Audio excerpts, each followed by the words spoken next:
Good morning, everyone. It is lovely to see so many of you here. So I am Sophia Gotti. I'm the co-lead of the MA Curating program here at the Courtauld. And it is my great pleasure to introduce this remarkable conference, organized by 4 members of this year's cohort, Sarah Vivian, Amanda Tao, Cecilia Brandon-Cross, and Karina Sierra, in collaboration with the Freud Museum's own Vanessa Boni and Tom DeRose. As many of you know, the Courtauld is home to one of the most ambitious graduate programs dedicated to the history, curating, conservation, and business of art. And within this extraordinary environment, the MA Curating occupies a very distinctive place. And it offers students at the end of the academic year the opportunity to engage directly with curatorial practice through collaborations and partnerships with institutions and collections in London and beyond. And I should mention that over this week and next, a number of exhibition projects are opening, and these will take place at the Church St. Mary the Strand, the Nicoletta Pucci Foundation in Chelsea, and Strawberry Hill House and Garden in Twickenham. So this collaboration with the Freud Museum emerged through the generosity and collaborative vision of Vanessa, who first imagined the possibility of students organizing a public program of events in conjunction with Leonora Carrington's Symptomatic Surreal, and the exhibition which is currently on view at the museum, and that many of you will have seen last night. So over the past 4 months, students have worked closely with Vanessa and Tom to organize today's conference and to commission a performance by Rose English that responds to the themes of both the exhibition and the conference itself. So I would like to really warmly commend and congratulate Amanda, Cecilia, Karina, and Sarah for their creativity, their tenacity, precision, and professionalism at every stage of this process. Really congratulations.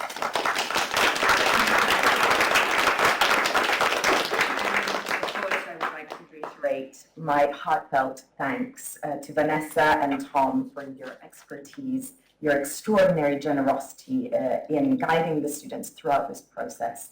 It has been a really inspiring journey, and for me, and I'm sure for the students as well. And I know that I speak for many of us here, and also on behalf of the Courtauld when I say that we are really proud and grateful to see this collaboration come to life. So thank you very much. I will now hand over to Sarah for the introduction to the conference. Thank you.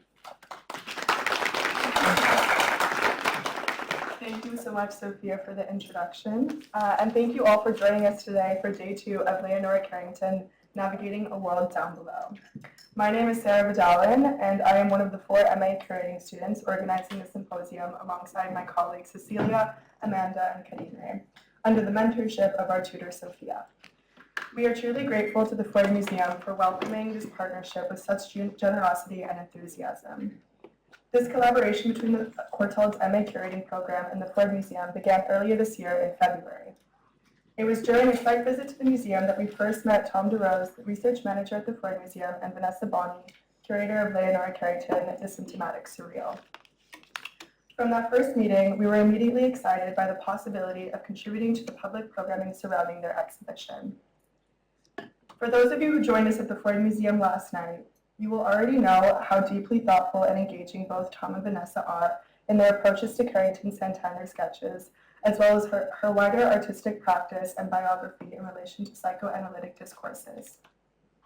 Today's program builds on many of the ideas introduced during yesterday evening's inaugural session.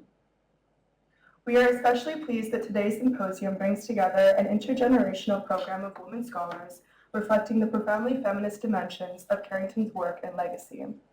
The speakers assembled here today represent pioneering research across surrealism, feminist art history, psychoanalysis, and literary studies. Following my opening remarks, Dawn Addes, Professor Emerita of the History and Theory of Art at the University of Essex, will offer a brief introduction to today's proceedings before introducing our keynote speaker, Alice Mon. Alice is a professor of modern and contemporary art history and a fellow of Trinity College at the University of Cambridge. Her scholarship has been instrumental in shaping contemporary understandings of Leonora Carrington's life and work. And in today's keynote, she will draw on Carrington's 1961 manifesto to explore the artist's radical synthesis to ecofeminism and surrealism across both text and image. Following the lecture, Alice and Dawn will remain in conversation for a chair discussion and audience Q&A. After the morning session, we will break for lunch.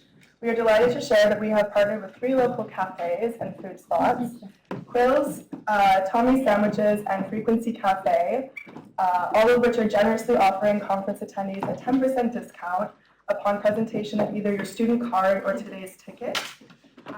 Don't worry, we will remind everyone of the names of these locations right before the lunch break. Following lunch, we will reconvene here at 1:45 for the afternoon program. This session will be chaired by Dr. Julia Skelly, Assistant Professor in the Department of Art History at Concordia University, who will begin with a short introduction of her work and research.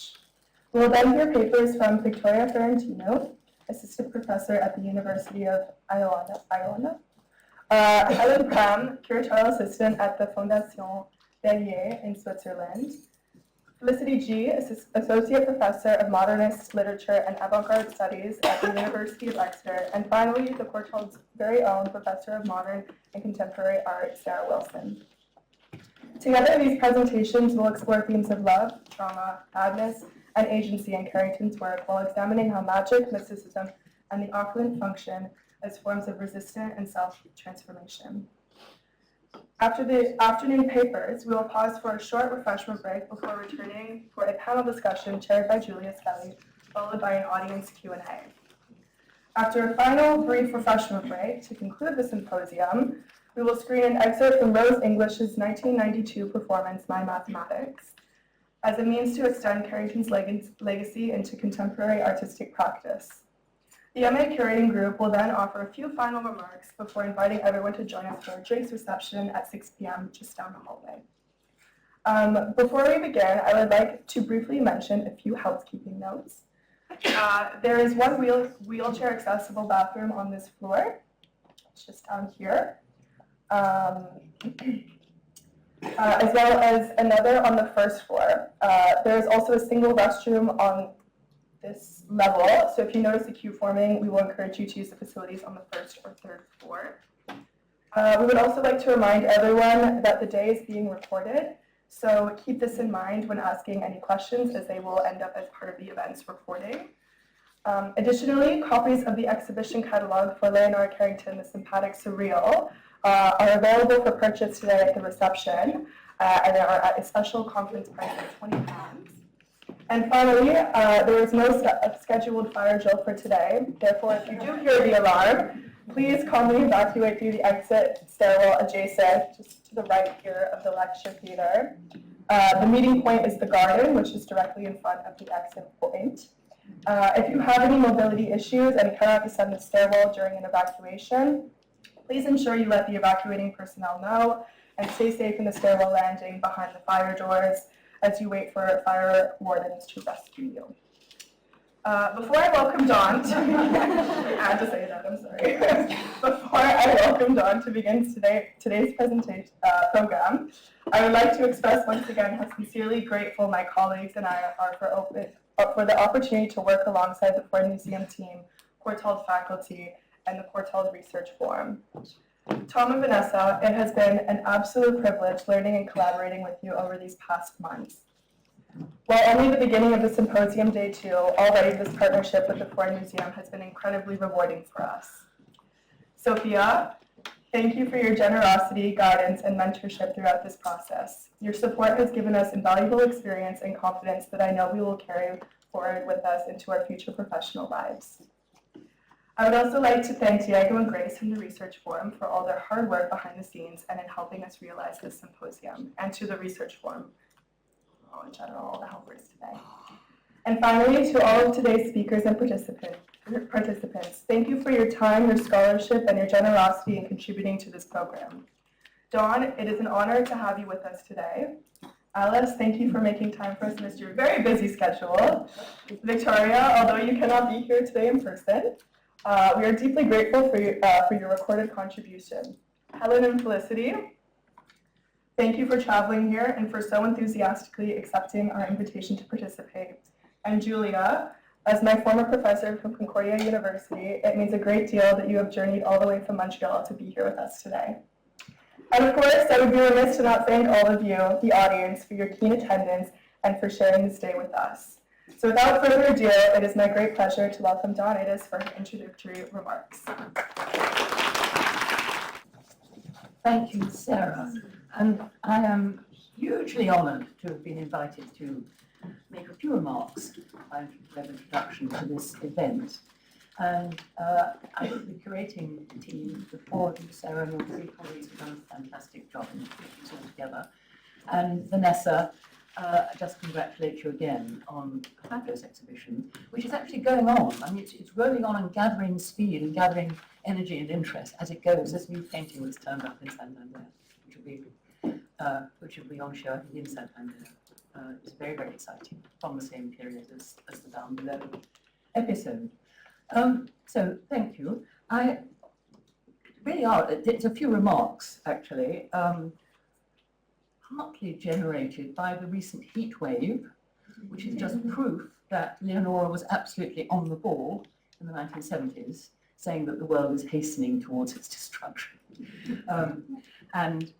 It was the subject of a talk I gave recently in Paris at the Institute Giacometti, which was called Women Artists, Surrealism and the Challenge of Ecofeminism, Eiffel Courtauld, Leonora Carrington and Valentine Penrose. And it's totally a chance that Alice and I have both chosen to talk about ecofeminism, eco-poetics, I think, in Alice's case. So we have not planned anything. It will all emerge, hopefully, in the course of the morning, the kind of topic we're going to talk about. But I put up the green tea, more because of the little Cudella piece at the bottom down below, underground, partly because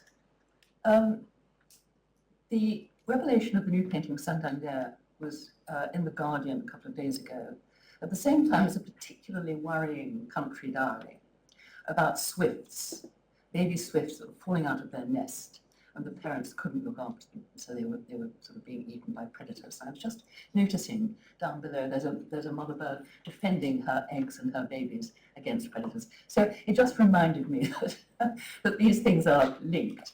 And I'm going to just introduce the notion of ecofeminism, and then I shall make a few remarks about Leonora herself. Okay. So the term ecofeminism was coined by French feminist Françoise d'Aubonne in 1974, linking feminist and ecological concerns, arguing a direct connection between the exploitation of nature and natural resources and the oppression of women under patriarchal capitalist systems. The devaluation or continued non-valuation of women equates with the devaluation of the environment in a profit-based system of exploitation, which means the earth is heading fast to a disastrous collapse. And of course, in the Herring Trumpet, Leonora depicts this collapse, but of course, the world gets too cold rather than too hot. Well, who knows which way it's going to go, but anyway, there it was, the Herring Trumpet. And I think Leonora's manifesto for the feminist movement in Mexico in 1970, What is a Woman? I'm sure you all know it, but we reprinted it in the Surrealist Reader some time ago, if you can't find a copy. And she was certainly already on the case, so I'll quote two paragraphs from it, which I think, oh, gosh, that's the wrong one, sorry. That's the first page, and then they're on the right. I'm quoting the one on the right. Since civilization is rolling towards absolute destruction of the earth, the last hope is an act of will to step out of the mechanical trap and refuse. If all the women of the world decide to control the population, to refuse war, to refuse discrimination of sex or race, and thus force men to allow life to survive on this planet, that would be a miracle indeed. The idea that our masters are right and must be loved, honoured and obeyed is, I think, one of the most destructive lies that have been instilled into the female psyche. It has become horribly obvious what these masters have done to our planet and our organic life. If women remain passive, I think there's very little hope for the survival of life on this earth. You don't have to be a woman to be an eco-feminist, by the way. There's another paragraph there. Technology. Can you hear me actually if I move like that? Yes. Technology, or otherwise the clever extension of the human body, such as the caveman's club, to a submarine or jet plane, is so hypnotically oppressive of man's brainy toys that we have passively allowed ourselves to be devoured by our own teddy bears, when it all seems extremely pertinent 50 years later to today. Okay, so that's the beginning, and we'll come back to this. I can't wait to hear Alice's paper on Leonora and eco-poetics. I just want to very quickly try and tie in a little background to the story of women in surrealism, partly in connection with my own friendship with Leonora. So I first met her with Whitney Chadwick when Whitney was working on her 1985 book, Women Artists and the Surrealist Movement. And I would then regularly go and see Leonora whenever I was in Mexico. There are one or two anecdotes that I will tell, but just to point out, perhaps less familiar to people is the 1970, 71 or 72, 71 Gautier, Surrealisme et Sexualité. That is a necessary book to read in terms of the relationship between women and surrealism. And La Femme Surréaliste, which introduced a number of women, almost every time introduced by a man. So in Leonora's case, she is introduced by Max Ernst. And the same is true for the other women who were met. And there is Leonora. And I just a couple of anecdotes. I'm slightly ashamed that I have no real insights into her actual work from the numerous conversations I had with her, because most of it we gossiped, and we drank tequila. And it came clear that what she really loved were animals and secrets. And secrets were fantastic. One of the secrets, and I don't know how genuinely knowing this is actually, she said one day, "Did you see that painting by De Chirico?" Yes, very good. I painted that with Remedios. She said, "It's not the only one." They are in museums. Now, that's all I know. I don't know more than that. But the Surrealists were rather famous for making copies of or fakes of other people's paintings. That was one little secret we had. In 2000, she was made an OBE by the British government, which is wonderful. She didn't come to England for it, so a few of us went over there for the ceremony, and to which she arrived wearing her old grey cardigan. I mean, you know, she has no sense of actually wanting to dress up at all for this sort of event. But there was a conference at the MA Museum, which was really interesting. This is slightly indiscreet of me, but there we are. I had to talk, and I thought I would show this wonderful photograph in connection, of course, with the short story of the debutante, which I won't go into now. But there is Leonora with her mother as a debutante in London. And I thought she didn't like it, but she was sitting in the audience with her two sons, and she nudged them and said, "Aren't I glamorous?" So I was very pleased about that. But then there was also a paper at the same time, at the same event, by another art historian, which purported to psychoanalyze Leonora. And Leonora was really very offended and got up and walked out of the conference. So there's a couple of little anecdotes about Leonora. And to me, she's still very much alive and living at 194 Chihuahua in Mexico City. But I have to just finish with something which is not the kind of thing I normally pay much attention to. But I was installing an exhibition in Vancouver called The Colour of My Dreams, the Surrealist Revolution in Art.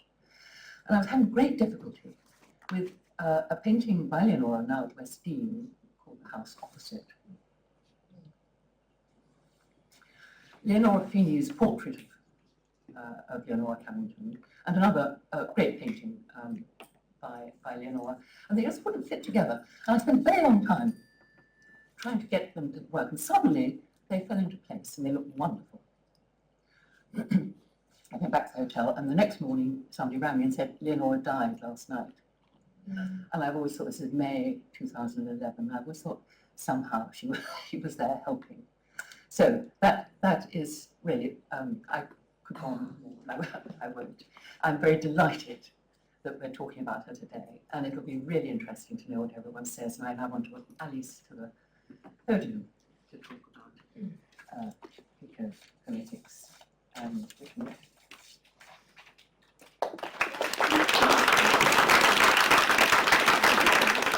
Thank you so much, Dawn, and it's lovely to see so many dear friends, old and new here, and I want to join everybody in thanking the organisers again for their great work, but more so for their enthusiasm. There's been a great kind of sorority, I think, feeling surrealist sorority around the whole event, which I really appreciated. Vanessa Boni, I think we've sort of met a few years ago about research, etc., but the exhibition has been fantastic in the sense that it's a total jewel for people who know anything about Leonora Carrington, but also has really, I think, whet the appetite of those who don't, and who might have seen one or two paintings, but actually really stepping up close to this one moment of Down Below has been really tastefully designed and done. So I applaud Vanessa and also Tom for their work, as well as the MA cohort working under the brilliant Sophia Gotti, my past colleague at Cambridge. So I thank Amanda, Cecilia, Karen May and Sarah again on behalf of everybody here for your great work and bringing us together. There's a lot of pressure in the sense of it being intergenerational, but in a good way. I always sort of say the important thing is that we're not passing on the baton, but sharing the baton. So it's the circle, not the line. And I hope this introductory remarks very much reflect some of that spirit. I wasn't so sure what everybody knows or doesn't know, but as Dawn suggested, I am drawing a bit on my new work on surrealism and eco-poetics, specifically through the eyes and work of women artists. And I end with her manifesto, but want to sort of walk us through some of the ideas, very much to set the terrain in the spirit of the landscape motif that I'm following a lot in my research at the moment for us, and for discussion and exchange and contradiction, hopefully, in the mix too.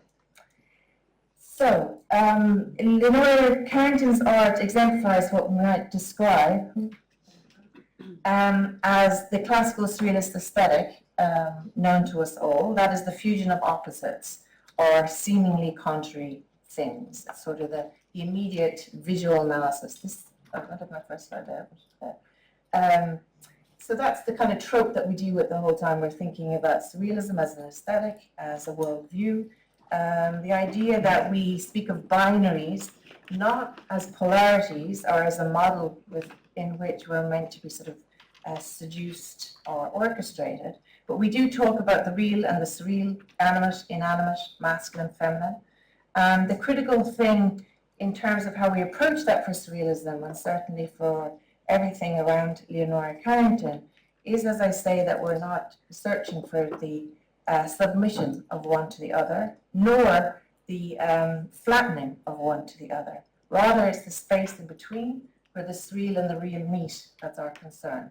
That's the landscape and the space and the worldview that we're dealing with, how one enriches the other. Hence, the surreal is always in the real. It's not a fantastic escape from it. Therein lies, again, the idea of the socio-political and the fact that society and the real landscape within which artists work is very much what sparks an intervention and what hopefully triggers people to continue to intervene on the real landscape. In my talk this morning, I want to focus on that aesthetic in Leonora Carrington's early work, mainly sort of between 1938 and 1948, to see how she challenges the distinction between the human and the animal specifically, between the civilized and the natural world all the more. Looking to Down Below is our signature historical window for the exhibition at the Freud Museum and for this Courtauld Research Day. I'll consider how Carrington's exploration of the exterior and interior worlds is mimicked through the dialogue specifically between the human and the animal to reflect the meeting of the personal and political. And in true 1970s first generation feminist spirit, which Carrington and her cohort, while not always embracing the title of feminist, but within that spirit, I very much think we have to think about the personal and the traumatic in terms of the wider political in that sense. At this critical juncture that I'm talking about around down below, the painting, the writing, and the incarceration of the artist, Carrington experienced naturally love, loss, trauma, and joy, a whole ragout, if you like, of emotions. This was also, however, the moment when surrealism became more global, more occultist, and more feminine in discourse, as well as more woman-centered in terms of exhibitions, publications, and journal representation. And this is, I mentioned this, the idea of what I'm looking at is bounces out, if you like, a wider discussion around surrealism and eco-poetics at this global turn, as addressed in my recent book on Dorothy Tanning, to which Dawn also mentioned. So at this moment for surrealism, in the 1940s, we have a veritable explosion, and it's useful to compare the early mapping of surrealism with its World War II actual mapping, when it did actually disperse. To cite André Breton's Arcanum 17, which you have there, Arcanum 17, we need to enter this period of Carrington's career knowing that the time has come to value the ideas of woman at the expense of those of man, whose bankruptcy is coming to pass fairly tumultuously today. This is a quote I'm always using because I feel it's important to see how also the male cohort, the male-dominated group of surrealism, were also very much against the masculinist drive of society, against war. They were fleeing, they were refugees. And so that we don't only find a pursuit of the feminine in discourse, iconography, aesthetics, or politics in women, but very much in the collective, which is why they exhibit, they publish, they activate together as a group, and included Carrington in this critical moment too in the 1940s, notably in the 1942 exhibition in New York. Carrington's work may draw on the symptomatic, on the experienced in terms of her art, but it does remain emphatically collective, in my opinion. She reveals a metaphysical quest where the artist is best viewed as the motionless voyager, fully open to the dissolution of the boundaries between the self and the object, the human and the natural. So I see her as somebody who's bringing us into a world, into a green world, very much in the same spirit as Tanning and Morfini at the same moment too, which is female-led, but as I say, humanist and collective in aspiration, not at all setting up a binary model. Surrealism turned to what I'm describing as a green world making, a praxis that gained ground as the movement turned to occultism from the Second Manifesto of 1929 through the 1930s, gained new momentum with exile and the trauma of World War II, especially as many entered the Americas, both New York, Arizona, but also obviously Mexico, which is the other landscape that we're considering today. Drawing on the thesis of my new book on Dorothy Tanning and the concept of surrealist world making, I want to consider what I term surrealist eco-poetics, and to share how Carrington fuses the traumatic and the spiritual to elicit the viewer's empathetic response, to bring you in to her worldview. Her green world reminds us that surrealism sought to understand nature through ourselves and not ourselves through nature. To quote André Breton in 1953 in his essay on surrealism and its living works. So he says we have to understand nature through ourselves and not ourselves through nature. It's a sense of nature being the home, the space within which we must understand the world, not mapping nature for the world. I want to consider how she offers what André Breton described as incandescent flashes and sparks, where everything is inside is like everything outside, again to borrow his metaphor about how we need to review the world and search for flashes, for moments, for epiphanies, which will awaken that in the viewer or the reader. As Effie Rensu has reminded us, when we reflect on the surrealist world, we must remember that it was, in her words, embedded in its theoretical foundation. This again was from the very outset of the surrealist movement, We need to look at its remapping of the world, as you see here in the Surrealist Map of the World, published in the Belgian journal Variété in 1929. As you can see, it is not correct as a cartography of the world. The scale has been given a surrealist twist to make political and aesthetic alliances clear. Le Monde Autour des Surréalistes, as this was titled, published in Variété, explains again the idea that surrealism opens the imagined world, the practical world it seeks to recreate in its world making, not actually the real world. That would have been far too social realist. That would have been dictating how we were meant to see. The idea was literally to sort of create a formless map in many ways, but where, as you can see from the map, there are clear allegiances. The one I naturally like and enjoy is the fact that Ireland overshadows this little dot of Britain in the top left. So we keep that in mind again for Carrington. From its first decade, therefore, in 1929, Surrealism opened, as I say, this idea of how the imagination, inspired by aesthetic allegiances but also political ones, could be part of their world-making enterprise. With this world-making too lay a firm critique of the Anthropocene as testified by Minotaur. That's the world a bit bigger. We can see Russia, Alaska. Again, it's where we have Mexico dominating over the United States. But this is also quickly followed by the surrealist luxury gorgeous review Minotaur, which was published between 1933 and 1939, so exactly when Hitler comes to power, through to the outbreak of World War II, where again the idea of the beast, the Minotaur, the head of the bull, the body of the man, is the hero and heroine, if you like, for surrealism, and how we have to think of its critique of a male-centric world and the Anthropocene specifically. The eco-poetic may be defined as the incorporation of an ecological or environmental perspective into the study of poetics, and it's the dialogue between the politics of eco and the poetics, which lies at the heart of the surrealist enterprise always, that interests me. Eco or eco here signals no more no less the home that we share with several million other species in terms of the etymology of the word eco, so our planet Earth. Poesis is used as understood as making, poesis as making, and not necessarily to emphasize the critical over the creative act or vice versa.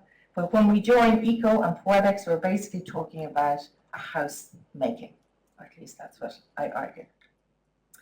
For surrealism, world-making eco-poetics takes a metaphysical connotation from the start, looking back to Enlightenment debates to pursue the mysterious exchange between the material and mental words, to quote again the first manifesto of 1924. So a lot of this language is in the manifestos, it's in the writings.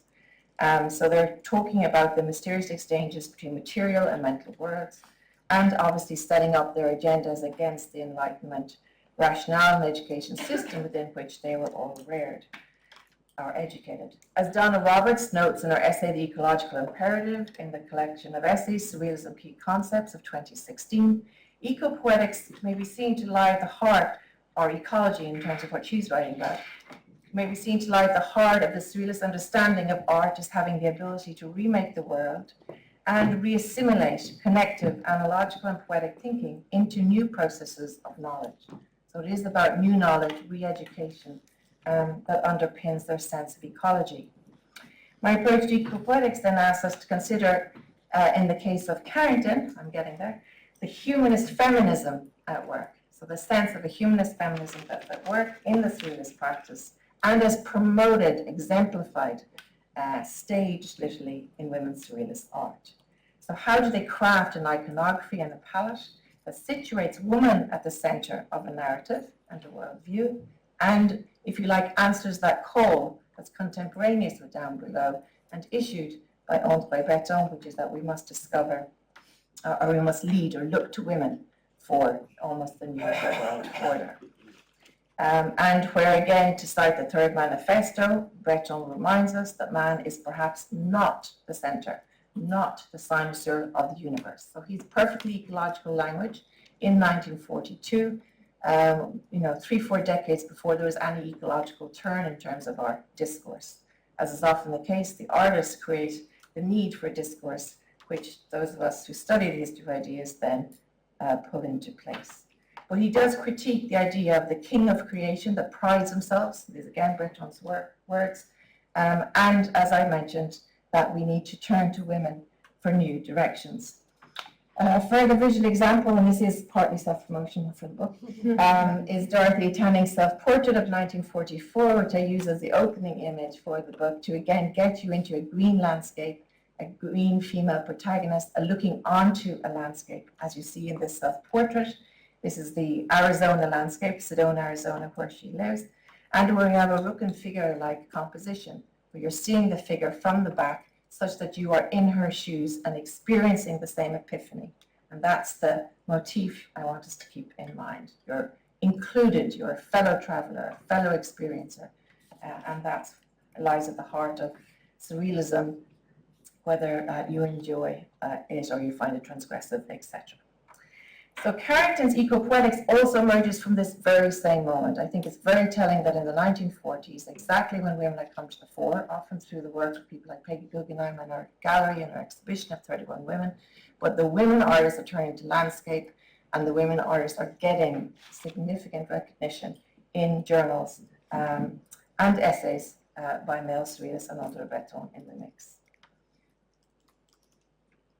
Breton's ecological perspective is clear in terms of arcane descent, and this is again where the words I think are important for us realizing that there's a much more collective spirit afoot.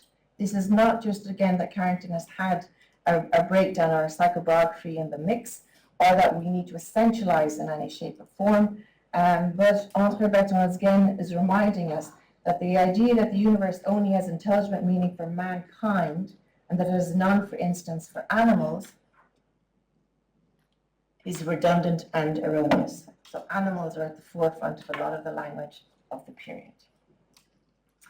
Surrealism is also best understood in terms of its approach to nature, as anybody studying surrealism, whether it's photography, the object, painting, or film. But normally when we talk about nature in surrealism, we also talk about it as convulsed. A convulsive beauty is in the mix of it. And I think this also complements a lot of the iconography of Leonora Carrington specifically, and is obviously also by André Breton hailed as a nage retrouvé when she comes to New York in 1942. But the idea of how you create a convulsive iconography was also something they're writing about and thinking about. And Carrington meets that call through life experience, but also artistic brilliance. So there's a kind of tremor around her eco-poetic images of nature, I suggest. And this sense, again, of puissance of coming into being. Now, here we have Villa Pilar of 1940, and down below of 1940 again. So as Dawn mentioned, I hadn't spotted this. I was in Paris this past week, but The Guardian, it must be top of The Guardian is writing about Leonora Carrington, but also this new painting which will join the exhibition at the Freud Museum. But these are the only two paintings which document her experience at Luis Morales' Pena Castillo Sanatorium outside Santander, and are dated 1940. This obviously is the moment when she fled Nazi-occupied France, and after Max Ernst had been interned as an enemy alien by the French, as a German citizen, though he obviously was not in any way supportive of what was going on in Nazi Germany. And we have here, actually, I saw them coming in, the directors of Leonora in the Morning Light, Lena Wurmer and Thor Klein up the back. I was at their film, Leonora in the Morning Light, and highly recommend it because they capture this intense moment in Santander in their film about Leonora Carrington, and very much the tension between the real lived experience and the trauma and this figure of Morales. So it's on release in Britain as of today, but it captures fantastically this sort of the physical trauma, but also the sparks of surrealism that emerge out of the trauma of her experience there. So the Villa Pilar was gifted to Morales and is to be loaned, as I say, to the exhibition, I think, from the 1st of July, so we know we're doing up, which is wildly exciting. But they too, if you immediately look at them, we're immediately given a palette of a green world, a green landscape, and a series in a sort of Renaissance model. So she very much is looking to Renaissance art, to frieze-like compositions, to map out this type of world, again, which is non-hierarchical in terms of perspectival grid. She's using these Renaissance influences to that end. We see how she moves out of a hard-edge illusionism from the late 1930s and into a new automatic technique.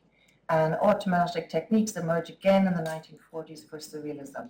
It was born, surrealism, out of the automatic technique with language and image, but notably in terms of her use of decalcomania, which she learns from Max Ernst. This is again an example, I think, of eco-poetic literally, materially being used in a painting.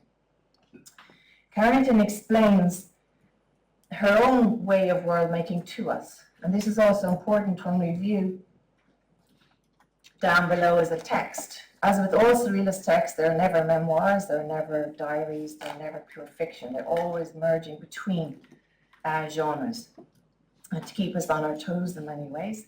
And so that a bit like James Joyce, you have to reread and never get it in one reading. But she does give us this lovely metaphor for a way of seeing, which again speaks of that kind of incongruous coming together of two things that seem to be perfectly opposite or non-complementary, but in a surrealist recipe, they're perfect bedfellows.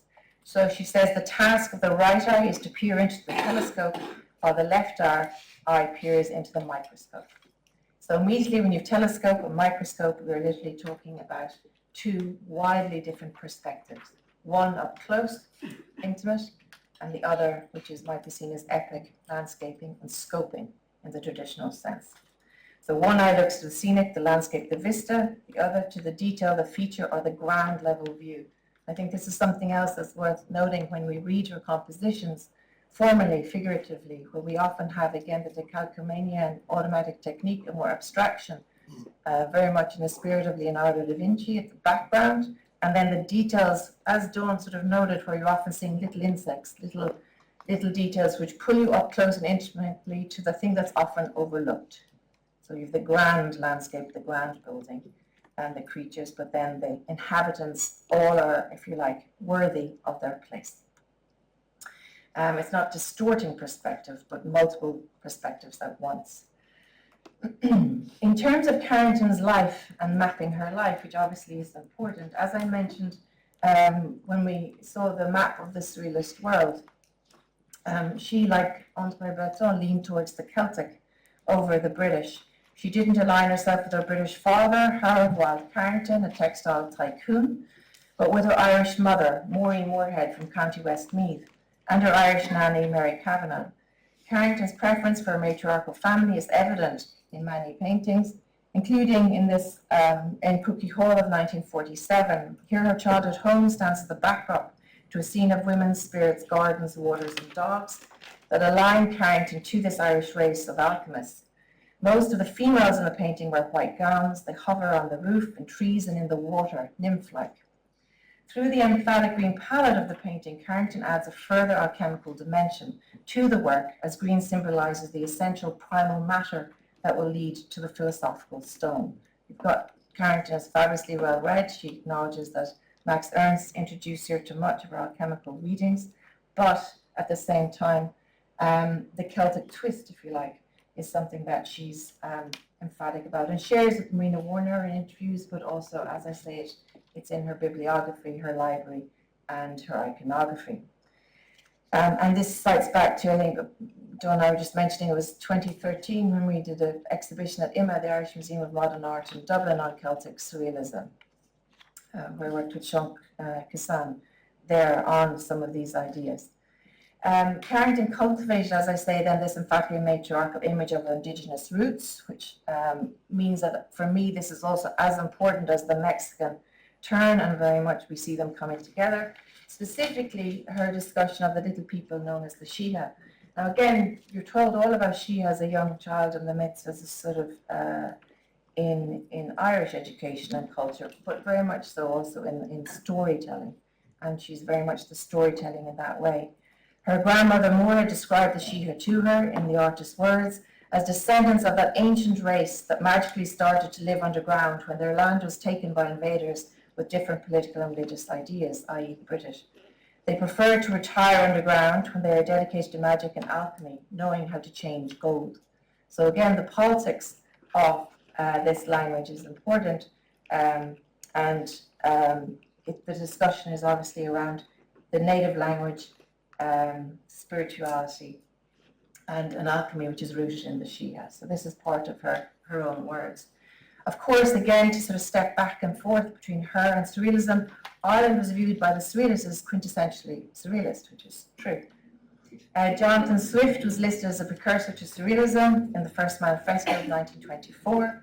Ireland, as you saw, loomed large over Britain in the 1929 Surrealist Map of the World. Excerpts from Swift's essay A Modest Proposal and John Millington Synge's drama Playboy of the Western World of 1911 were included in Breton's anthology of black humour. Further, Robert Graves' The White Goddess, a historical Burma poetic myth described by Carrington as the greatest revelation of my life. And in this book, again, you gave pride of place to Ireland's myths and tribes.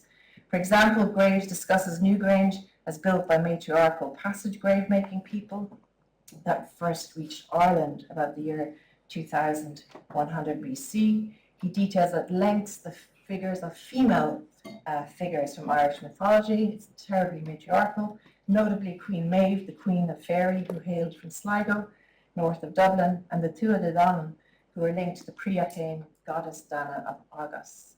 I've written about some of this in another essay about a lot of that mythology, but the point is that it is rooted very much in terms of specifics, you might say, and Carrington shares those with us, I suggest. Carrington's Inn of the Dawn Horse, then, of 1937-38, perhaps one of her best-known paintings, certainly for the public, aligns the artist not just to perhaps her aristocratic or privileged British upbringing, but more so, I suggest, to her Celtic roots. As with the alchemical principle of transformation, we witness inanimate objects, the chair, the rocking horse, in the process of becoming animated and transformed. And in many ways, we witness again a freeze of actions. So you're reading left to right rather than center to or foreground to background. She stages a story where we are bound in one frame, but where time passes across details in terms of the transhistorical and memories and accounts that she draws on from childhood, as well as what she's living at the present. And in fact, I have to say, I thought that was gorgeously captured in the film. Sorry to derive away, but that there was sort of details of where she's going back into memory and for, and that's very cinematic. And I think this is something that, to kind of understand some of Carrington's works, we have to think about that in a more circular way, spatially, again, in that sense, rather than logically. So it's sort of collage-like in terms of storytelling, if that makes sense. So woman, clearly as you see here, woman Carrington, the recognizable with her leonine hair, is aligned to the stilled white hobby horse on the wall of the room, but more so to the wild white horse outside the window. And the hyena, emitting what seems to be an odorous haze, is in a state of metamorphosis, mimicking what Carrington herself described as inner bestiaries. So she talked about her own inner bestiary and writes about it and gives image to it. Again, it's the green I'm pursuing. So her green jacket allies her with the wild green landscape outside the window. And again, I'm obviously not the first to note this, as Georgiana Colville writes in Beauty and Is the Beast in the great anthology on surrealism and women, edited by Marianne Cause. Colville notes again how green is the color of the plant world, of regeneration, of life's awakening, of strength, of hope, also of acidity, and of Persephone's pomegranate seeds. So we have this bibliography to draw on, again, to make something not just personal, but fabulously political in terms of mythology and feminist goddess imagery that would follow. Carrington's horse symbolism is not indebted then to Sigmund Freud, who reads the horse the phallic signifier, but also to Celtic legends, and it's the Celtic element that's often missing from the sort of wider feminist readings of the works. In Celtic legends, again, the horse symbolizes fertility, womb, and a divine feminine energy. notably in Tales of the Tribe of the Tuatha De Danann, the people of the goddess Danu, and the horse is sacred, and the horse is skilled in magic, as are they. The horse is also linked specifically to females, to Macha, one of the triple goddesses in Celtic myth, Bab, Macha, and Morrigan. These are three goddesses, and I think this is again where we find the figures of three, which might strike you as sort of Macbeth-like Shakespearean. In many of her works, you're looking for three stirring a pot in a cauldron cooking. But I think when you see this work, which I adore, The Garden, 1946, we have also three women of three different ages, and that's in keeping with Celtic mythology specifically. Bab, Macha, and Morrigan are three stages of life: the young, the mother, and the crone. So we have a palette green and three women at different stages. Bab is often the virgin child, as I say, Macha the mother, and the crone is Morrigan, who's the most feared and the most intelligent. They always reside in green landscapes, which are comparable to the language of the wider surrealist group when they're looking at witches, or when Jules Michelet in his 1863 study Les Sorcières, The Witch of the Middle Ages, which was cited by so many surrealists, male and female, he also writes about not just witches in general, but specifically the Celtic, and how they reside in forests, woodlands, or old Celtic cromlechs, in his words. Cromlechs again refer to dolmens and megalithic constructions and are symbolic portals. So it's very, not academic to sum out, but that sort of knitted together, I think, is critical. Two other Celtic goddesses are aligned then specifically with the horse. And I think they inform, so it's not just sort of Max Ernst's rocking horse and Lop Lop that we need to think about, but also the other iconography with which he was familiar. Epona, the goddess of fertility and transformative power, you see her on the top. And there on the bottom you have a sort of a standard imagery of Bab, Macha, and Morrigan, of the three goddesses in Celtic myth. The interesting thing too, in terms of Epona and Rhiannon, the two female goddess imagery in Irish mythology, which cite the horse, is that the horse is not just an ally, but the punishment of the female goddesses, and notably Rhiannon, involves them being forced to behave like a horse. When Rhiannon is accused of killing her son, this is obviously a trauma that she did not do. But what's interesting is she begins to behave like a horse. Sitting by the gates of a court for 7 years, she's forced to give rise to others, but her spirit horse is being crushed as she's being reined in. I mention this, I'm not getting totally lost, but because again, down below, we read Carrington describing a transition between human and animal as she tries to evoke and encourage an empathy about what she's experiencing. And she writes about this conscious, her free will being reined in this horse iconography. She says, or we read, I never was able to discover how long I'd remained unconscious, days or weeks. When I became sadly reasonable, I was told that for several days I acted like various animals, jumping up on the wardrobe with the agility of a monkey, scratching, roaring like a lion, whinnying, barking, etc., held by leather straps. I said very politely to the nurse, Frau Assegurda, untie me please, and she said mistrustfully, but will you be good? Thus the eco-poetic also emerges within this animal landscape, not just the animal as an ally, as I say, or in a green palette, but also as she tries to address something more profound and draws on stories with which she identifies. It sort of creates a maternal landscape which goes beyond the trauma of the lived experience. She also, within down below, makes clear references to actual political facts, which I think are often overlooked. She talks about various, this is the quote, various events were taking place in the outside world, the collapse of Belgium, the entry of the Germans into France.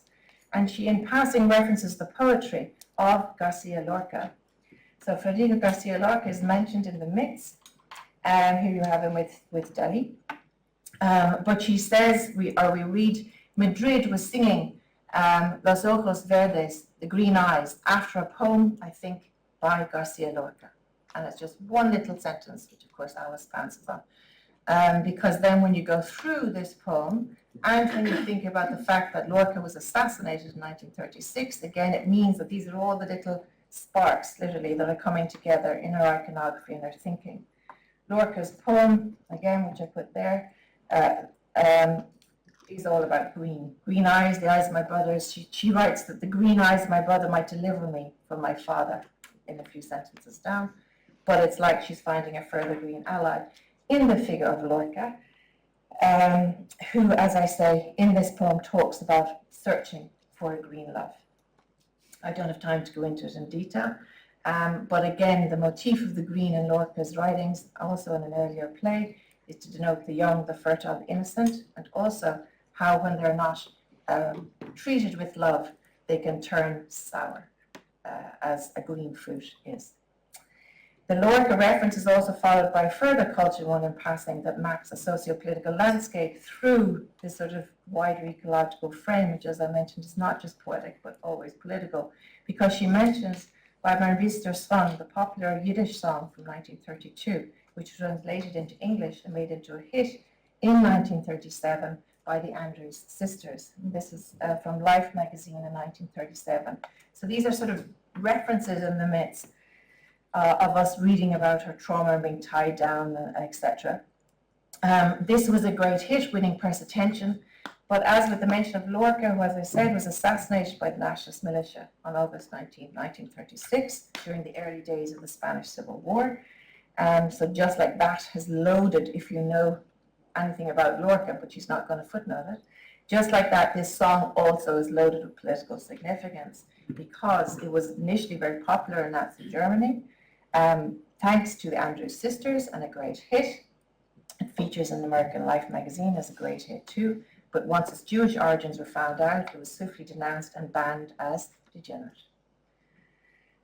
So one of references on passing to popular song and to poetry, as I say, are telling in terms of the wider landscape she's drawing us into. Other examples in terms of her dialoguing back and forth in scale from the world view and where surrealism was at and her traumatic experience link her own body, as you'll know, very specifically with this idea of landscape full stop. So when she describes her vomiting, she says she vomits like a volcano. When she describes her core, she says it is the ethic core of the earth. When she describes her stomach, she says it's not just the center, but, quote, the place in which I am united with all the elements of the earth. So this is again where her language is profoundly ecological, where the micro and macro tango in and out of each other. Carrington continues with such alchemical symbolism, of course, as she moves to Mexico, when she marries Chicky, when she bears two sons, two boys, and when she turns to temper in her paintings, which I'm hoping Dr. Helen Graham will be discussing later in her talk a bit maybe. But it's the eco-poetic use of the egg, a simple domestic familiar object and food item, again for later temporal works and narratives that are foreshadowed again in Down Below. Because in Down Below, the text, she says the egg is the macrocosm and the microcosm. These words keep coming up. The dividing line between the big and the small, which makes it impossible to see the whole. Her language, her words. It's impossible to see the whole as it's impossible to master the whole, and that is not the surrealist enterprises. In Pomps of the Subsoil of 1947, 5 years later or so, the pomps of the title describe the feast occasion, or as Whitney Chadwick suggests in her book on women's surrealists, identifies the human-like figures of psychopomps, or spirits accompanying souls to the underworld. That's how Whitney reads the pomps of the subsoil and how we see the soil. However, the egg offers different readings to something that is only about death. As Gloria Feldman-Orenstein observes in her Goddess essay on surrealist women, Carrington's egg motifs might be read more so as a reflowering, as a rebirth, because in goddess imagery and Celtic imagery too, the egg is nothing less than the supreme point or symbol of rebirth. So the subsoil is where the dead shall rise again in that sense, and it's 1947, and this is the year the surrealists looking for the great transparent ones and a new mythology, a new magic and spiritualism to heal after the war. So I think it's far more positive in that way too. we're witness to a landscape of fertility symbolized by the sprouting of a new tree, a baby tree going out of that little dinky egg. And the chair, again, Veritur de Danan, again, we've got the Celtic coming back within the midst of the Mexican landscape where she's living in 1955.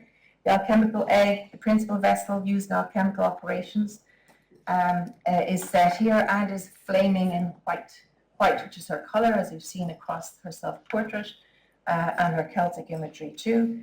The white denotes the female principle, and it commands the space, and it dominates the male red solar principle in palette and iconography, and the red walls.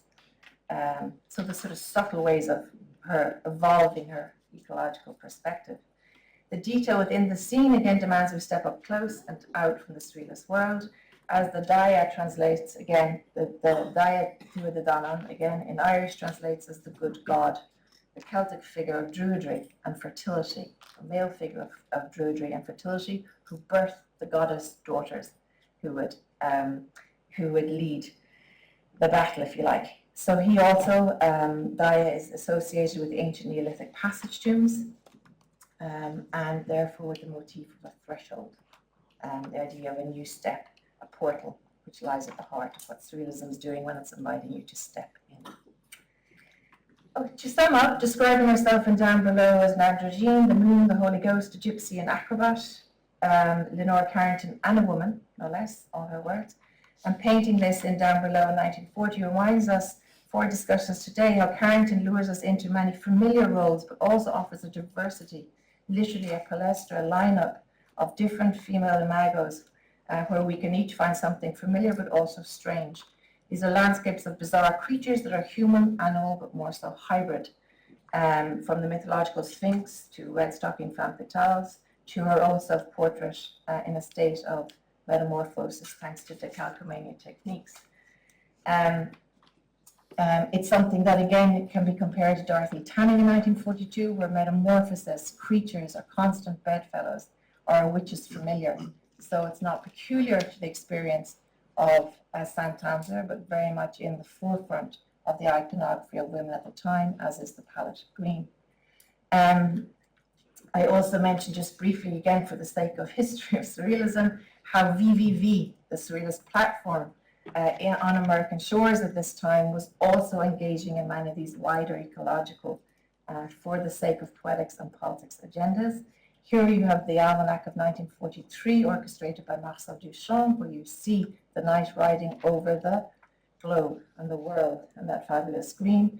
And beside it, Roberto Mata's Vagina Dentata cover of 1944, which again is this image which is sexualized and feminized, but it is the warring female in terms of how we might read it, and the iconography which is at the forefront of the wider collective male plus female. Breton, as I mentioned, was writing about a savage epoch, and these are both images which speak to that and fabulously medieval spirit, but also about invoking the female artist and the female to answer the times. And of course, in his own Arcane Set, if you look at the actual original of it, it is also a form of landscape, where he's pulling together details, maps, and inspiration, and looking to a wider greenery, if you like, at this time, which I think is very much part of the eco-poetics of surrealism that I write about. This is in the archives of André Breton in Paris, again, and where you see these collages, cards, photographs, notes, literally mapping and taking you on a journey as he's building it all together, scrapbook-like, collage-like, for the final manifesto-like text. But it's the process of reaching that text that's important, including tarot cards. And this is one bound in cod skin to represent the mermaid design. And this is, again, obviously the name is from Arcane Set, in terms of the star card, as a symbol of hope, renewal, healing, spiritual connection. These are the same words emerging over and over again. Woman is the one who will turn base matter more into golden hope and renewal coming out of this. The last image I show is, again, Leonora Carrington's Green Tea of 1942, because this, again, is a work that that she produced at the same time she's invited to publish in VVV.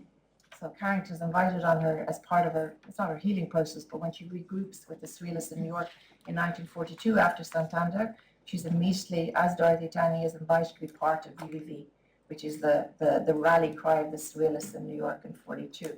So her work is seen not just for its, as I say, for capturing something about her experience at Santander, but also as part of the rally cry, the battlefront. It's perhaps when Surrealism is at its most politically vocal and using that title VVV for the journal. But as you can see here, this is possibly a meditation on her Santander confinement. I'm mainly interested here in the fact that we have the bound figure in a kind of straitjacket, which is why people usually read it as a reference back to that. But of course, what's interesting for me is the fact that it's a cowhide. It's an animal. It's like a piebald pony. And her skin, again, is animal. And a white horse, as our Celtic and Bride of the Wind symbol, is chained to a tree nearby. So she's merging many of these references. Carrington said in Down Below that we must begin with nature in all her marvelous aspects. So the marvelous and natural are in the mix. And in 1961, we have a manifesto that builds on much of all this eco-poetics coming to a head, where we read in this draft manifesto of 1961, tomorrow the sun might not rise on this planet, nature in all her marvelous aspects will have gone, creation ceased from a wanton and senseless destruction.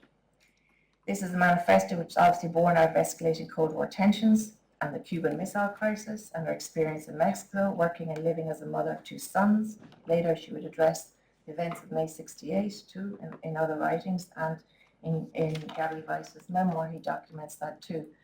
But the critical thing here is how she exemplifies how ecofeminism and surrealism could continue to join forces for the collective good. And I mentioned this just at the end because we have our International Journal of Surrealism where we published this manifesto in the fall 2024 edition. This is the journal I edited with Kay Connolly, and Helen Brown, who's here and was finishing her PhD, has written the critical introduction to it. And it's on Project Muse, so you can all click on it hopefully and check it out, this final manifesto as Leonora's gift to you on this hot day. Thank you.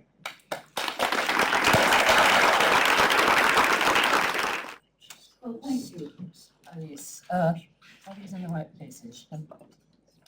Thank you so much for that. I mean, so much to talk about. It's so many lovely. questions. Yes, it was wonderful. I just thought very quickly I would say a little bit more about Down Below itself, as that's the title of the event. This is the little version that was published by the Surrealists in 1972. And of course, it was first published in English in VVV, which you showed in, was the final issue of VVV? Right? 44. 44, 1944. That's where it first appeared. It's just, as you all know, I'm sure, you've read enough about surrealism, they were very, very interested in, I'll call it madness, okay?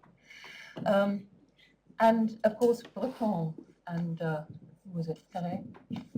I'd say mimics become fair, but they wrote things, as it were, in the guise of particular mental states that were not totally rational, but they were kind of creating. Now, Leonora is actually talking about a real experience here, and I think it's quite unique, except, of course, for Unica Zorn's Man of Jasmine, which is the other great account of what it actually feels like not to be able to be in control of your responses and your reason. There are probably other ones, but it's significant they're both by women in connection with the Surrealist movement.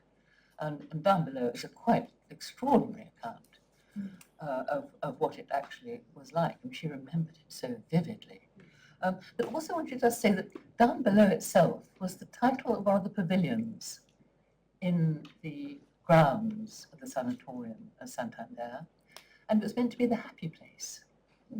It was the place where Leonora said, I thought it was paradise, and I couldn't wait to be allowed to go there. So I just thought it's worth mentioning that, because otherwise when anything thinks about Down Below, a bomba, misery. So that's just a little bit about the publication itself. Alice, can we go back to what you were saying about nature through ourselves?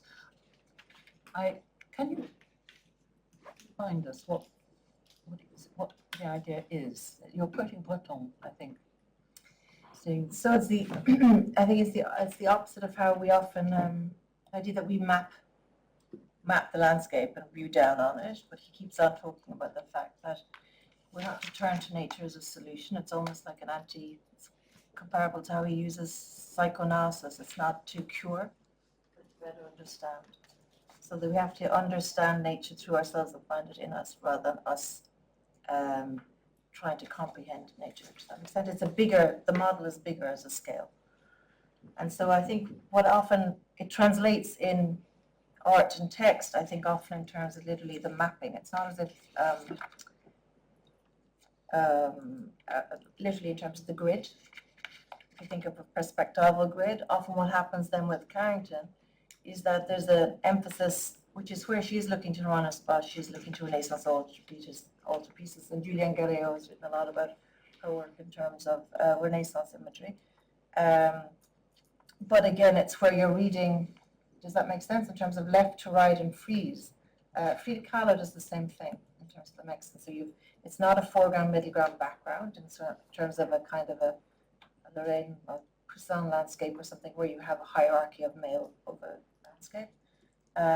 But there's an equality across them. And I think often when we look at surrealist works, we presume there's a naivety. They're not trained, even if it was them des enfants, but there's a sense that that's not the skill we're searching for.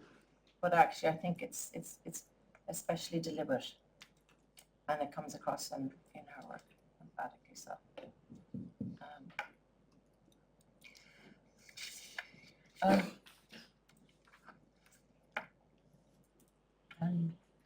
How do you take Breton's statement in Arcane 17 about the world, as it were, having to become? Could you move the microphones closer? I'm so sorry, we can't Sorry. hear you. Thank you. Shall I move on? Actually, we Yeah, sit in easier. there. Let's sit in there. Let's get it formal. There we are, formal. Okay. So what did you, in Arcane 17? You had a quotation up there about that Breton says, in future, woman must guide and be the model for the universe, and not man. I can't remember exactly what, but Yeah, I mean, Yes. I think that would probably be on my gravestone at this stage, because I use that, but it's something that since I was here at the Courtauld doing a PhD, it sort of stuck with me, and particularly because people very much or scholars were sort of emphatic that women artists might have briefly been part of a surrealist group, but that there was still a kind of sense that it was inherently offering only a passive role to women, as muse, as naja, as object of desire, lover, part of your couple, whatever. But I think, the whole problem of women within surrealism from the first manifesto on is aligned with the marvelous, which the surrealists, male and female, are pursuing, means that there is an inherent feminine discourse to surrealism and its iconography that we are obliged to keep coming back to, which is where I think the texts, the manifestos are. I'm sure people don't want me to start going back and forth too, but I don't know.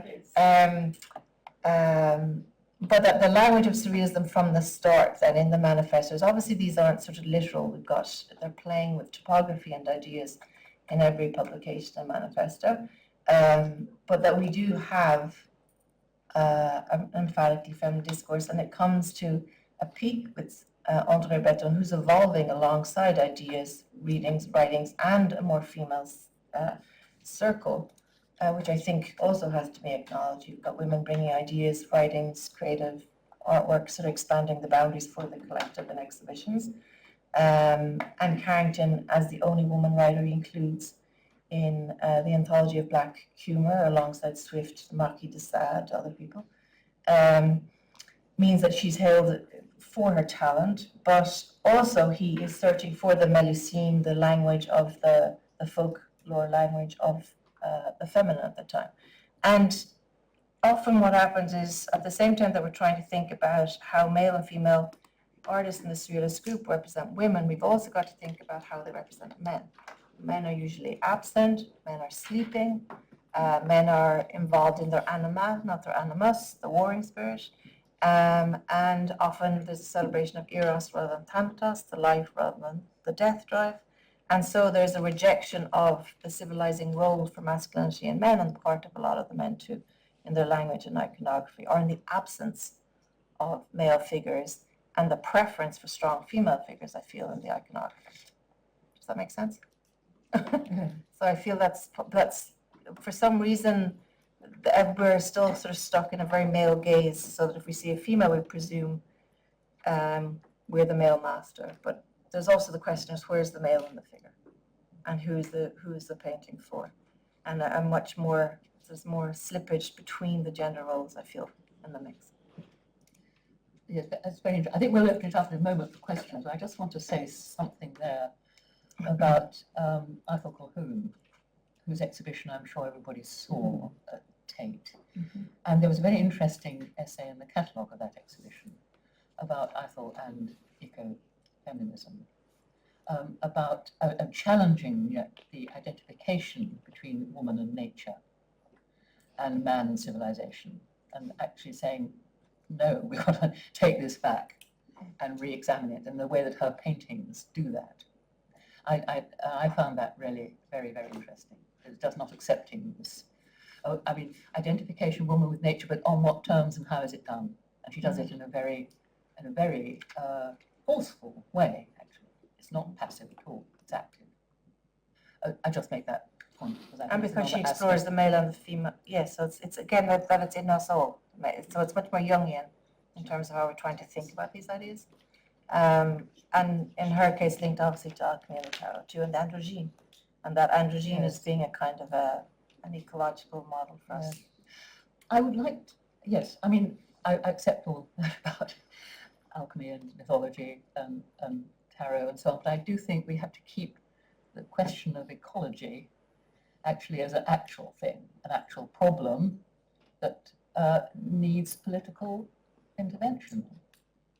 So I'm just saying that because I think that Leonora certainly felt that too, because I remember talking about it in that 1971 manifesto. It's very clear on those terms. So I'm not denying this, but just one other quick thing about horses. Leonora did love horses. Okay, they are symbols as well, but they are actually horses. But there's the swift. You were talking about a punishment of being made to behave like a horse. I'm just thinking, actually, there's the other side of it, which you have in Gulliver's Travels, with the Houyhnhnm, the land of the horses. They're the same ones. They're the ones, isn't that right? So that's another aspect of Irish. Yeah? Well, that's true, and then there's a lot. There's also that's a whole medieval iconography too, of the bridal female as the horse and all that too. And Dürer does it, and that's in a lot of the sorcery imagery that they're reading as well. So I think you're dealing with someone who's fabulously intellectual and pulling from lots of different sources. I suppose I'm mindful of the fact that down below is sort of the bridge between the Anglo-Irish and the Mexican, and it slightly, there's that moment, and I think sometimes there's a tendency to more the Mexican frame, and it sort of becomes Mexicanidad approach to it, a bit like when we deal with Frida Kahlo too. But there's a deep literature which is, draws on European and draws on Celtic and the mix too, so that it's not sort of the collection of spices in the market that's sort of fueling everything. I think we have a slight tendency to exoticize sometimes around the women artists in that sense, and so it's just pulling all these other readings and the fact that they're layering them up. It is very sort of geological in their methodology, and that also means that these are works, whether they're text or image, that sort of keep giving but also keep questioning, and that's a way of activating readers and viewers, which is part of the sort of open aesthetic of the surrealists, so which in itself is ecological too, if you think about it as a. Could we go back to my slides? I just very quickly, one, as we raised Mexico. Question. And while we do that, can I just ask? We don't really know, as I don't really know much about the audience. How many of you have read The Hearing Trumpet? Quite a lot. And the debutante? Yes. Okay. So there's probably more we should say about her writings. I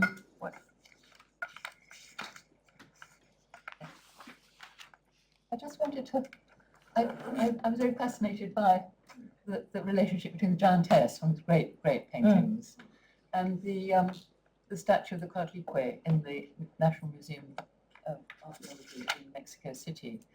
And I think there are a lot of very interesting parallels between them, which I won't really go into now, but I thought.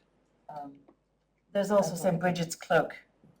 So this is also a work which draws on the imagery, Yes. because we did all this as a whole room in the image show, but it is St. Bridget's cloak, which is the magic cloak that goes over half of Ireland. And she's citing Doer's imagery as well in the mix. So this is sort of like, as I don't know if I've passed students here, this kind of thing we said is the visual test for students, the amount of arrows you can put almost off it. But again, you see the way you read that in terms of the perspectival grid or lack of, freezing up and down. And what's fascinating is that you can actually pull so many different sources and inspirations, and that it means everybody sort of finds a voice in the mix. But you're correct, yeah, and the egg and the cornfield of hair, etc. And the face of the baby. Yeah, And whoever James who commissioned it expected a seascape. yeah. And that's what he got.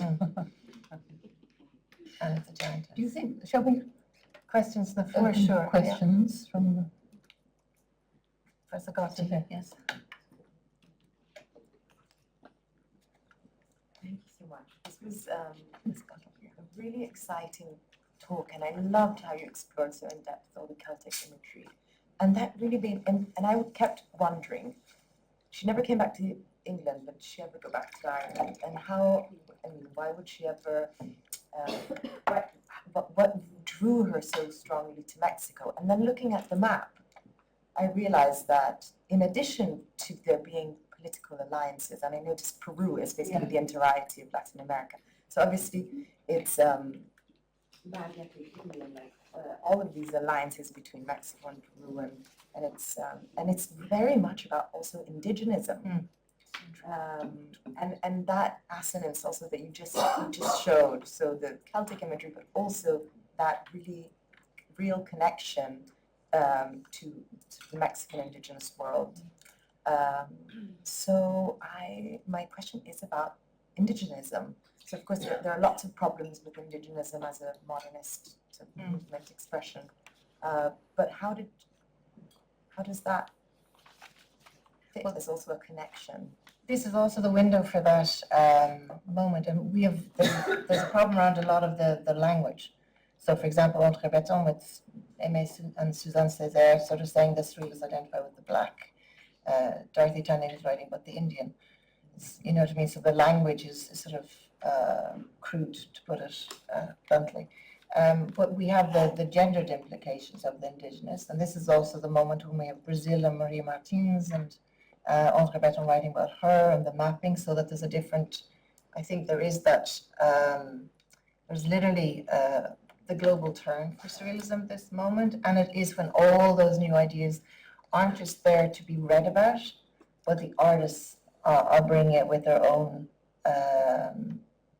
skills. So that is, and they're expanding, and this is where the 1947 Surrealist exhibition in Paris after the war, dedicated to the great transparent ones, is all about initiation, and that's the clear, keen sort of lies at the heart of what they're trying to do in the turn to something which is more indigenous in that way. Two is something around initiation that they're kind of wanting and thinking that could be something art needs to do, and the immersive experience of an exhibition likewise. But the journals, there's sort of many different platforms, if you like. And Arkendi said the journal that you have from Andre Breton, he's also studying the Hopi. So I sort of, you obviously got photograph and the Hopi mesas and the ceremonies, etc. But Lee Miller, Penrose, they're making these sort of, I mean, pilgrimage isn't the right word. They're genuinely, it's the ethnographic surreal that's at work at this moment, and something that they had been finding through objects in terms of interest in fetishism and sort of non-Western and in a kind of very schoolboyish way. And now it's becoming something much more. So there is a sense of actual travel and discovery and inviting people to take over a space in an exhibition and bringing that into play and seeing, and also, but that's like Emmy says there, saying, so we were surrealists, the surrealists discovered us. So it's flipping the classroom, if you like, in that sense. And that's the same logic about André Breton's approach to Ireland, to Mexico. They're innately surrealist. The gendered nature of that is that they also thought women were innately surrealist. Yeah, they'd say of the child, the woman, the non-white. So you have this sort of combination of their anti-colonialism, which is there from 1925, the manifesto, coupled with them trying to sort of expand that, so it's not just sort of exoticized. And the actual inclusion in the collective, which is why the collective is important in that sense. So you see people rubbing together and only knowing each other through the art because they don't share the same language otherwise. So it's kind of roundabout. Yeah. I mean, yes, it is controversial, the question of surrealism and indigenism. Just one thing quickly about Leonora and England. I mean, she did in her letters, she did often mention that she actually would quite like to come back, but couldn't see a way of doing it. So she got stuck there. I mean, Anne was a royalist, no? I always find that as an Irish person, I find that problem. With the postcard, or there was the fact that she sort of talked about, but I think that's also slightly not serious. I think the thing is that they obviously they did settle in quite a lot in Mexico City, that little group with Perret and so on, but it was definitely distinct, and subsequently a lot of Mexican art historians have written very critically about the way that surrealists expropriated things, which is slightly unfair too. I mean, they often got the wrong way around, but there is tension there, which is quite interesting. And when Perret collected his wonderful anthology of pre-Columbian and indigenous writings throughout the Americas, and that was an act of real love, and he wanted to bring it more to the public. And the surrealist sense that we in Europe had lost so much of our own culture and folk culture and so on, and that here was somewhere where it was still alive. It was very, very real. But probably through Levi Strauss, yeah, in terms of André Breton, knowing him, them traveling together. So that's the circle is a bit like that, but then the artists are yeah. I think it also might, I think it might also be highly political because in the United States, in the United States, any surrealists who had communist leanings, or do you know what I mean, were actually put under a lot of pressure, and the president of Mexico opened up the country, saying that you can come to the country irrespective of any political affiliations that you've got. So that meant a lot of surrealists did actually, find Mexico a home that they could practice as an artist without worrying about their political affiliations. So I just wanted to say that, that was also a reason that they gravitated towards Mexico. And you had to be sponsored if you were in the States. You needed Alfred Barr, someone to say you could make a living. Hello, thank you very much. More questions? Yes, sorry. In two of the paintings, the white cloth intrigued me, and I think you've given me the answer. In two of the images, one was in a tree, a big white cloth, unexplained, and another one was on the floor. And now you said St. Bridget's cloak. As I understand it, St. Bridget, well, I don't know enough about St. Bridget, but I understand that she was like a gateway goddess, a goddess of entry. So you have St. Bride's Church, you have Bridport, there's references around place names. Could you speak a little bit more about Bridget's cloak? Too much. I think of Bridget's cross, that we all make at school. But Bridget, you have, It's another example, I suppose, of obviously she's a saint, not a goddess, so it's a different, but it's another example of where one's denied the land, and she turns it's basically it's like a magic trick, effectively, with the spiritual cloak, and in throwing it, it takes over 2/3 of Ireland. So it does mean that it's a literally, I suppose, to continue the colonial metaphor, it's a reclamation, but one which is non-violent, we think. That's linked though also to the white goddess. So we have the white also, which with Robert Graves, Yeah, I know that. and we have the alchemical white, Mercury. So to put this one in particular, we did quite a bit of research around iconography and her books, and that idea that I suppose that would have been a tale with which she's familiar. The problem is we haven't interviewed we don't know the family lore. So what you're trying to do is document it through, we sort of sew together our literary references, don't we? So we have our books of myth and graves and everything else, and you're sort of trying to step into the shoes of the artist. So I don't think you ever would be counterintuitive and counter-surrealist to say that is exactly what it is, except within this landscape, and it draws also on Durer's drawings of the Irish and the Irish warrior. It means that it has a further loaded Celtic nationalism about it, I would think. But it is, In the two of the paintings, the white cloths were sort of inexplicable. One was over the tree, one was on the ground. It was... Yes, but some of those are more ghostly in terms of his skin, or in terms of, as opposed to this, which is the chieftain kind of image. Right. So I'm not and also she does that like fays, they're like nymphs, which is a recurring motif that we get actually. And Leonora Carrington. Thank you. Are there ever those class? Are there like people like certain value paintings where something turns out to actually be something else when you see it close up? Are there any things like experiences of looking at the painting, you get closer, actually there's something else Camouflaged. or like there's a cloth, a sort of cloak in one value painting, which when you get closer you realise actually it's a You can volcano see, with trees around it. I mean, that sort of thing. yeah, I'm trying to,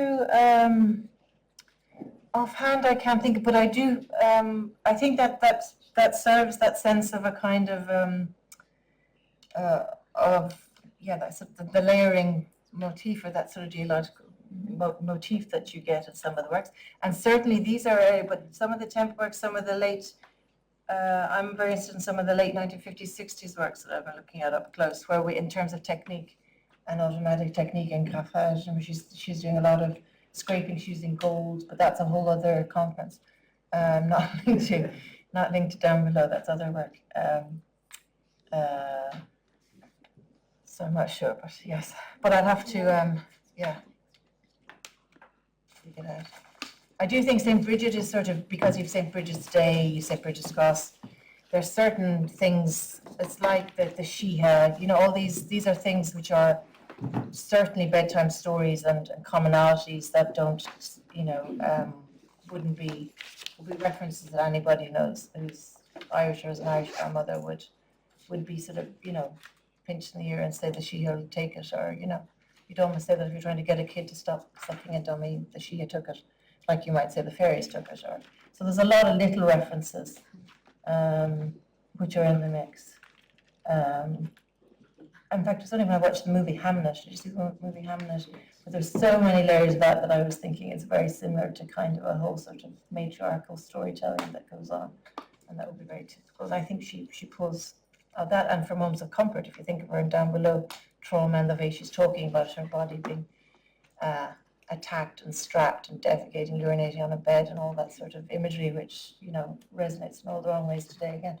But it is the fact that she then interlaces that then with sort of other memories, which you can see the past coming to the fore, or in terms of iconography, where you might cite a childhood memory, a spirit creature, when you're being invaded by an enemy, and she's using a lot of that rape imagery. and that's again unikazerned as a tool to evoke the Nazis and guilt and trauma of a nation state. But it's but you go back to the childhood and some of these little sort of motifs which are about healing or resurrection or drawing on a stronger matriarchal past to protect you and survive. There's a lot of, I find that when you're reading down below, there's a lot of that push and pull between the trauma and then something else which is going to carry her through, which I found, if you haven't read it, it's very powerful as a text. Thank you. And if you were reading it in New York during a war. Thank you. I actually have a question, well, more an observation, but I seem to recall something vaguely about St. Bridget and the cloak, which might provide a clue to one of the two cloaks that's on the ground. I think there is a St. Bridget related legend in which she approached the King of Leinster for enough land on which to build her monastery. Yeah. And I think he refused, and she pleaded with him to just allow her enough land that her cloak would cover. And he laughed and granted that wish. And she instructed her followers to take each end of her cloak, and miraculously it spread out across half of the island of Ireland, and she went on to found many monasteries after that. I think that. So the cloak was laid on the ground across. That's the legend. But that may provide a clue for one of the references to the. That's true, and that also makes it something political as well as spiritual, doesn't it, in that sense, that you're denied ground or for what you want in terms of the landowner, and then as far as the cloak will spread, but also the followers, and then it was that you did that apparently. Now I remember. Yes. And then it ripples through the fields. Yes, and in fact, one of the things that's been fantastic for me this morning is to learn quite a bit about the ways in which Leonora Carrington was influenced by her Irish lineage on her mother's side. I understood that she had been, but I wasn't sure in what ways, so it's been great to learn all about that.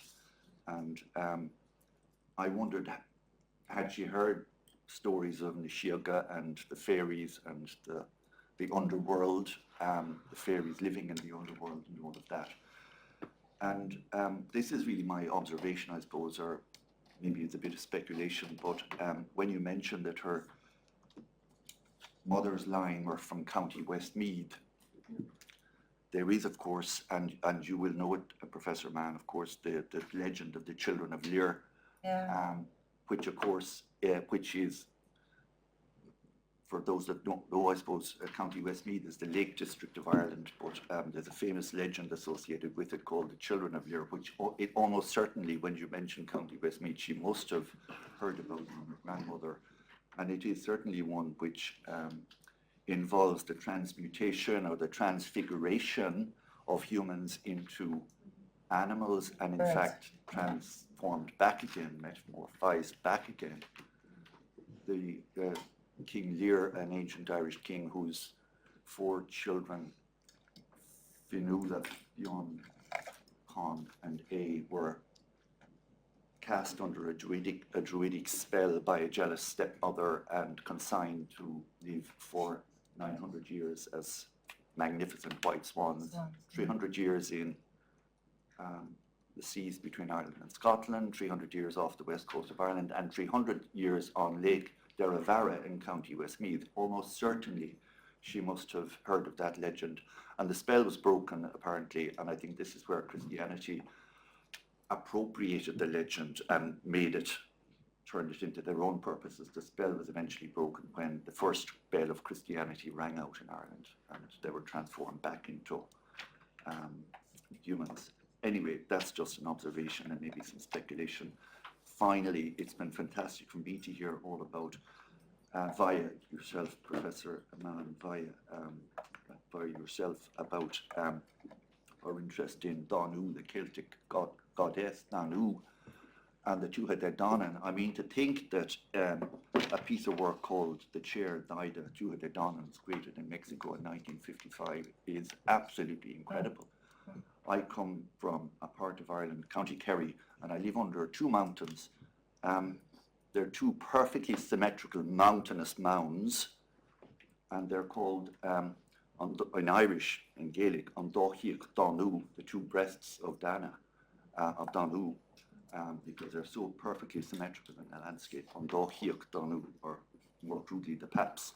But anyway, thank you for all of that insight you've given me this morning into Carrington and her Irish lineage and interest, so to speak. Thank you. Okay, Leonora, let's throw this around.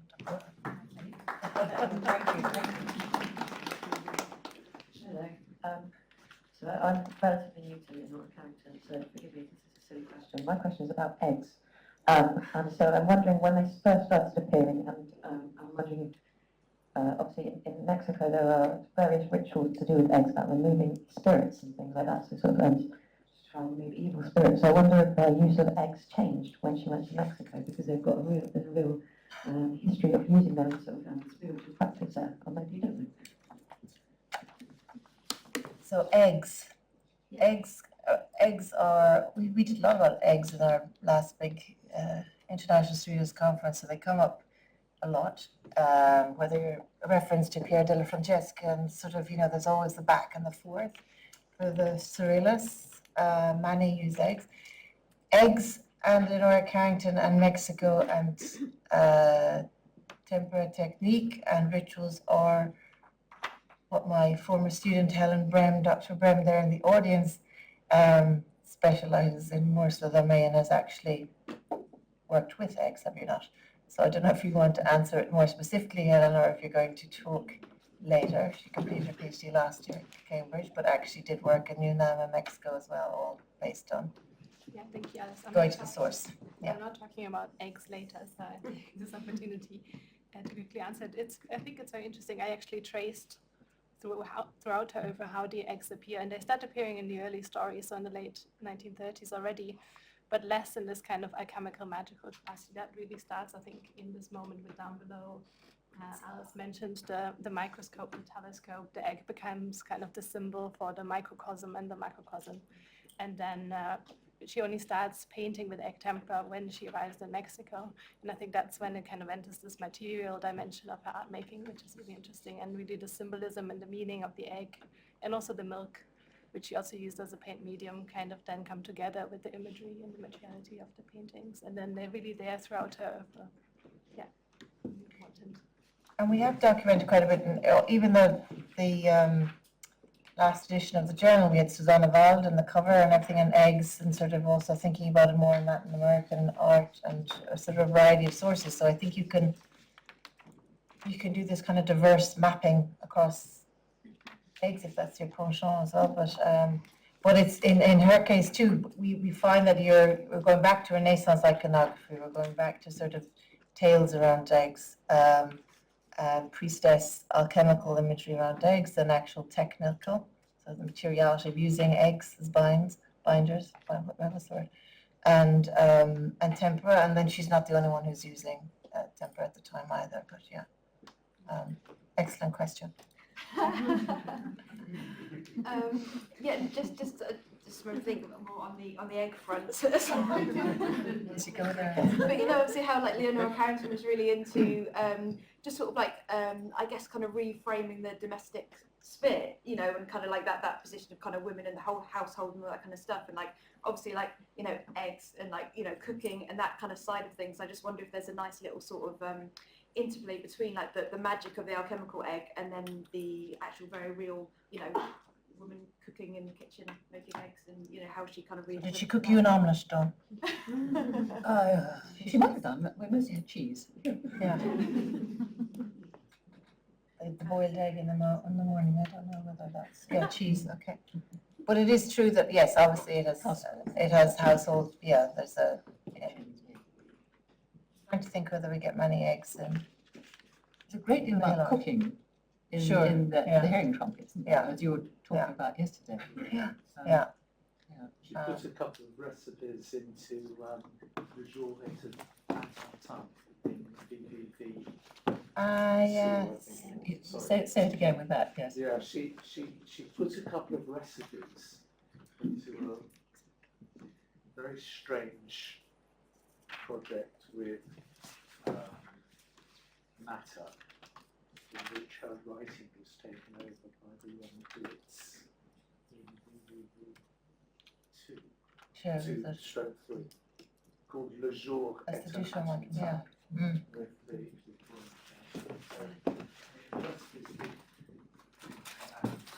to some extent is what it's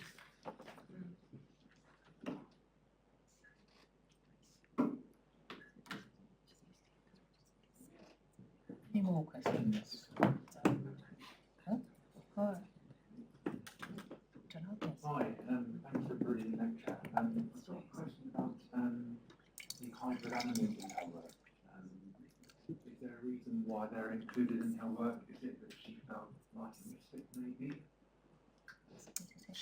Hybrid animals, does she feel like a, Whether like, in terms of the relation to hybrid animals, whether she felt like a mystic, like sometimes she behaved like an animal, or she felt she didn't belong, maybe? well, Specific, maybe? yeah, I mean, her approach to animals is critical across her career. I'm thinking, so the part animal, she, in her short stories as well as her paintings, the becoming animal, if you like, is often critical to the narrative, to a shape shifting. Later, she was very influenced by shamanism. And as I said, with Carrington, you could have sort of multiple chapters to the story. So shamanism was very important for her too. We have, I suppose what I was trying to emphasize too is that it's not a negative sense of becoming animal so much as returning animal. And so she talks about her inner beastery and that sort of sense.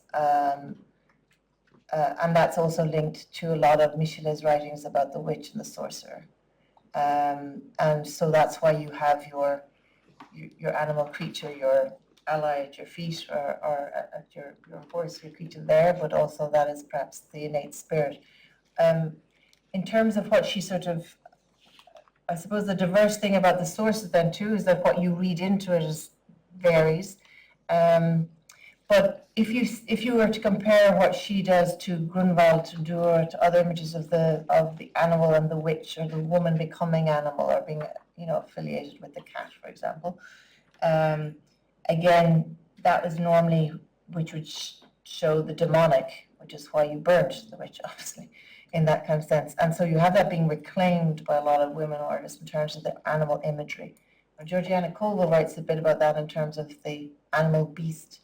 But or that often that's interpreted as a kind of child substitute, a sexual doppelganger, that kind of sense that you're unfettered. But again, I think a lot of that's very sort of patriarchal in its presumption, and sort of still falls within a very pejorative idea of sexuality for women in that way. And it's more in the 1970s, which you showed Xavier Gautier's book, Surrealism et Sexualité, which was there in 1971, and her work on surrealism also emphasizes how a lot of that iconography and images around animalism and the sorcerer and the witch is something obviously that the first generation feminists would seize. Or Gautier launches her own journal, Sorcière, which is the cover of a witch by Leonora Fini on the cover. So that you have, it sort of paves the way for a feminist. It's taking back, that's the emphasis Carrington also has, taking back the powers, the stories, the mythologies, the iconographies that were ours from the start. It's not creating them anew, and it is not born out of a dialectic with the male sort of dominant language. It is taking back and going back to the matriarchal and bring it forward, which of course is perfect for the goddess feminism of the 70s and on. So I think that's the kind of spirit within it which it's best enjoyed. Thank you.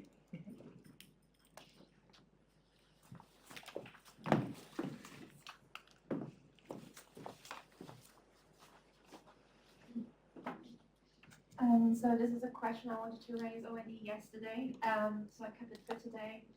I'm referring to the painting down below from 1940. And I think it was also mentioned yesterday that, so when we look at the painting, also falling back onto like the hybrid animal figures, so we see different personalities, and it was said yesterday that Leonora had to get rid of these personalities to recover. And I was thinking, I can imagine that Leonora, and we also touched upon briefly about psychosis and what her possible diagnosis was. I was wondering whether in that painting and in other paintings that she was not only, it was not only about the psychic processes and relying on her imagination, but maybe she was also painting what she saw within her experience of psychosis. And for someone with lived experience of psychosis, it is very common that you see certain figures or you see it within people, and art becomes a way to express it and make it accessible for other, for other people who maybe didn't have that experience. So yes, I was wondering, in that painting down below, is there a possibility that Leonora was, while she was at the sanatorium, that she was maybe painting what, like the people that appear, maybe they appeared as animals, and by painting these experiences, she was able to, work through these kind of themes or express what she saw.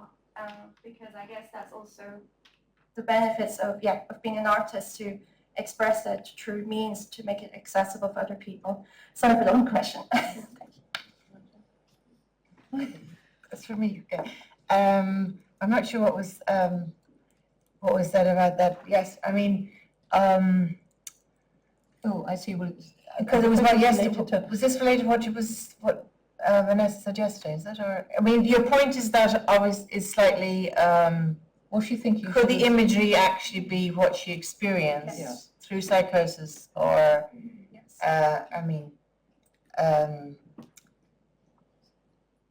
Well, she was talking here about actually at some points, apparently it was reported to her that she was behaving like an animal when she was, barking or growling or whatever it was, that sort of thing. Is that? But you're talking more about what she might, in terms of having a kind of out of mind, out of body experience. Mm-hmm. Yes, there has been work done on sort of the impact of the drugs on the brain and cortisol and all that. It's about reality. So whether she was painting the reality, on a canvas. Well, I suppose I'd go back to my safety net, which is the surreal. The surrealist is always it's the space between the real and the surreal, and that's where the art is born. But it's not therapy or art therapy.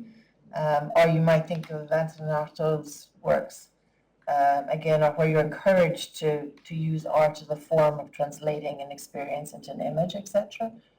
Or in his case, sort of attacking, perforating the paper, things like that. But I think within this case, when you're talking about a painting, what was fabulous about the show, again, is the fact that there was the desire to express what was going on. That doesn't mean to control or to report or document, but it shows you that it's inseparable, the light from the art, which is sort of, again, would lie at the heart of the surrealist sense of what it was about. We all have potential to be surrealist in that sense, and it's a childlike wonder, etc. So, and that is where they kept emphasizing there was surrealism before surrealism with a capital S, and by after May '68, it kind of goes into the streets. So it's trying to encourage that, maybe. But I don't doubt that the brutality of the drug and the experience, without a doubt, would also, and also some of the issues around the color. Yeah, thank you.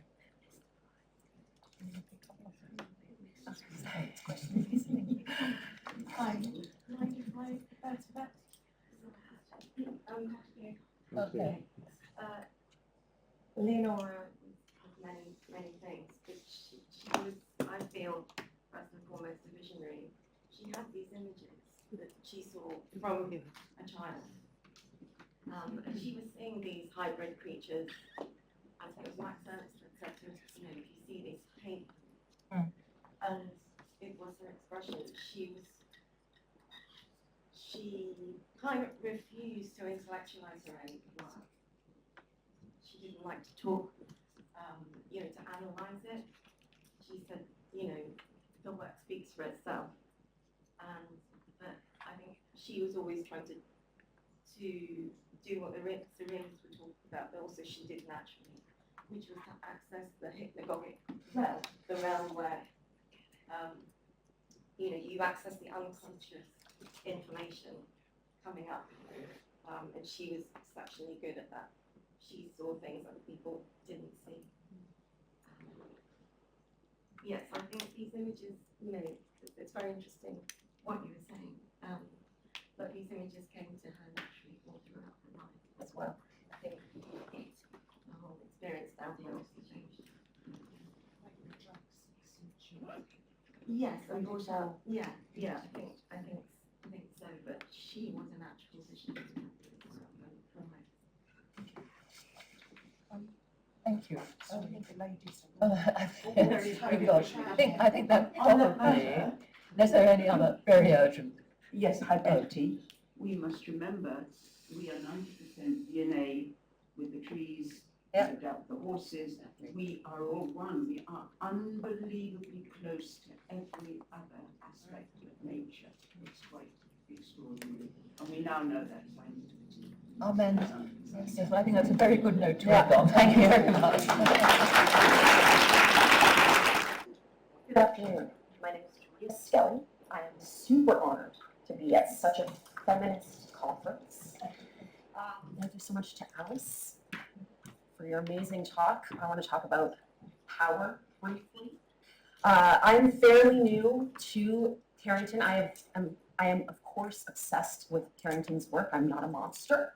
I come to Carrington honestly via the Guggenheim show in Venice in 2022, Surrealism and Magic. Who saw that show? Yes. Dope. Super good. It was super good. So I was aware of it before because, again, I'm highly educated. But that show really moved me. It was incredibly powerful. And I think a lot about women in power, so it resonated. Interestingly, Kati Horna, whose work you see here, a Hungarian photographer who also fled to Mexico and became friends with Carrington and Remedios Varo, was not included in that show or catalog, which is fine. You can't talk about everything all at once. I am currently writing a book on Horna, and I just want to talk briefly about Horna before I introduce the incredible speakers in this panel. This is a 1962 photograph by Kati Horna, representing Remedios Varo, wearing a mask produced by Leonora Carrington. So there is some debate about the date, but MoMA has it as 1962, a year before Varo died, 1963.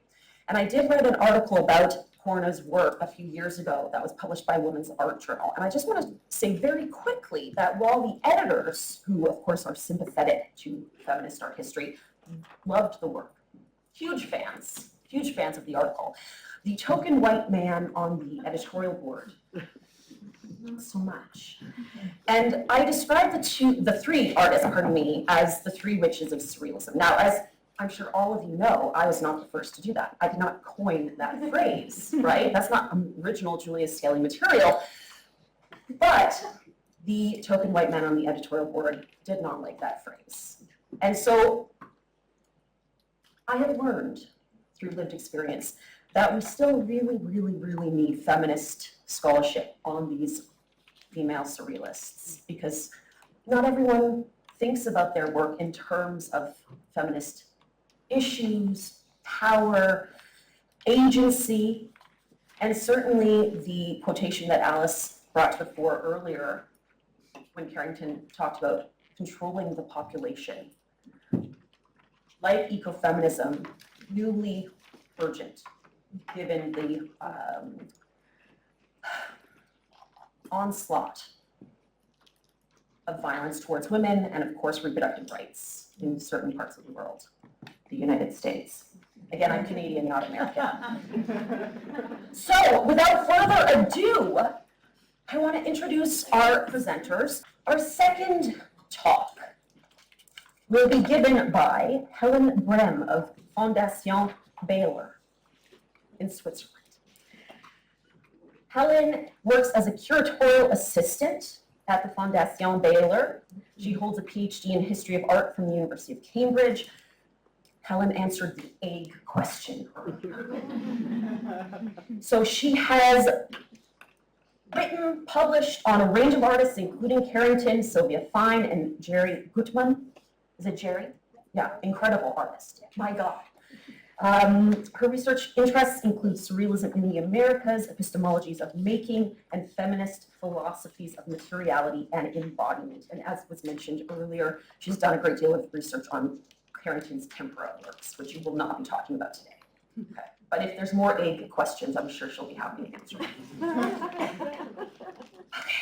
Our next talk will be Felicity G, who shares all of my opinions about scholarship, we have discovered. Strong opinions. Felicity G is Associate Professor of Modernist Literatures and Avant-Garde Studies at the University of Exeter. Her first monograph, Magic, Realism, World Cinema, and the Avant-Garde, was published by Routledge in 2021. And keep your eyes open for her forthcoming publication with Bloomsbury, 2026, Valentine Penrose, Surrealist Poet, Artist, Voyager. Finally, Sarah Wilson of the Courtauld Institute of Art. Wilson has published, extensively on surrealism and launched her Courtauld career with a surrealist buffet in the Courtauld. Am I reading that correctly? A buffet? Like people ate food? Okay, great. Okay. Okay, good. They've never had one. So cheap, so cheap. They've never had one. Okay, well, they provided a very nice lunch for us earlier, so they're very classy. Thanks for inviting me, by the way. Thanks for having me.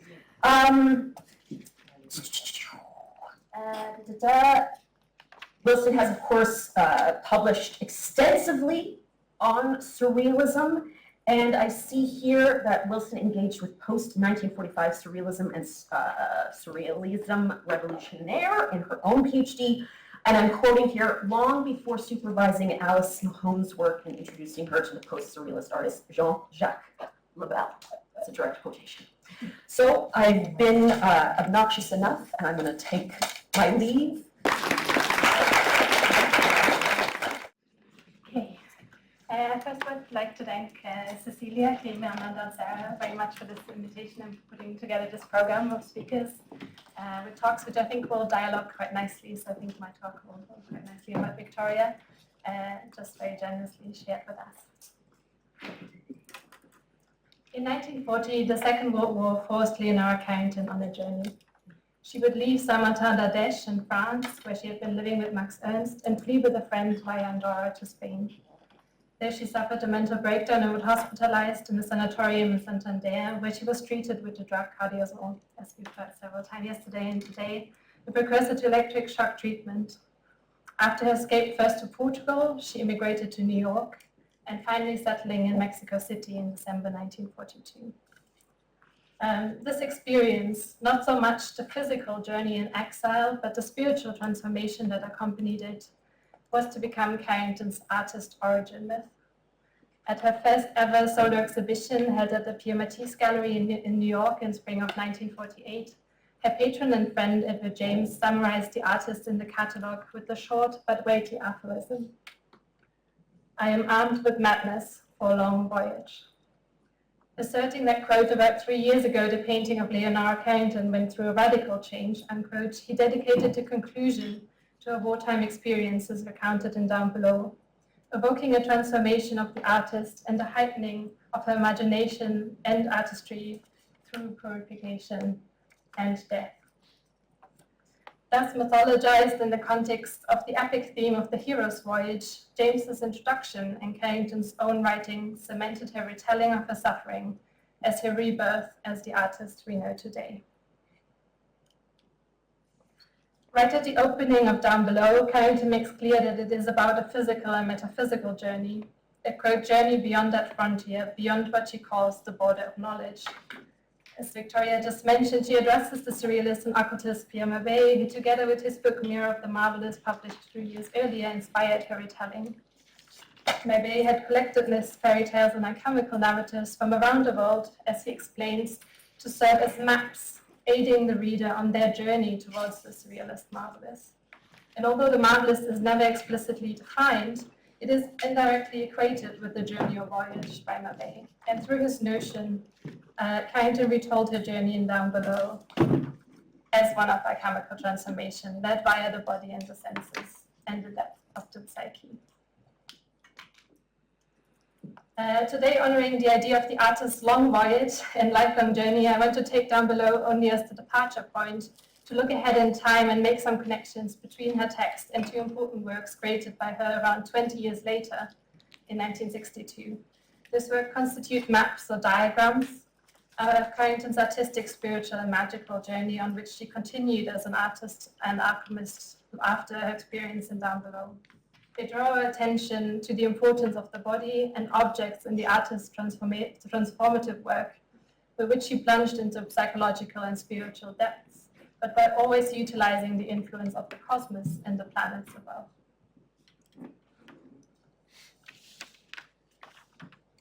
Alchemy involves both the process of material transformation, of base matter into gold or the philosopher's stone, and of spiritual transformation of the alchemist. The latter was especially important to the 20th century psychoanalytical approach to alchemy, prominently developed by C.G. Jung, whose work Psychology and Alchemy from 1942 would constitute an important reference point for Carrington.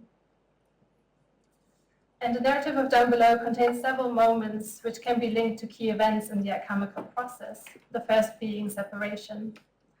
While waiting with her friends in Andorra to cross the border into Spain, Carrington describes experiencing a separation of her mind and her body, which she's consciously and unconsciously working against. She writes, quote, "I realized that my anguish, my mind if you prefer, was painfully trying to unite itself with my body." Unquote. She was trying to seek, quote, a chord between the mountain, my mind, and my body. Unquote. When she enters the sanatorium in Santander, she is like a cadaver, living through a symbolic death.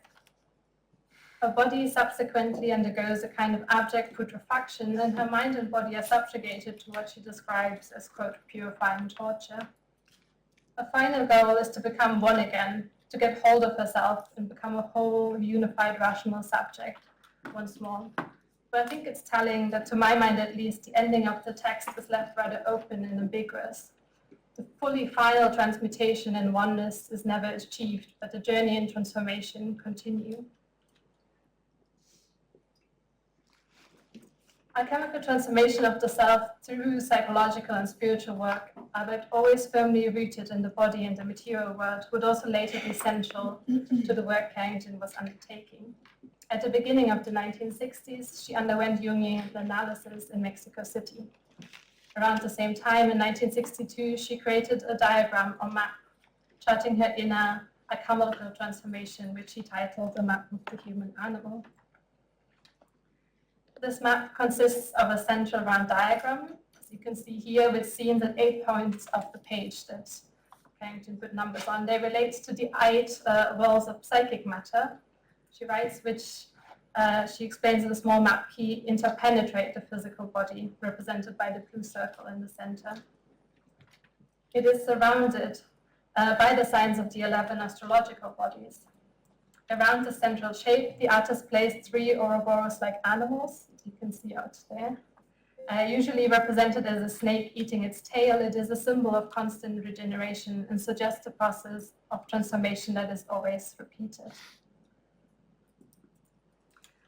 C.G. Jung called the Ouroboros the, quote, basic mandala of alchemy, unquote. In the illustrations he compiled in Psychology and Alchemy, among them, for example, this Mexican calendar that you also see has this snake with a little face at the top wrapped around it, inspired Carrington's imagery for her map, I think.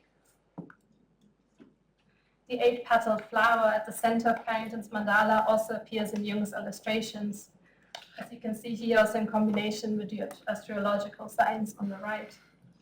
It is related both to quote-unquote Western alchemy and the Chinese Taoist text, The Secret of the Golden Flower, translated by Jung's friend Richard Wilhelm, a work on inner alchemy written in 8 parts, echoed by Carrington's 8 steps.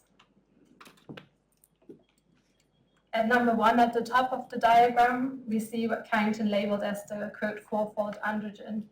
It consists of 2 winged figures identified as male and female, joined and overlapped by 2 heads, and a third body shaped by dotted curved lines and extending from beyond the page towards the blue circle, so the physical body. It contains the sun and moon symbols, you see here at the bottom, in themselves representative of the male and female aspects in alchemy. The androgen is encircled by a movement indicated by arrows labeled as the open cosmic egg. Its appearance as a symbol of beginning and creation at number 1 suggests that the process is beginning here. On the kind of bottom of the diagram at number 5, and I've kind of turned it upside down here so we can see it better, we see a 5-headed being titled the blind leopard, inverted scream. 3 of the creature's heads are human, the other 2 are dog and bird-like, respectively. This creature is identified by Carrington as, quote, unconscious sleep, and it is encircled by a pink egg shape, once more, with a fire below.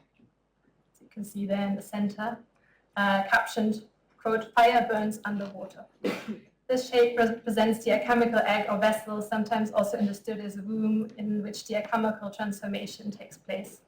And the inscription, quote, the womb where reconciliation is conceived, unquote, above the 5-headed figure refers to this analogy.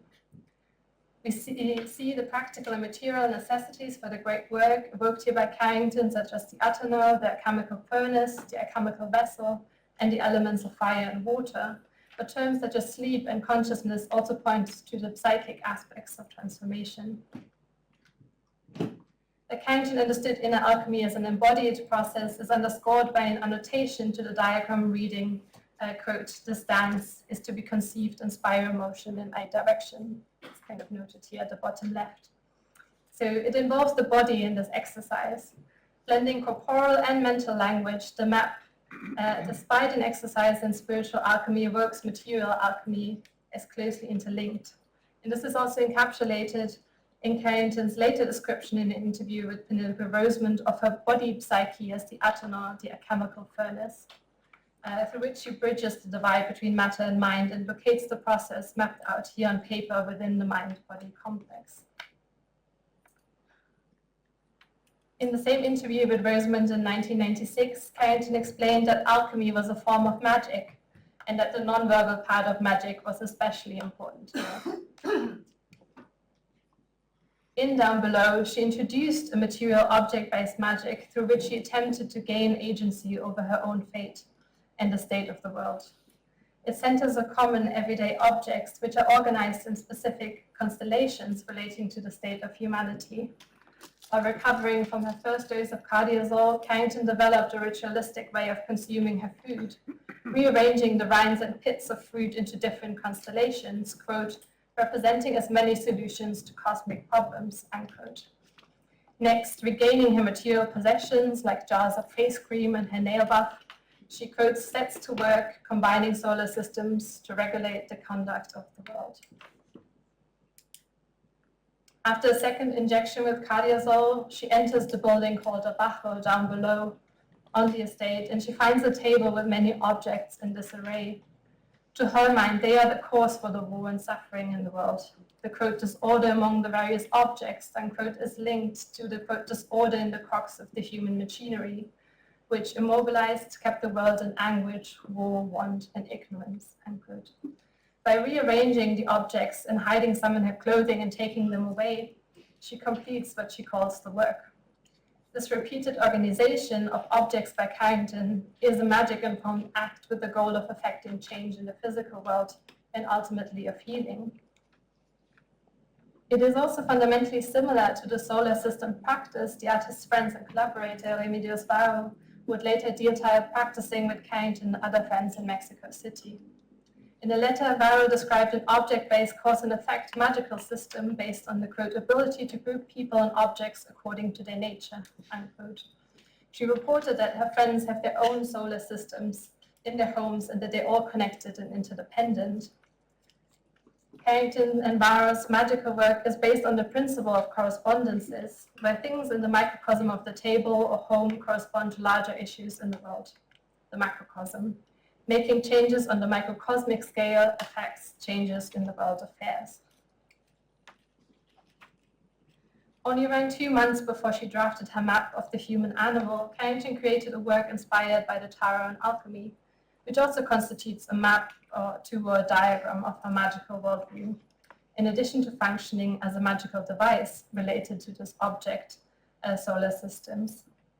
Its overall compositional structure, as you can see here, it's based on the hematic scheme of the universe from Thomas Norton's Hematic Museum. And the geometric shapes also reference the alchemical numbers, with the green circle and the sun standing for 1, and the unity that is the goal of the alchemical process. The golden square below the green circle, referencing 4, the number of the elements, and a triangle shape referring to the 3 ingredients of the alchemical process, sulfur, mercury, and salt, or the spirit, soul, and body. The stag and the snake at the center, through their conscious gendering, represent the male and female principles of the substances. At the bottom of the card, we see the symbols of 7 planets, which complement the sun and Mercury to represent the modern 9 planets. Like in alchemical illustrations depicting the symbols of 7 planets and stars, so you can see one example down here. The rightmost star in the traditional worldview, that's Saturn, in Carrington's case, the 20th century, that's Neptune, is depicted on a black background. Given the card's allusion to the hematic worldview and its explicit use of alchemical imagery, it can be understood as a spiritual exercise illustrating the cosmological determination of the alchemical process and the micro-macrocosm relationship underlying the principle of correspondences, with the influence of the planets, and particularly the most powerful one, the sun, on our existence on Earth. Like the solar systems of everyday household objects, the material composition of the card had magical efficacy through its relationship with the macrocosm. As you can see, the card has a very high proportion of gilding, and Carrington applied this kind of gold leaf in a very elaborate process. And in using gold, the metal of the sun, Carrington imbued the card with the sun's power. Frances Yates, in her Contemporary History of the Hematic Tradition, explains how the artist or magician could establish, quote, chains of influences descending vertically from above and establishing a chain of ascending links by correct use of the occult sympathies in terrestrial things, of celestial images, of invocations and names and the like. Quote. So whether with fruit rinds or the nail buff or artistic materials, Carrington practiced transformation of the self and the wider world through material, non-verbal magic and alchemy. Writing on the practice of the surrealist occultist scholar Kurt Seligman, who was a friend of Leonora Carrington, Regina Ziboliti emphasized how for him and many other surrealists, quote, magic held a liberating, Faustian power of rebirth and renewal in the face of turmoil and uncertainty. In a disenchanted world, it was powerfully emancipatory, unquote. During the Second World War, Carrington experienced a complete loss of control, sovereignty, and bodily autonomy. In 1962, as expressed in a manifesto-like text she composed in August of 1961, and ominously titled "The Sun May Not Rise for Us Next Year," and Alice kind of evoked it earlier, and you should all go and read it. But at the time, the early 60s, she clearly saw herself faced with the likelihood of the total destruction of all life on the planet through nuclear war. Carrington used art making and spiritual magical practices, often intertwined, to chart and guide transformation in times of war and social and political unrest. Through writing, painting, and crafting, she pursued a transformation of both the mind and the body as a unity. And with her literary embodied and material approach to alchemy and magic, she could activate their emancipatory powers and regain agency in situations and times of personal and political powerlessness and political and ecological crisis. Thank you very much. Hi everyone. I just want to echo everyone else's thanks so much for the organisers for this great invitation and to hear the work coming together today and overlapping and in dialogue. It was difficult to think of how to frame certain things knowing that they'd be spoken about earlier. So hopefully there's some newness here. So what I'm going to speak about today is quite a speculative sliver of a larger project, which is about speaking. And looking at all these images of Carringtons this afternoon and this morning, I'm struck again by the feeling of silence I often get when I look at them. The fact that often the female characters, their figures, their mouths are closed, they're not speaking, whereas Carrington's work has a lot of exclamations and howls and shrieks, and it's very noisy. So I'm going to be talking about the text primarily. Okay. On the opening page of Down Below, Leonora Carrington addresses Pierre Mabie, her clear-sighted friend, in a spirit of mutuality. Encouraged by him to recover her experiences in Spain, particularly her treatment in Santander and its preceding events, she says, "I must live through the experience all over again, because by doing so, I believe that I may be of use to you, just as I believe that you will be of help in my journey beyond that frontier by keeping me lucid and by enabling me to put on and to take off at will the mask which will be my shield against the hostility of conformism." The frontier to which she refers is the border of knowledge. We might consider what then becomes the transcript or the text of Down Below to be the result of a collaborative act of friendship. We might also see that Mabie, although not in any way set up as the Lacanian subject supposed to know, takes up through Carrington's language the position of the someone who might help, who might facilitate a re-narrativization of the speaker's story, alongside, of course, his wife, poet Jeanne Ménienne, so Pierre Mabie's wife, who a poet in her own right, who appears in Mirror of the Marvelous, who is actually transcribing and doing the labor of this endeavor. Decades later, in 1987, Marina Warner presents Carrington's words from their discussions together in her postscript to the New York Review of Books translation of Down Below, summarizing key compass points in her journey from Spain to New York and eventually Mexico. Carrington says simply, that was the story. But it is a complex story of familial love as well as artistic practice. And she says, "My mother came to Mexico when my son Pablo was born in 1946, but we never talked about this time. One would have thought they, her parents, would have come themselves to Santander. Famously, they sent the nanny." She continues, "What is terrible is that one's anger is stifled. I never really got angry. I felt I really didn't have time. I never saw my father again." In Down Below, Carrington's retellings originate in the absolute trauma of losing one's love, the shock of Max Ernst's internment in a French concentration camp, his presence ripped from the homely creative shelter of Saint-Martin-d'Ardèche. Down Below is also testament to the more drawn-out repetition of portrayal by her parents, which contributes to her decision to get far away. She said of her marriage of convenience to Renato Leduc that, "At that time, I was as frightened of my family as of the Germans." A chilling comment, illustrating the total lack of safety afforded to her prior to the fortuitous exit strategy to Mexico. Along the way, Carrington not only experienced the anguish of losing Max, her parents, and Europe, but was violently sexually assaulted, if we take the account from the book, and we can discuss this later, and forcibly subjected to treatment for psychosis. Down Below, regardless of its proximity to or deviation from fact, speaks fully through its narration of intense suffering. In a harrowing section of the book, the reader must journey into the narrator's panic and anguish from the effects of a cardiazol injection, an antipsychotic drug that was phased out by the 1950s after the invention of the wonderful ECT. The passage, that was irony. The passage reads, Each one of them got hold of a portion of my body, and I saw the centre of all eyes fixed upon me in a ghastly stare. Don Luis's eyes were tearing my brain apart, and I was sinking down into a well, very far. The bottom of that well was the stopping of my mind for all eternity in the essence of utter anguish.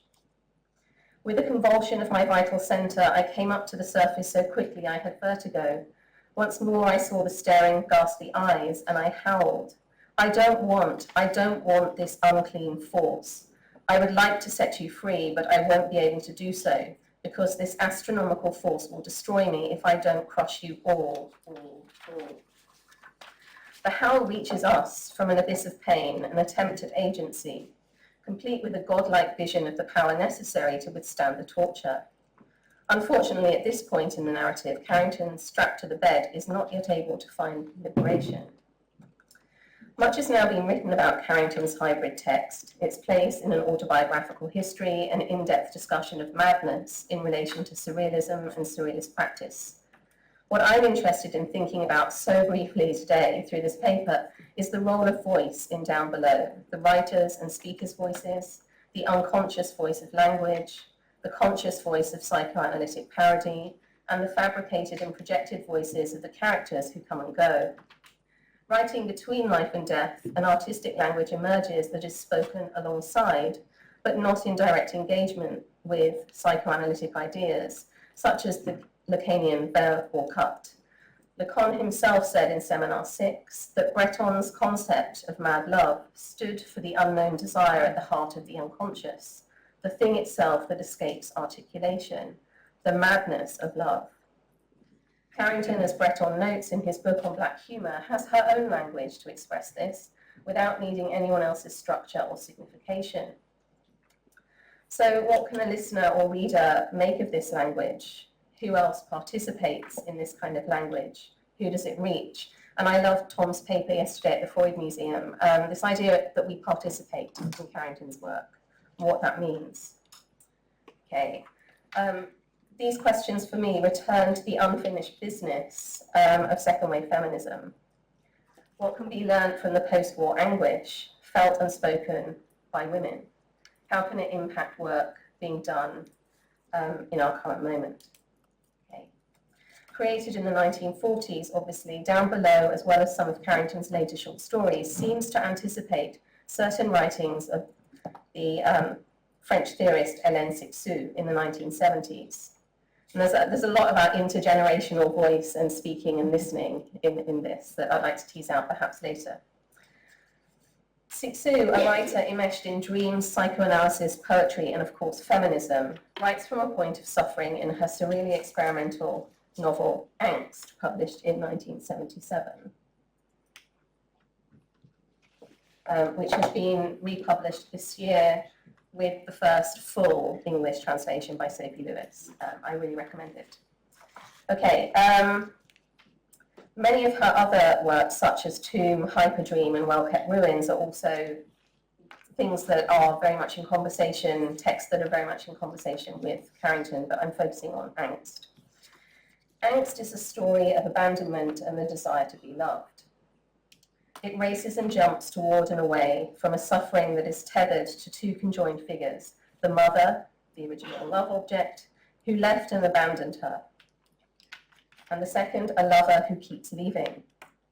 The anguish felt by the writer traps her and creates a potent desire to move, to be free and run, like Carrington's horses that we've seen in Green Tea, tethered but wanting to escape, or the rocking horse outside.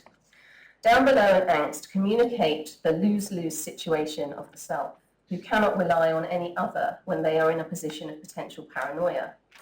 As psychoanalyst Jameson Webster writes in her introduction to Angst, quote, "The forced choice appears as the mother who does not return, a male lover who departs whenever his presence is desired, moments when inside and outside collapse. And now there is no place, no arrival, no return, only an outside, without any reasons to give for this anguish." Cixous abandons fixed pronouns to allow the figures of the lover and the mother god to exchange places and overlap in the testimony of the narrator. Like in Carrington's work, sex and gender can either be fixed and or prismatic, frequently undone through a more than human emphasis on animal and object relations, occupying spaces not dissimilar to those in Santander. In Angst, narrator Hélène says, quote, no. I went down them, the stairs. Just to be clear there. The dwelling was shifting around, the rooms coming loose. They were all topsy-turvy because of me, of course, but not solely. The walls were getting backed up, while in the corridors I struggled to fend off animal furniture. Sixou was born to an Algerian French father and German mother, and her childhood was set against the backdrop of the Vichy government during the Algerian War of Independence. She once said, I was living in the city of Iran, and I used to search of it. After that, I was living in the city of Algiers, and I'd be looking for the entryway, and it kept eluding me on its own earth. Beneath my feet, I could never touch it. I wanted the door to open. Now I have to find a way to tell about the expedition. I threw myself into heart and soul looking for Algeria. So just underlining here, I have to find ways to tell. And this is from her Wild Woman book, where she talks about growing up in Algeria. Sixou feels compelled to communicate the experience of looking for a place, an act that in Angst is revealed to dovetail with the act of looking for a self. She describes anxiety as twisted black sentences. Carrington, escaping from her constrained, wealthy childhood in England, desired for very different reasons to know both place and self. Writing in 1970, like everybody else, I yearn for an identity, although this yearning mystifies me always. If there is a true individual identity, I would like to find it, because like truth on discovery, it is already gone, and that's from What is a Woman? The narrator of Down Below, because Carrington, narrator, we're sliding here, gathers the reins to steer the course of the narrative, pinpointing the onset of her traumatic symptoms in her stomach, immediately following Max's arrest in France. I wept for several hours down in the village. Then I went up again to my house, where for 24 hours I indulged in voluntary vomitings induced by drinking orange blossom water. I had realized the injustice of society. I wanted first of all to cleanse myself, then go beyond its brutal ineptitude. My stomach was the seat of that society, but also the place in which I was united with all the elements of the earth. It's significant that Carrington's friend Catherine, who is mentioned in the book, a previous analysand in psychoanalysis, suggested to her that these admonishments were a form of torturous expulsion related to her unconscious desire to get rid of the father and the second father, Max. Carrington had other ideas about this, seeing her body and mind as jammed. As the brakes jammed on the car driving from France to Spain, she says, I too was jammed within by forces foreign to my conscious will, which were also paralysing the mechanism of the car. This was the first stage of my identification with the external world. I was the car. Later, she would conflate the sickness in her to the sickness in Madrid, joined by their intestines. She recounts that her ability to communicate and voice herself during the time spent waiting in the city was a form of hermetic signification deriving from a language, Spanish, that she couldn't speak. This is all she had to communicate through after seeing death lining the streets on her journey there, after enduring sexual violence that was about to occur. This sexual violence, as Vanessa talked about last night, is alluded to in The Flying Dutchman, which is on display at the Freud Museum now, which voices a prayer to sex-trafficked women and girls. Sixou is not writing from the same point of horror as Carrington, clearly, but the violence of the female position is clear in her language. Yes. Fallen from life like lightning, tossed from the heights of love, the heart down below, even hotter than before, shaken in torment, can't escape, incarcerated. Your hands below, digging into the chest, hold back the heart, crushing it in their hardened fingers, claws.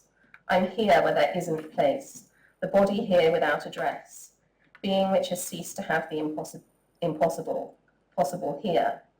I did not fight, I fled. I raced across myself.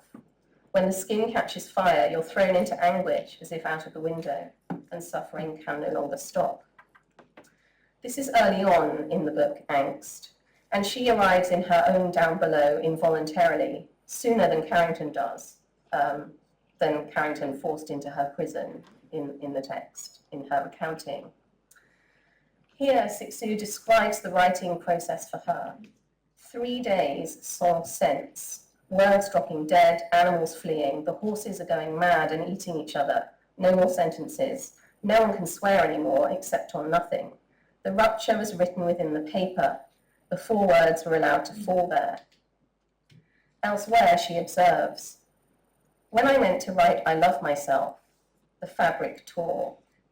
That's just such an amazing line. In Down Below, on August 25th, 1943, in her retelling to Pierre Mabie, Carrington also measures her relived anguish in 3 days, and remember she has 3 shots as well, so this repetition of 3 is quite significant. Telling Jean Megnen, I've been writing for 3 days. Though I had expected to deliver myself in a few hours, this is painful because I'm living this period all over again and sleeping badly, troubled and anxious, as I am about the usefulness of what I'm doing, retelling. I must go on with my story in order to come out of my anguish. I don't need to point out the similarity with Sixu's language here. Writing is sublimation, writing is a cry for an exit. After a shot of Cardiazol, the Carrington narrator tells the listener, later, with full lucidity, I would go down below as the 3rd person of the Trinity. I felt that through the agency of the sun, and we've heard this so many times. Chant with me now. I was an androgyne, the moon, the Holy Ghost, a gypsy, an acrobat, Leonora Carrington, and... Thank you. The eye keeps moving. So too, in the first person, Sixu seems to free associate, circling around her desire, sometimes using Hélène and 3rd-person pronouns to access her split self from the inside and outside. Carrington speaks her body from inside and out, and both writers deploy by hybrid and fantastical animals the spatial topography of the incarcerating building and the gaping abyss to locate the women at the center of the story.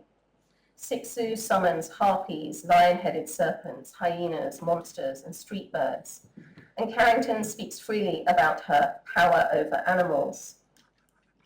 Both texts also form altars from the mundane and decontextualized objects around them. Driven by a mad desire, the sentences unfold and repeat. They form a plaintive song.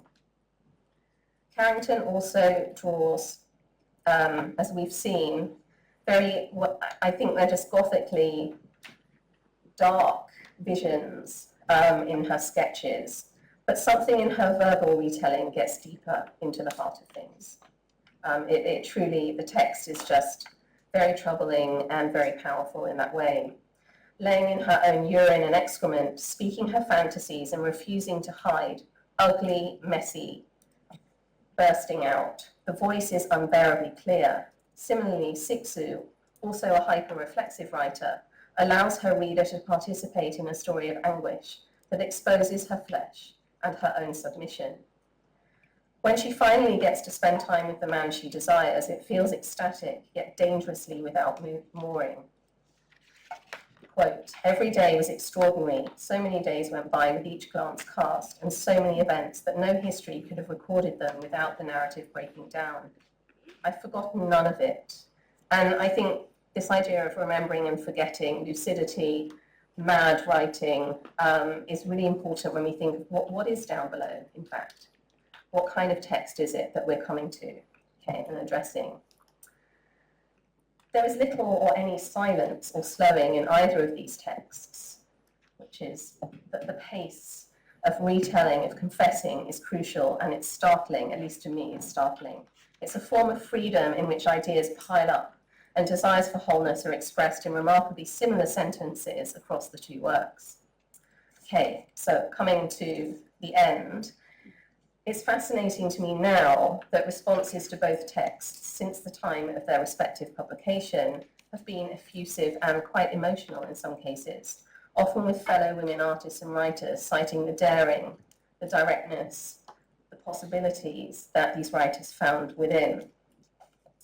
As I said in my abstract for this paper, I'm looking and thinking about the potential for new language, for new voices to spring from the chasm of lack, loss, and extended suffering that begs to be looked at anew. And Dawn's point earlier about en bas, down below, being actually a paradise is part of this paradox, this kind of twisting and turning that we get.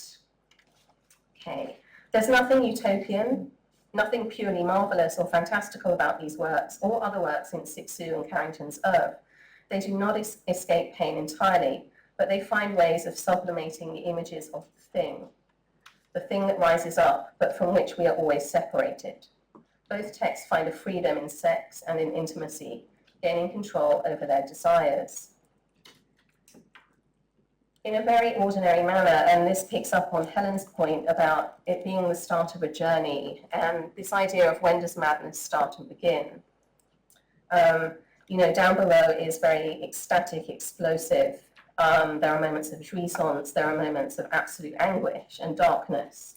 But in a very ordinary manner, Carrington continued to have a kind of daily depression and darkness.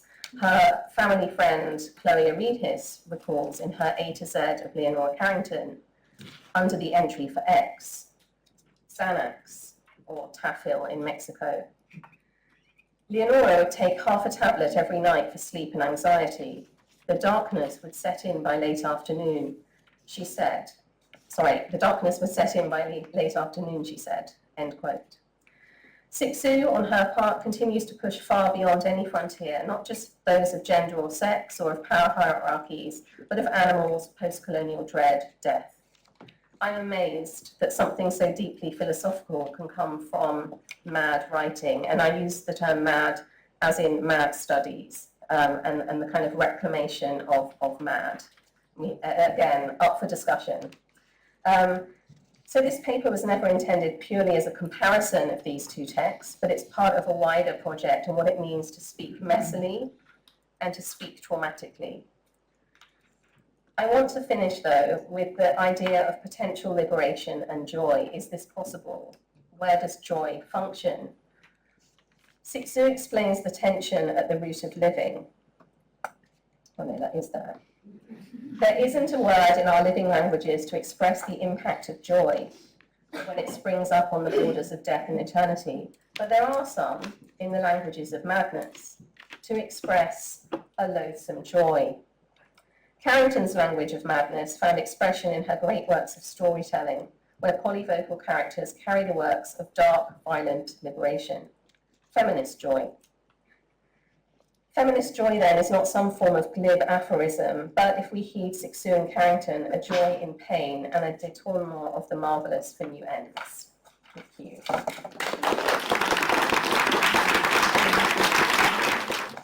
That was a very hard act to follow. It was so interesting. Thank you so much, as so many of the papers have been today.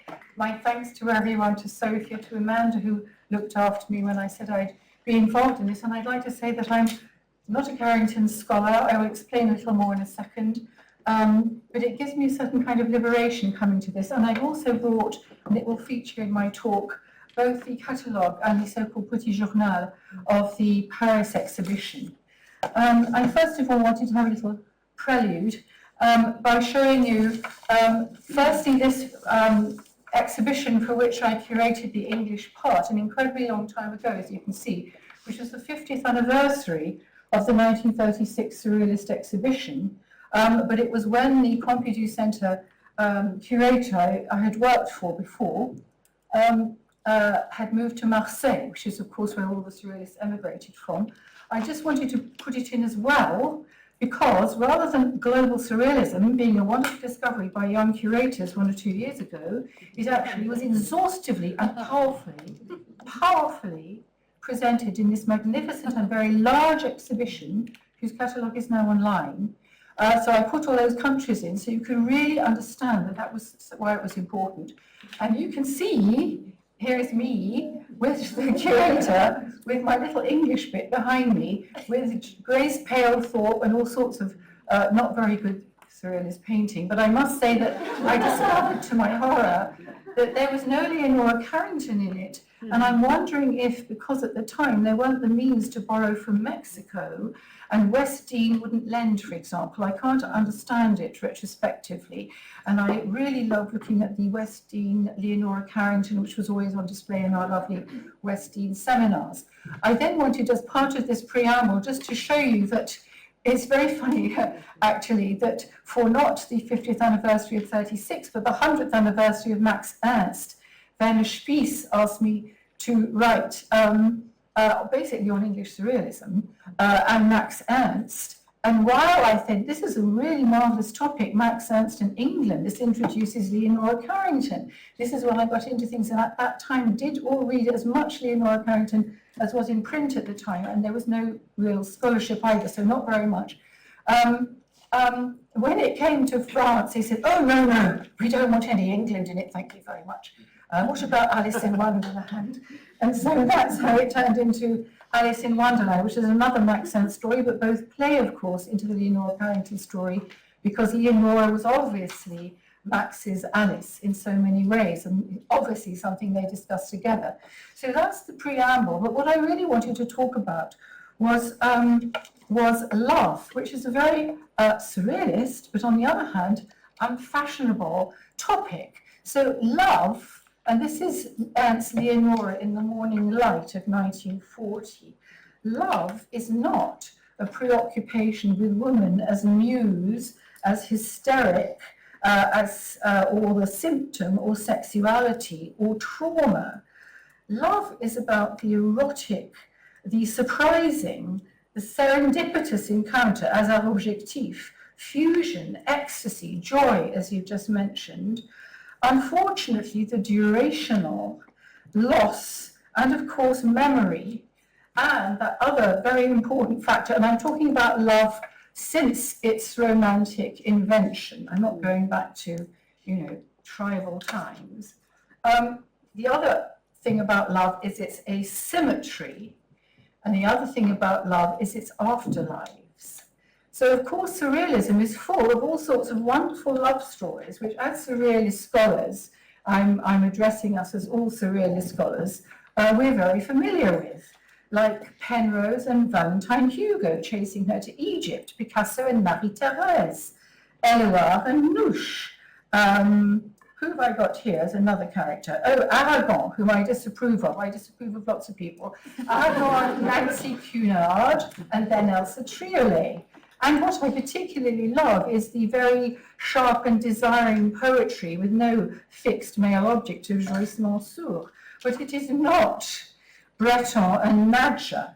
Breton is not one of my favourite people, incidentally. It's not his idea of Gradiva, and going back to Freud, and remember the Gradiva sculpture that Freud has in his consulting office we saw last night. I don't know if you've read Wilhelm Jensen's novel, but it's unbelievably dreadful at the end. It's like Alice in the Rabbit Hole, He wakes up and finds out that this wonderful figure is Berthe, the girl next door. So not Jensen, and it's not the surrealist researches on sexuality either. But it has got, but I wanted to say in terms of my actual abstract, I thought I must do justice to Whitney Chadwick. I went back to actually look this morning at what she said and to what extent she did mention the men and so forth. And of course, she didn't write Kay Sage entirely without Yves Tanguy, but there were no reproductions by any men, and therefore no formalist art history in her very welcome and very admirable book of 1985.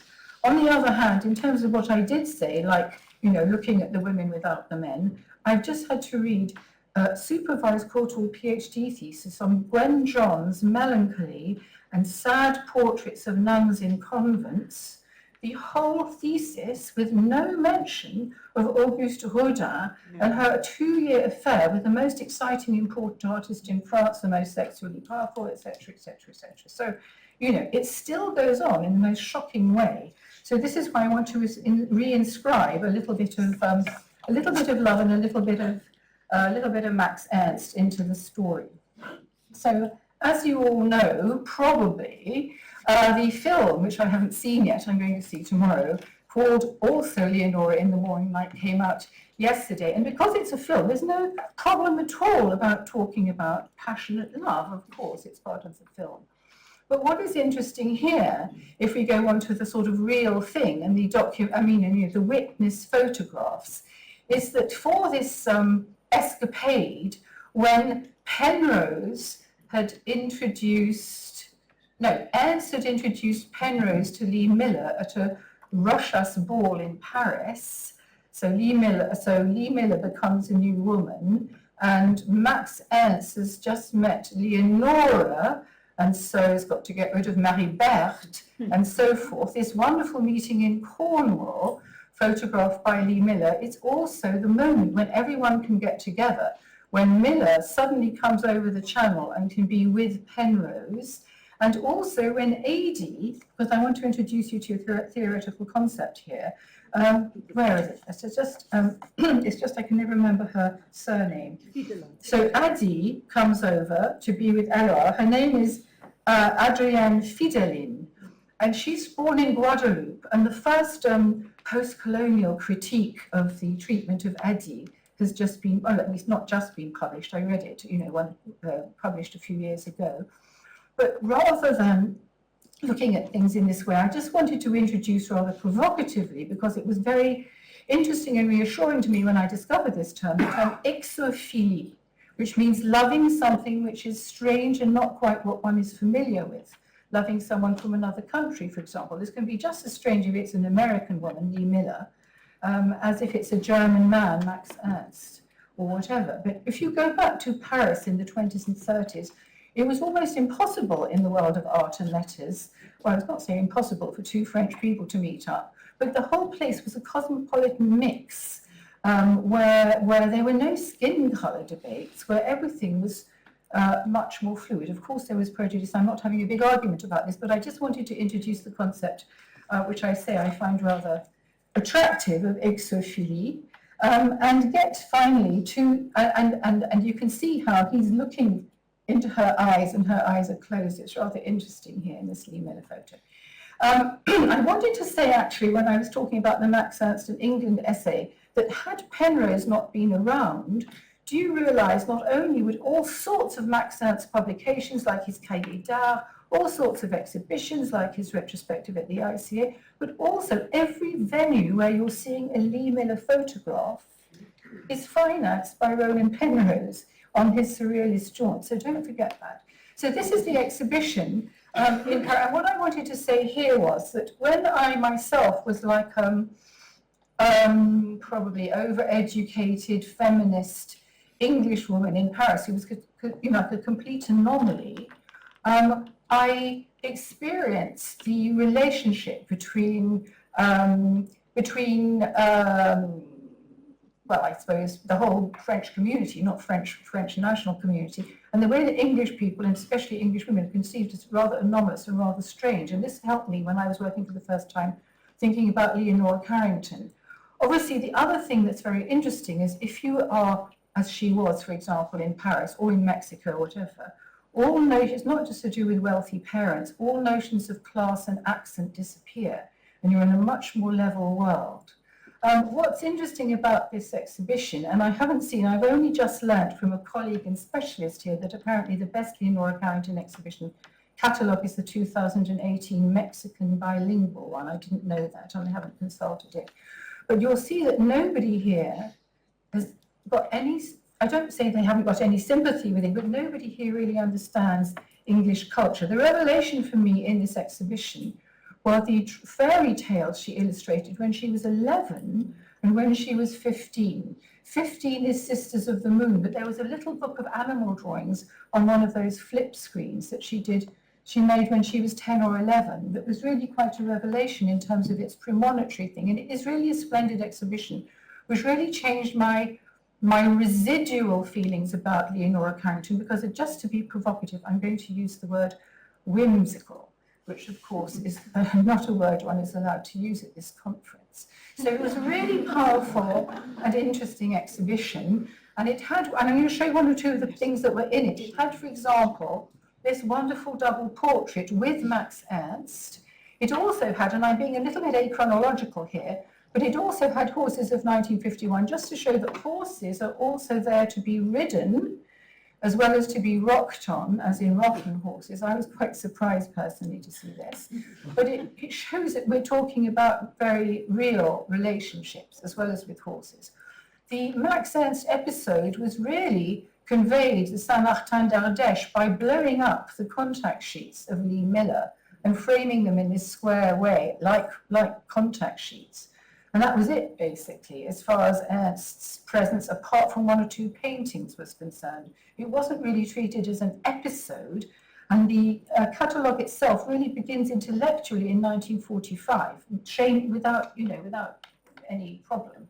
So that's very difficult. It's very extraordinary for me to see that wardrobe you just showed as a proper wardrobe. I can't bear the thought that it's been eviscerated to turn into this museum object.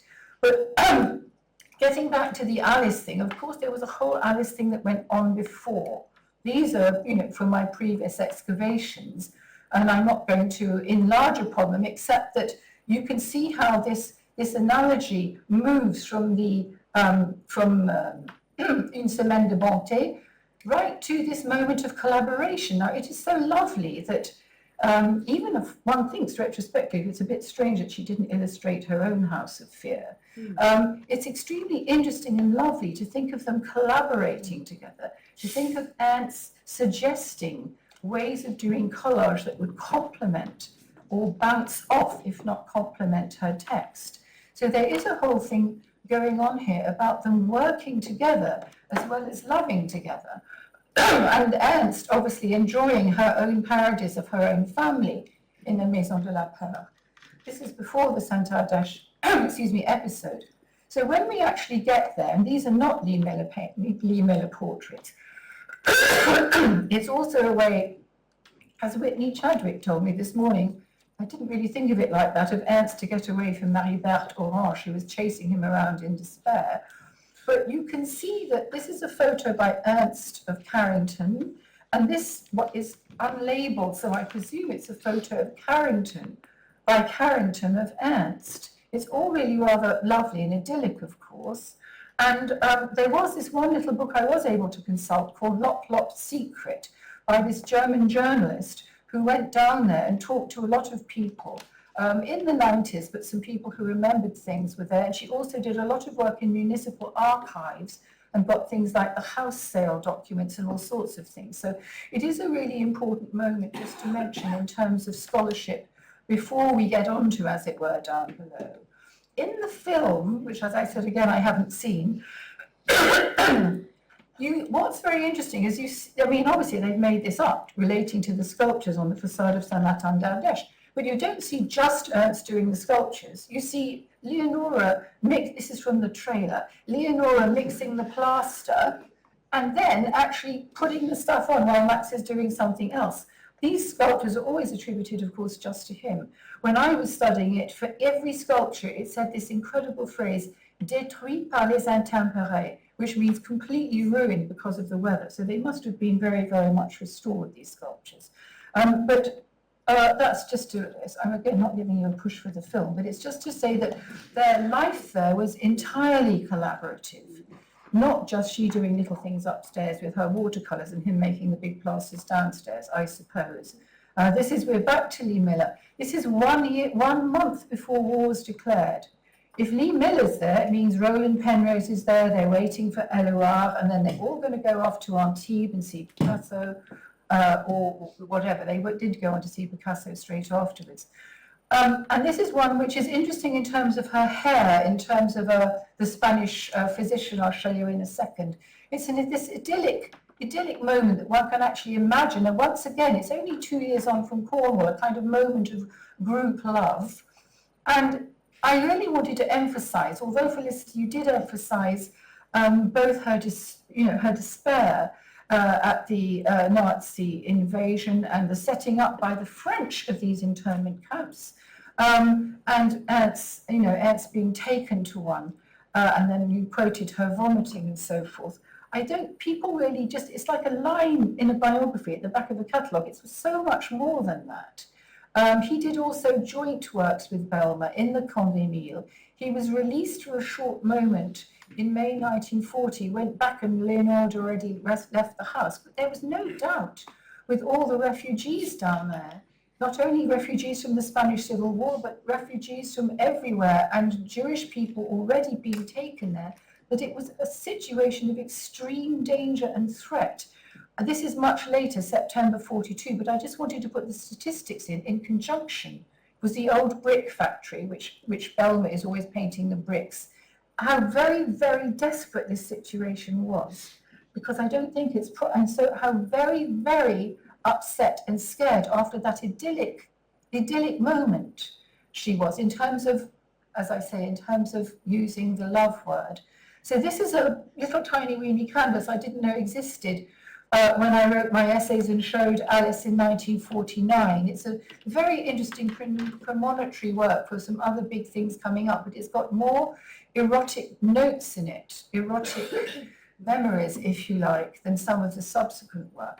If you think of Leonora's hair in that fantastic Lee Miller image I just showed you, this painting was in the French exhibition. It's a very lovely painting of flight over mountains. Remember the Pyrenees, okay? And remember that this use of decalcomania, I think, Alice, you relate it to Arizona, but there's a lot of it that's really pre-Arizona in a mountainous Spanish landscape. And as it's called the Spanish Physician, I'm wondering if we're going to discover, on the trip to Santander, how this title came about in terms of a Spanish physician. In the exhibition, there are these, I'm going to end soon, I know it's 20 minutes each. There are these, this is another premonitory work of 1940 that's in the French exhibition, which of course, which has got these three figures in it. Of course, it does not actually, this is in it too, the anti-pope, which is much, much closer with these strange decalcomaniad figures, but there's always a plethora of people there, which is, the masterpiece relating to all these, but going right back to that 1939 painting are this, ironically in the Peggy Guggenheim collection, of course, to do with the robing of the bride.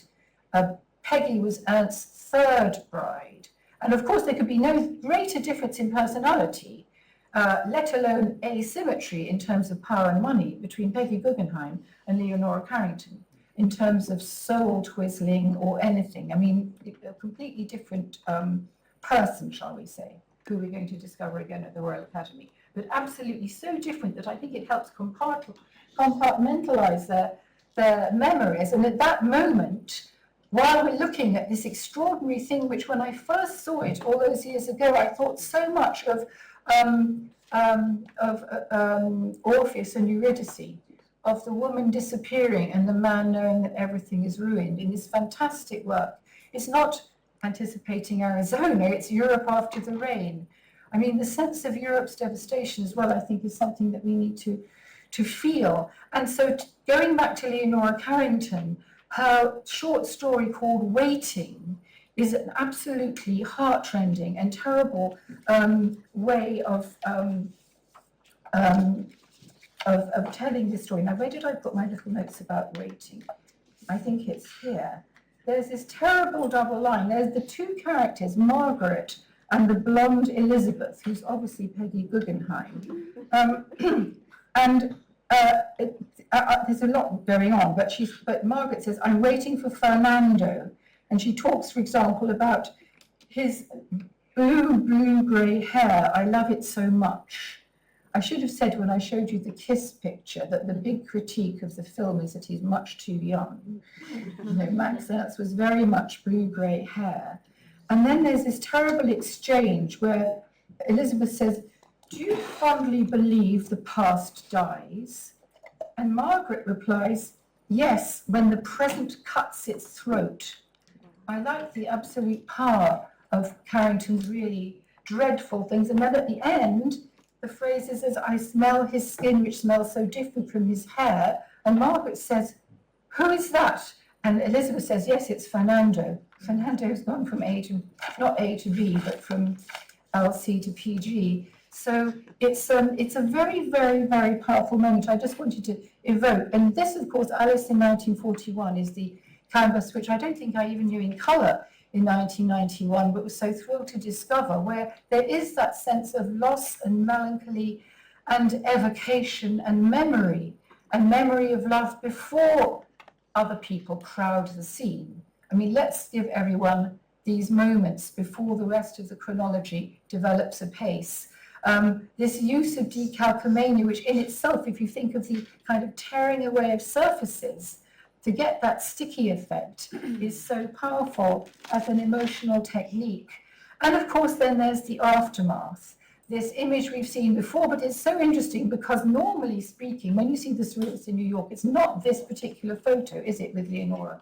Normally, the ones I'm familiar with, it's all the blokes. So I was very happy to see her there.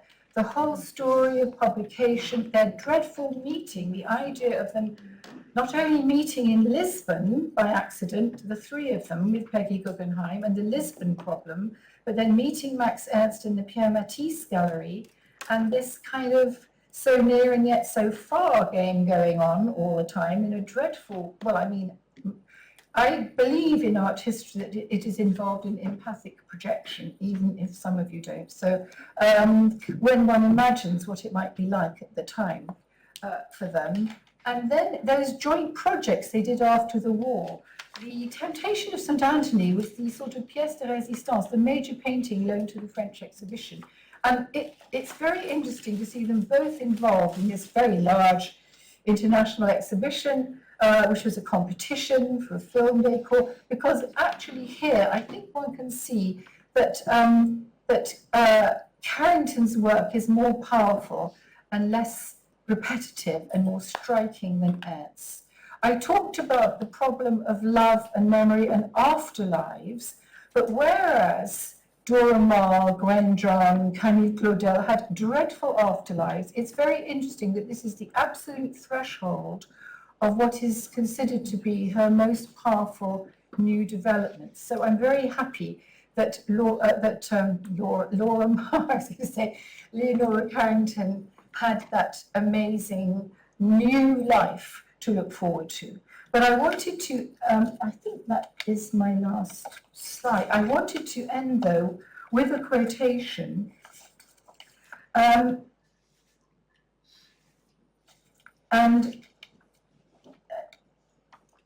Wait a second, just let me, oh yes, no, this is very important.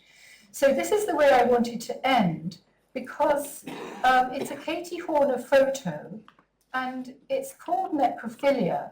But in my opinion, well, I think in all your opinions, you know perfectly well that memories never die. This is a very strange thing where Carrington is not set up as a muse, as a muse particularly. And it seems to me that memories of that time could never have left her entirely, whatever her new life brought in terms of its happiness, creativity, sons, husbands, and so forth, and Mexican world. And I wanted to say that 3 days ago, I went to a poetry reading of a book that's been published by somebody I did my MA with at the Courtauld, and it's called Over ? I mean, that was a Freudian slip on my part with our Freudian colleagues here. The whole point is it's not called Over ? It's got a white embossed cover. It's called Over, as in not over full stop, okay? And I just wanted to read you. It was a very, very clever title. I wanted to read you one of the paragraphs, not the whole paragraph, but just a quote from it. Every paragraph has got 60 words in it, but this is less than 60. It's Adam Phillips says lovers are notoriously frantic epistemologists. The loss of love brings about a crisis of knowledge. Did I ever know him? What did I miss? The corpse of my love is mine to dissect. What is going on in this photograph? I contend that Carrington too is staging lost love. Thank you. Okay, welcome back. Incredible. My God, what an honor to be sitting at this table with all three of you. got so much I want to ask, and I'm sure people have questions, but I get to ask first. Yes. My body, my choice. Am I right? Yeah. Reproductive humor? All right. You guys get me, and I appreciate it. Can you hear me in the back? I'm so sorry. Okay. Yep. Let us know, just flag us down if you can't hear us. Okay. So, I'm reminded of Anna, I believe Anna Watts's, let me just make sure. Yes. Yeah, Anna Watts's afterword to Carrington's The Stone Door, which I'm sure everyone in this room has read. If not, you can bone up when you get home. She writes, and she draws on Cixous as well, as I'm sure you know. She writes at the end of that afterword that Carrington's work adds a distinctly feminist contribution to the surrealist archive of attempts to artistically express the unconscious and its hidden desires. And she goes on to state or refer to the pursuit of a speaking position that is not complicit with phallocentric ideology and that can accommodate difference and otherness. Now, in different ways, all three of you, and of course Victoria as well, are thinking about not just writing and painting, but speaking. And Felicity, you in particular are thinking about new ways of writing. New ways of writing. And that's not just Carrington, right? That's you. I can tell that it's you, right? And all of you are thinking about, of course, speaking, right, through your writing. And Felicity said something incredible. I just want to quote, referring to Carrington, I think, but I think it's actually Carrington and Cixous. Writing is sublimation. Writing is a cry for an exit. And you're wanting to find new ways of speaking and writing. So I just want you guys to get really raw, really meta for me today and for our audience.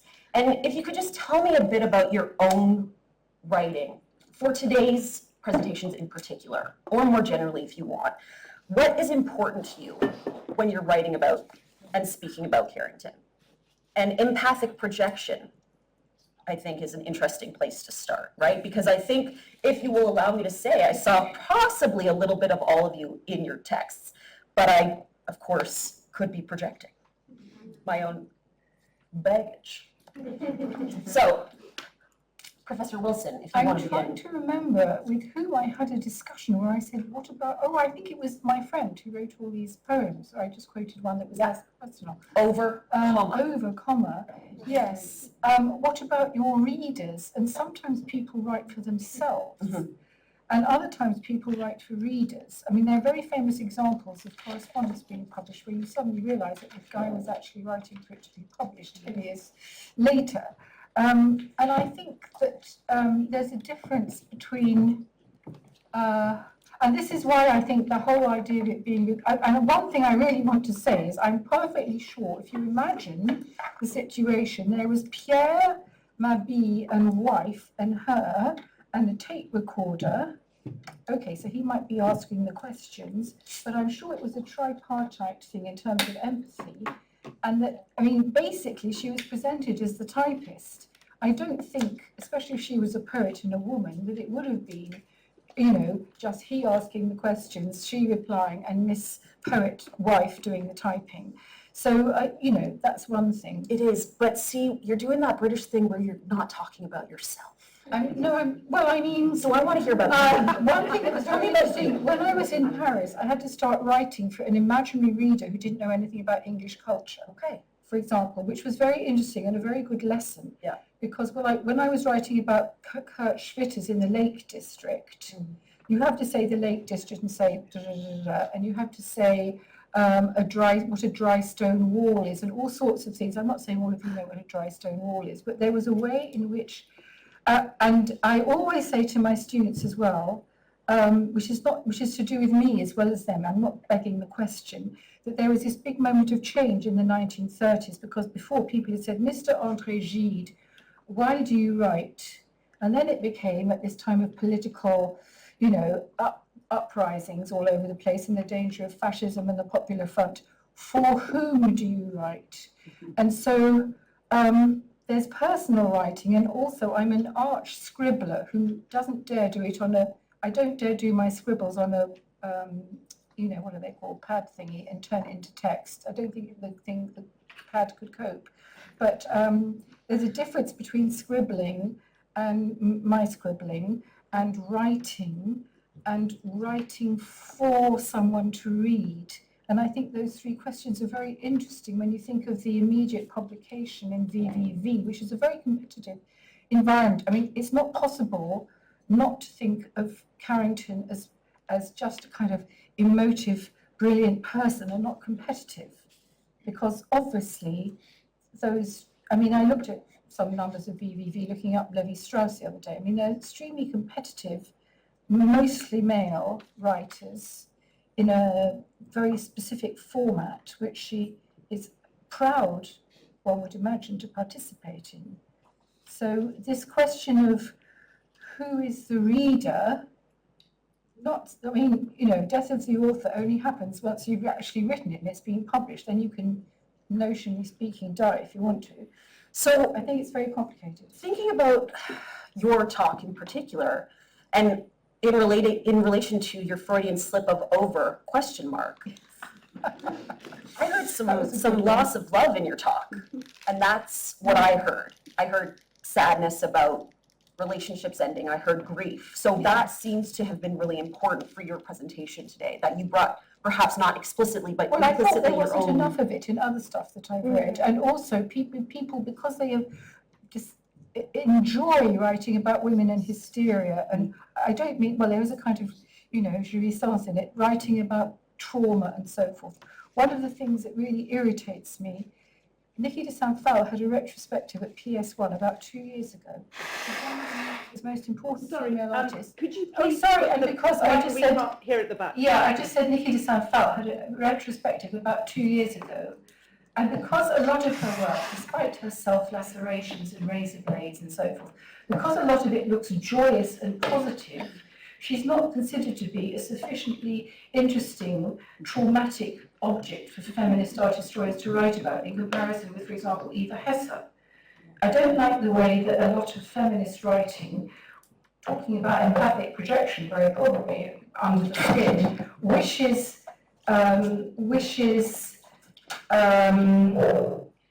to exclude non-trauma, let's put it like that, because obviously trauma is extremely important. And it underlies all sorts of things. Certainly underlies the work of Max Ernst or Masson or anybody.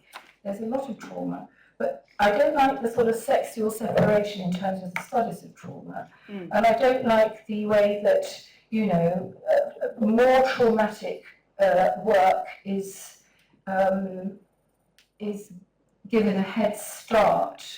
It's just a good comparison, bourgeois or Hesse versus, some of it's more profound, okay, than Niki de Saint-Phal, but still, it's because it was positive, and it was deliberately positive at the time. She deliberately did Black Venus in a swimming costume as a huge, big, black female sculpture jumping up in the air, catching a baseball. Because of that, it was not taken as seriously, even though it was a period of pop art. So there are politics at play in feminism, which get on my nerves sometimes. I don't know if that's shared by people, but sometimes I feel I'm a bit of an anomaly or something. I think I was just looking for your trauma in your talk today. Oh, well, the problem. My trauma, I'm sure it's there, everybody. Oh, it's there. It's definitely there. I read between the lines, but you don't want to talk about it, and that's fine. Totally understandable. New ways of speaking. Talk to me. Yeah, I love writing, and I sometimes love speaking, not always in front of people. So finding a new voice is something that I've increasingly thought about in the mess we're in right now. And it's not enough just to write an article, boom, I've researched this, isn't it fun? But I'm pissed off, and I want the words to do something. And my students often say to me, you know, it's all very well reading about Breton and the revolver and revolution in art, but what does that mean? And I think that's a really important question to never let go of. Like, art does very powerful things. It moves people and it changes people's lives and minds. So when I write, I suppose there are two things, which is if I'm just writing something that's not going to be published or something that I want to get published by some unknown publisher in some unknown planet, it's for the love of writing and those twisted black sentences. I think darkness. Yeah, and just the joy of language and what it can do and what it can not do and what it slips and the gaps and things there. What was that first sentence or first phrase you had? My notes are a mess. Slithering something. Oh, slipping between. Slippery, slithering something or other. Lovely, lovely, evocative. And you had both darkness and joy in your talk because we contain multitudes. But I think this is what you get in surrealism all the time, particularly with the women, because really dark things happen to them on top of the war, other stuff, you know, and they deal with it with humor, they meet the darkness. Writing is sublimation. But they use their own language and it often comes from the body, and I think that's very important. Yeah, and I heard that in your talk, right? The form and content were related in your talk. Thank you. Helen, I'm so sorry. Yeah, I think it's a very interesting question because my research is so much not about language at all, but about practice, right? About actions and materiality, which I think is so hard to then convey in language and especially academic language. So part of my research, for example, was recreating some of the artistic techniques of Carrington, and you learn so much through doing that, but then how do you communicate it? Right. And I think we talked about it as like you come more from the position of a literary scholar. I'm thinking more as an art historian and also curator, maybe about letting the work speak, right? Letting the images speak in a text. I always struggle with putting it into a linear narrative, right? I have to start somewhere and I have to end somewhere. And of course there can be circularity and you can go back and forth. Could you speak into the microphone? Yes. Sorry. Thank you for letting us know. Yeah, it's a bit awkward. It's not ideal, it's very phallic, so we don't like it. We wanted to keep it away. That's just a little joke. Sorry, carry on. But I think it's so different whether you tell something through text or through an exhibition, for example, where you have the works together in a room and there's like a spatial relationship between things. Embodied, right? Like a lot of what you were talking about is about embodiment and making temperate work you've done, right? Yeah. So embodied, right? Experiential. Yeah. And was it emotional for you, like this topic? Because again, Felicity said a lot of people have very emotional responses to Carrington's work, and no wonder, right? Because it resonates for us for various reasons. And I think especially the works I talked about from these two works from 1962, and I even struggle with the term work, because I don't think they're artwork in the sense that some of the other paintings were, right, that she created herself through her gallerists. They're highly personal, they're clearly part of the analysis she's going through, the magical devices, they have so many other functions beyond being works of art, and I think that makes it also harder maybe to speak about them a lot more personal, because they clearly tell us a lot, or could tell us a lot about Carrington, but how do we access this, or do we project? Yeah. I mean, I think going back to Professor Wilson's comment, empathic projection is inevitable in art history, whether you like it or not, as you said, right? Even if you don't like the idea of it, it doesn't mean we aren't doing it as art historians. And that's why I wanted to start with a question about your speaking, your writing about Carrington in particular, because of course she's the reason we're here today. Thank you for your vulnerability. I can open the floor now, or I can keep asking questions. What would you guys like to do? Who's got a question for us?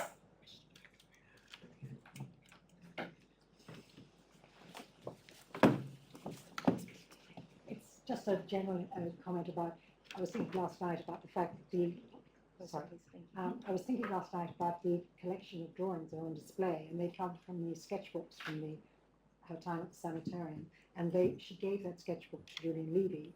And so you have this sort of idea, is there a kind of moral question about those sketchbooks where the sketchbook was broken up and it was dispersed at a sale at Tajan, the auctioneers. So I just wondered, does anyone have any thoughts about the fact that those incredibly personal drawings, which were almost more, could be seen in the therapeutic realm, I just wondered what people thought about that. I think you should ask my colleague Jane England, who's in the audience, because we discussed this yesterday. But I just asked the question. Yeah, then. she was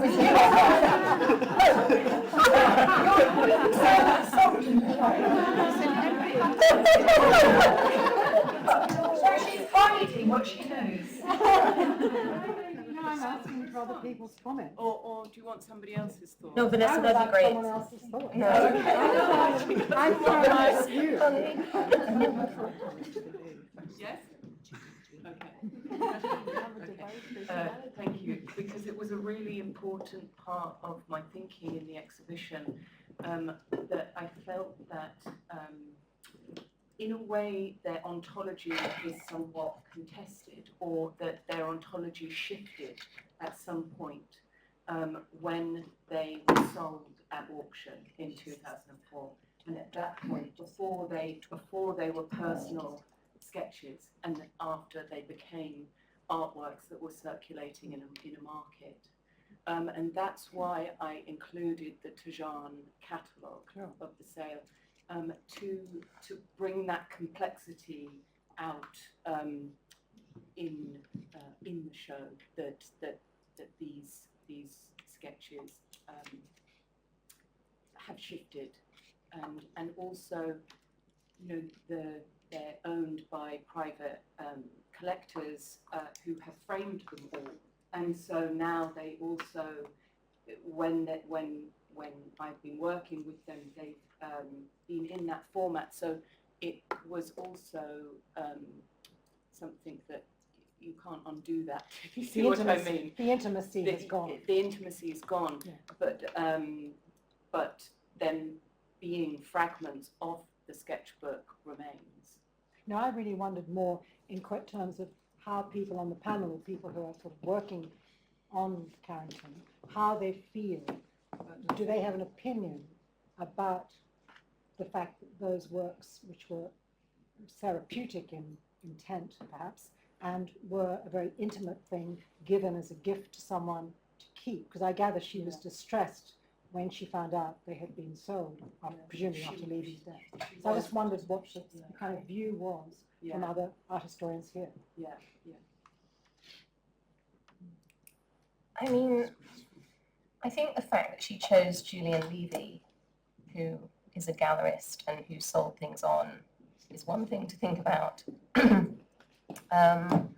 I think also, where do we put the boundary?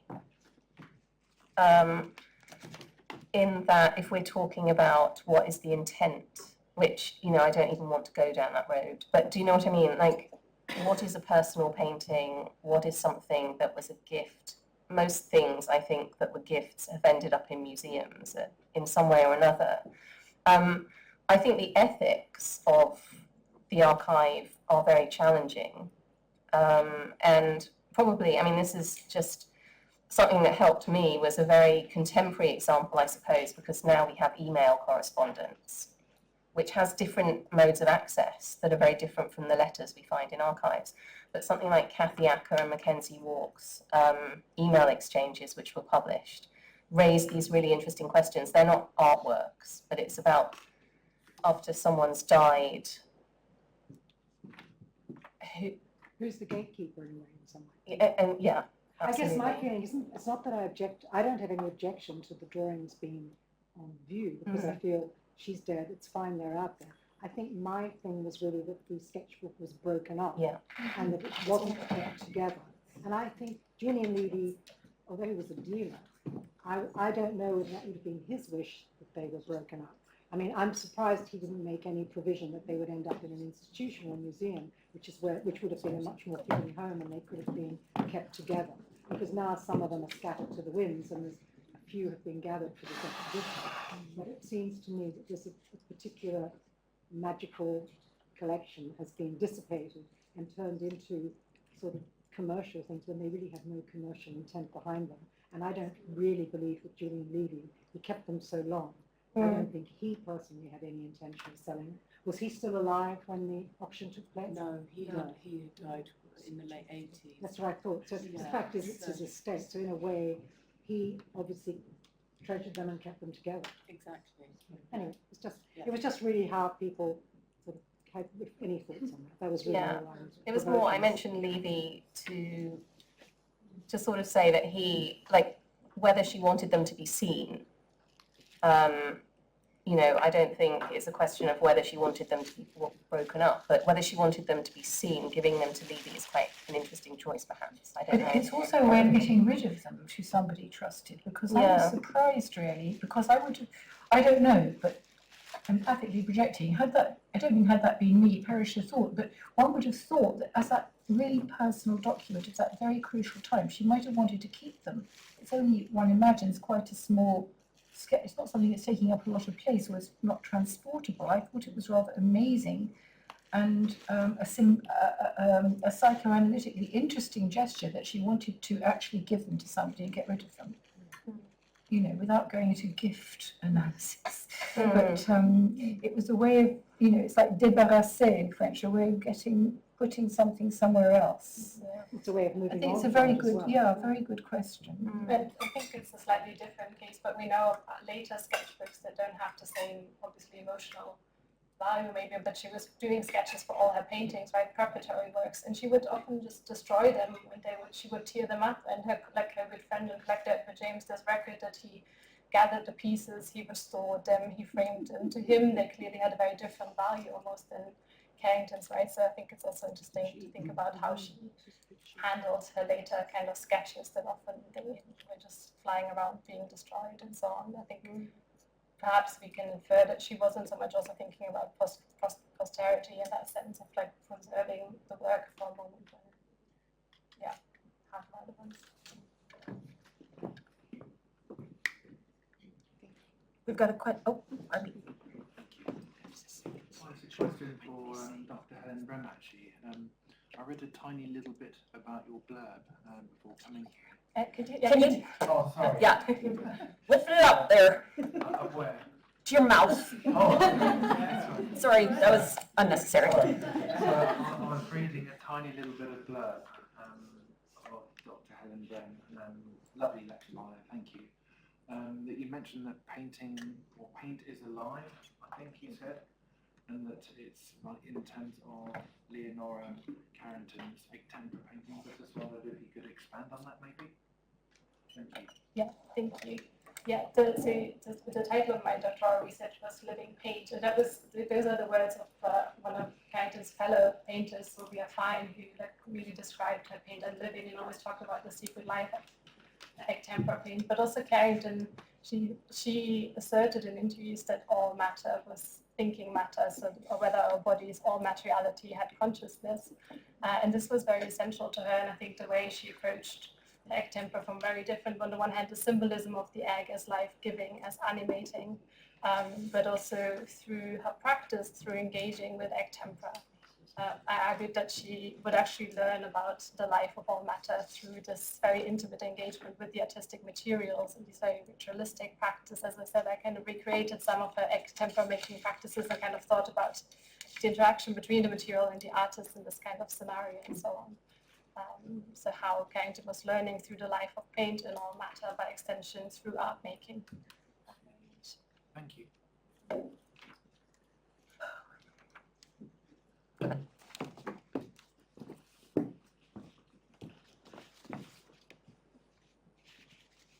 My question was to the group.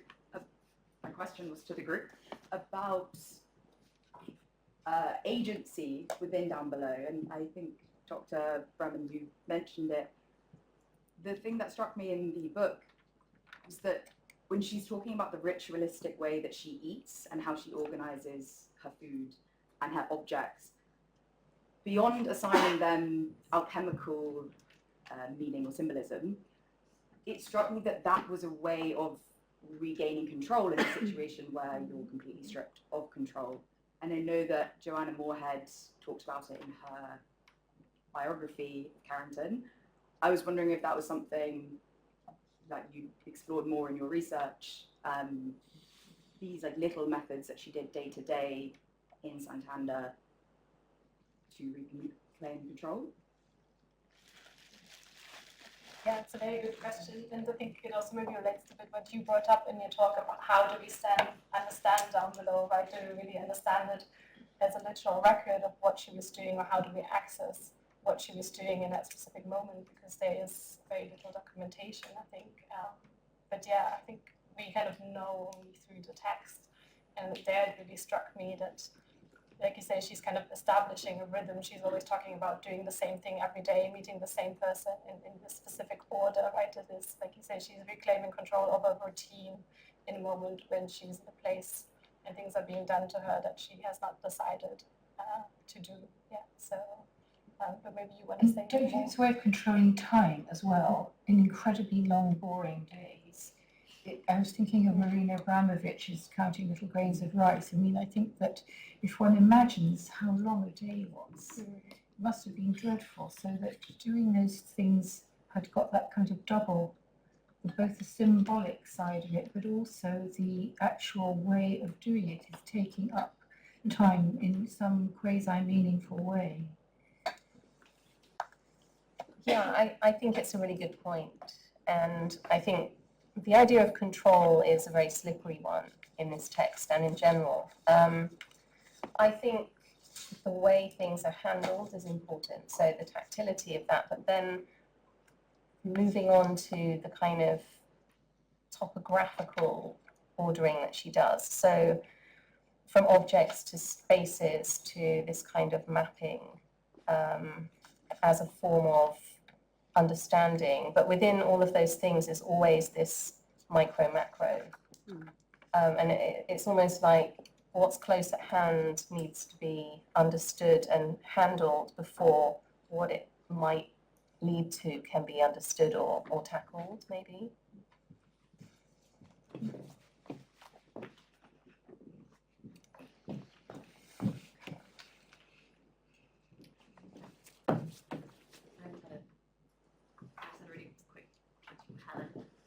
Earlier you were talking about using eggs in the egg question, and I was just going to ask if you could tell us more about, you mentioned milk and how she would use milk, and I was like, what? It sounds like potion making, so I was just wondering if you could tell us a little bit more about that. Yes, so my friends were always joking that I was writing an egg book. I was always saying, no, it's about eggs and milk. So when Carrington started using tempera, she was not only using egg tempera, that's why you can both use just a yolk or the whole egg to bind the pigments to make paint. But she was also using casein tempera, which is a form of tempera that's made from milk proteins. So in the earlier times, artists would actually, like sour the milk, and they would make the milk powder, make the paint. That way, Carrington, we don't really know. Maybe she was using already pre-prepared casein powder or something. But I think this dimension of using milk as well in her paintings, and anyone who went to the Biennale knows that she did the short story collection, The Milk of Dreams. So clearly, the milk, like the egg, was very important in her kind of universe of symbolisms. So I think in the Stone Door, there's a lot of ritualistic scenes around milk and as a kind of life-giving force and so on. So similar to her use of egg tempera, her use of casein tempera, I think can be tied in very interesting ways into her like wider symbolism. But it also evokes the early Renaissance and the paintings you saw in Florence.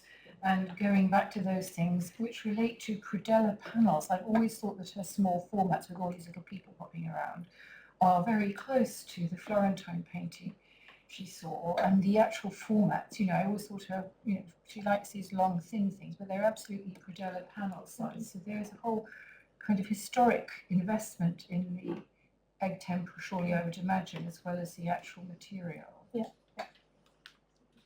And I think this was nice in Alice's presentation, seeing the two 1940 paintings together. I think it will be wonderful to see them together in Santander, because to me there's this mirroring of the kind of the horn shape, and they're almost like they make up a little predella panel. There's a clear like spatial relationship, I think, between them as well, so it will be quite special just to actually see them. she actually says they did all kinds of things, the tempera painters. Some people used wine, some people used vinegar, and actually hearing you talk about it, it makes me think this is like really extrapolating on the theme of eating and cooking and magical, turning the domestic sphere into a magical place. Right next to you. Another question for Sarah. It was very interesting you brought up Nikki de Saint-Phal, because both Leonora and Nikki were very influenced by archetypal imagery and in particular imagery of the tarot. As I've been to the amazing sculpture garden, Nikki de Saint-Phal's sculpture garden in Tuscany several times, and it is wonderful.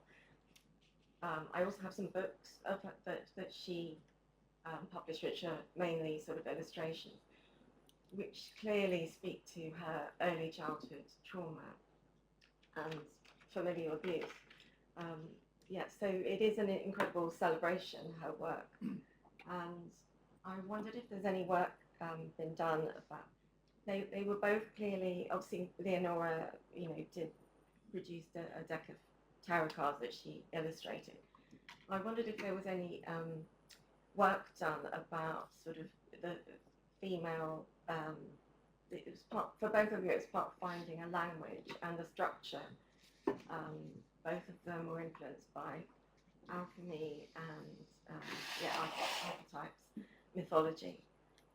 Has there been any work? Oh, there was an exhibition at the Warburg on the tarot recently, which didn't have some of our heroines in it, which didn't really go back far enough, I don't think. But funnily enough, at the Venice Biennale, the director of the Warburg was there when Alexander Kruger, the film director, the German film director's huge tarot was produced. I didn't really know that so many people were doing it. I think it's a kind of parallel. I don't think it would I think the two artists don't compare very well, apart from the fact that they had trauma and had, significant bodies of work. But I think the tarot gives you a more imaginative repertoire to play with than a lot of other structures. I mean, obviously you showed lots of old manuscripts and Jung's big book that you can now buy in facsimile, but I don't think it was around. And obviously it's very unlikely that people, I know what I was going to say, it's very unlikely that people actually went and, got old alchemical manuscripts out of libraries. On the other hand, one of the things we must mention in this context is the Tarot de Marseille, which was extremely important as part of Marseille's specific culture to do with its seafaringness and, trans-world influences, but also in the Maison Diamantée. It was one of the first museums of folklore. But of course, the Surrealists, as you all know, and it was shown in that funny exhibition about pears at the Barbican, the Surrealists produced their own tarot cards, which is one of the most important things in the Planet Affolée exhibition I mentioned. It was one of the first times it was put together and displayed as such. And all the streets in Marseille were full of Jacqueline Lambert, female surrealist we never mentioned.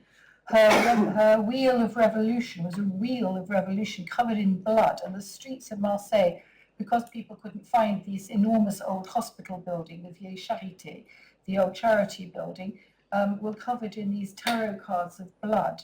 So I think there's a lot going on there. Of course, somebody could want to make a kind of huge repertoire of people working, or women working on the tarot in the 20th century. I must say, I really adored that image of the tower. She presumably did a whole tarot, did she? Yeah, it was absolutely wonderful. She did. She did the major arcana. She did do the whole. I think it gave them a lot of, something with more scope in it and more fate in it than a lot of other, like saying a calendar, which has got cold, hot, spring, summer, autumn, winter. There are all sorts of ways in which it's a structural form that holds very interestingly. Their work is very different, but Nikki de Saint-Phal's, you could also describe her as magical realist. Absolutely, yeah. So there's a similarity there, although their form is very different. Thank you.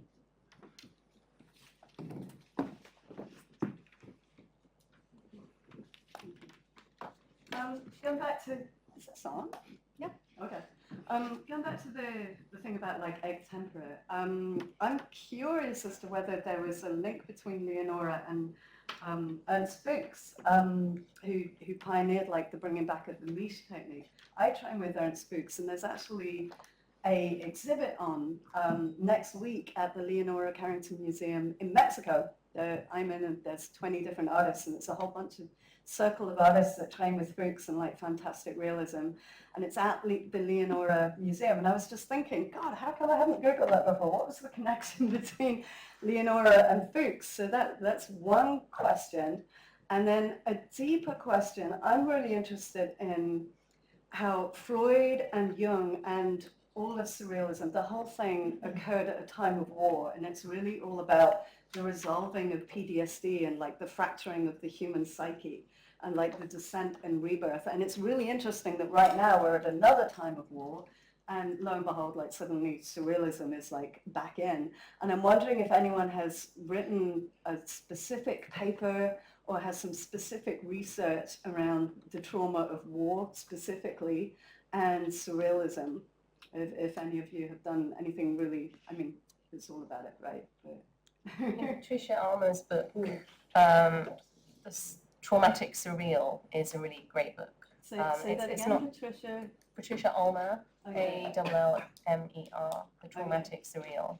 I mean, it's not all about war, but it is about war as well. There's also a chapter in the book co-edited by Victoria Ferrantino that I mentioned earlier. It's in the biography, and it's the co-edited volume about surrealism, occultism, and something else.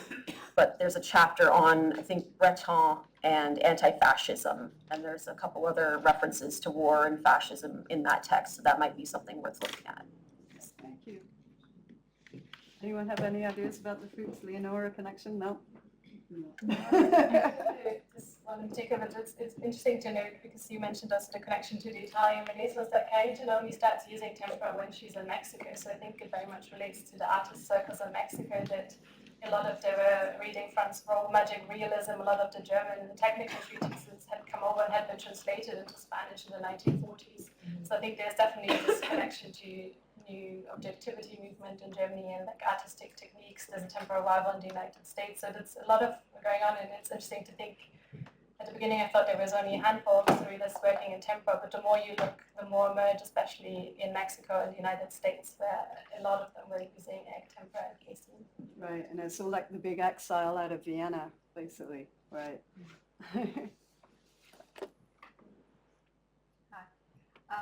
My question is for Dr. Felicity.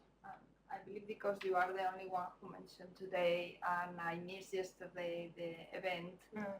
And I was watching the movie actually, and I would like to know a bit more about how the questioning of the event that happened in Madrid has been changed along the years, because for so many years we knew that it was something that actually happened. And You mean the sexual assault? yeah, the sexual assault. And what's the actual implication, you know, for the breakdown as well, because even the referring to this kind of assault is something completely, you know, traumatic.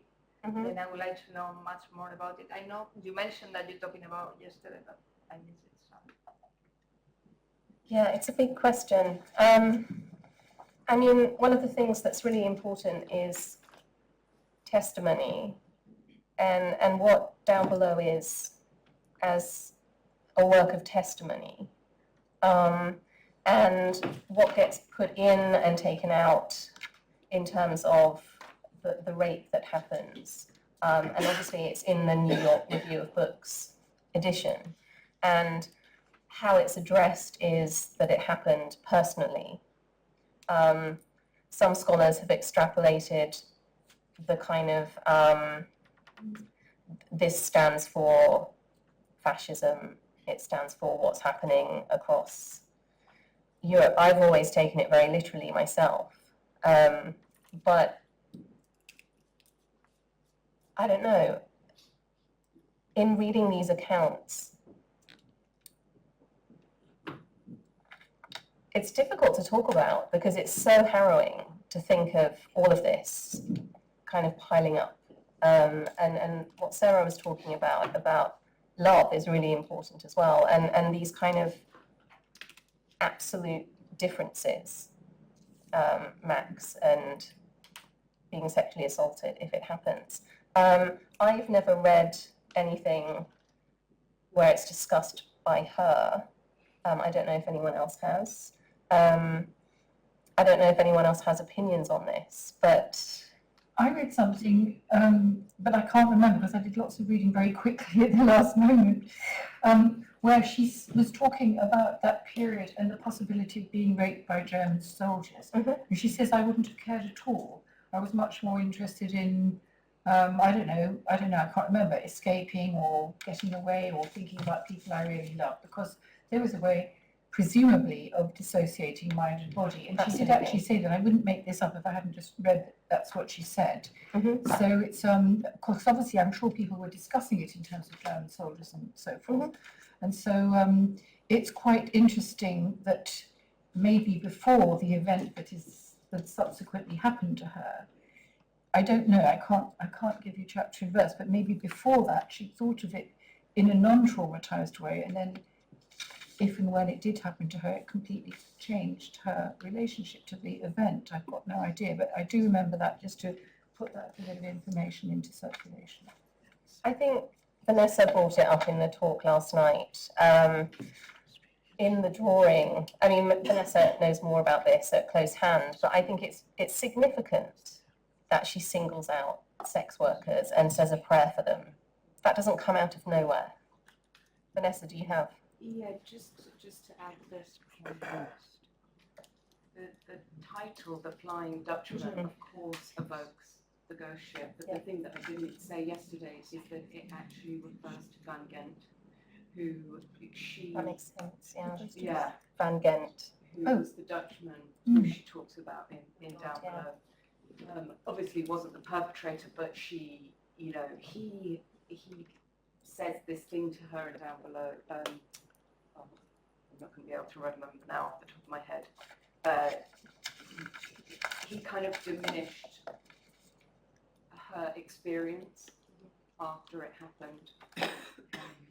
So, yeah, and the fact that there is a drawing which has come out through this project, I think is interesting.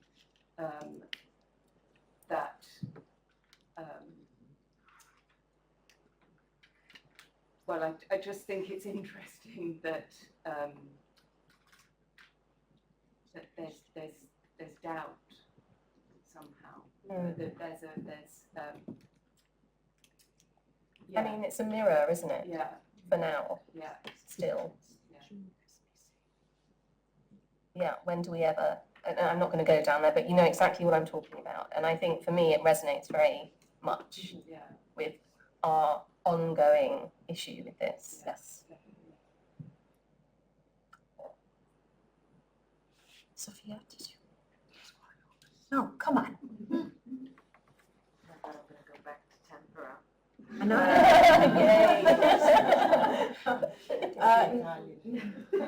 In fact, it is the Italian in me, because so Dawn this morning mentioned Leonora and Remedio's Varro forging the Chiricos, who famously wrote the tempera cookbook. And what is with the Chirico? I mean, there is a little bit of a level of gossip there that I'm hoping we might emerge.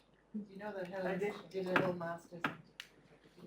I did not know.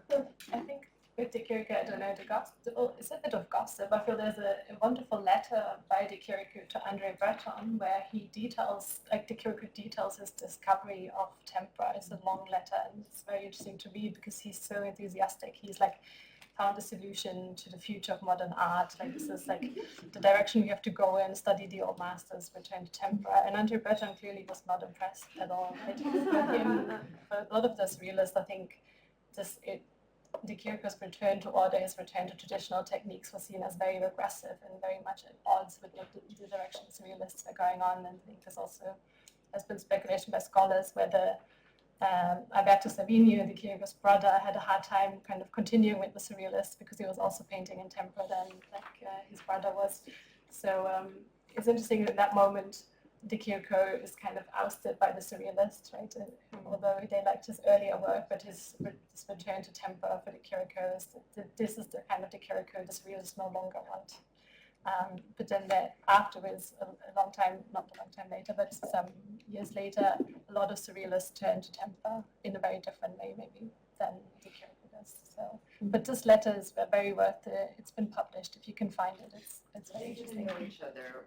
We're not rotate each other. I mean, why would you forge De Chirico's?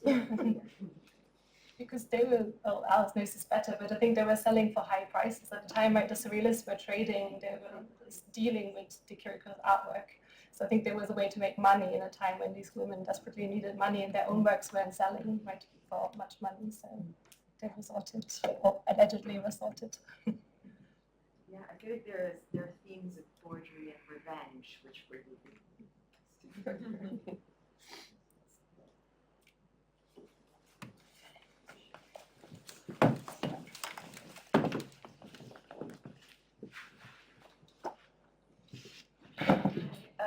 This is a question kind of for everyone. It's kind of back to the beginning now on writing. Basically, I think Leonora Carrington had so many different mediums, but definitely fiction was one of them. And since I know you're all scholars, but I was just wondering if you had a relationship to fiction as well, and kind of how that is also an honest way of expressing thought. Because as we know, writing is so thought-provoking. It's meant to share as well as move people and also question people. And I feel like, I mean, I rarely write nonfiction. I write mostly poetry and stories, but I feel like I do my own sort of research for it in a way which is just life and reading as well. And I feel like with Leonora, we know so much about her from her fiction in a way. Like, I'm obsessed with the hearing trumpet.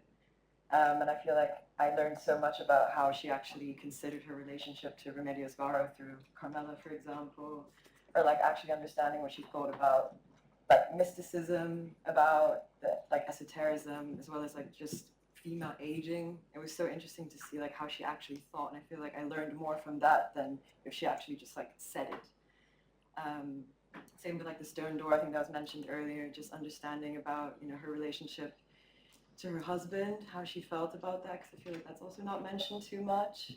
Also about, you know, the way she feels that like the unification of the masculine and the feminine is what could liberate humanity, like what, you know?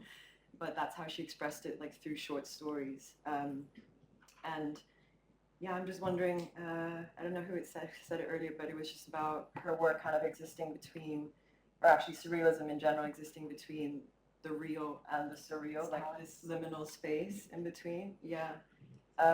Just like about that space, and if you think that's maybe actually the most interesting and kind of like connective way to express these topics, because that is actually where it lives. And so yeah, I just open the question if any of you or all of you have a relationship to this and to writing in a non-paper kind of way.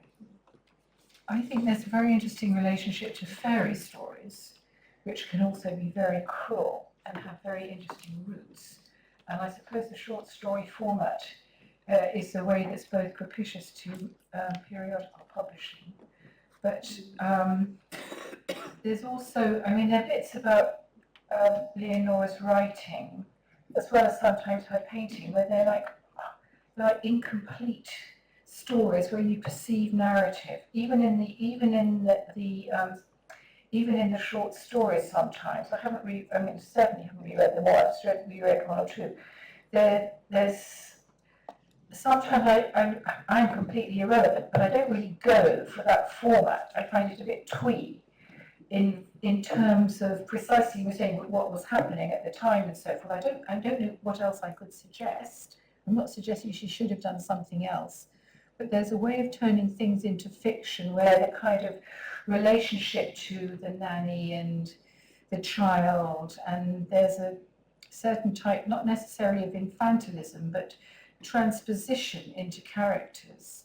I mean, even in the thing I mentioned, it's rather brilliant and rather brutal, but we have Margaret and Elizabeth. I would prefer it to be in a format where perhaps, I don't know if I prefer them to have different, less ordinary English or American nice female names or something, but there's something where there's a sense of incompleteness in terms of choice to do with narrative format of things, where I think there's a way, I personally do, but I don't know the literature on this. I think that there's a way in which these formats are ways out of something. I don't know if that's clear to people, and they sympathise with me or think I'm completely wrong, and they love her formats and they love her stories, all of them. But do you understand at all what I'm saying in terms of there's something that is a little bit, you verbalise instead of me. I don't know I can do that. I don't know, it's interesting because things like fairy tales and stories about beasts and metamorphosis and magic are often lumped into fantasy or children's books, and there's something about them that endures for the adult. And I don't know that I can finish your thought, Sarah, but I can kind of come back to the idea of the role of fiction. And certainly for surrealism, childhood imagination is really central as a kind of, as I said, you never let go of it. But also I think something that's very important is these animals, these hybrid creatures, these figures and characters that appear have an interiority that the paintings don't.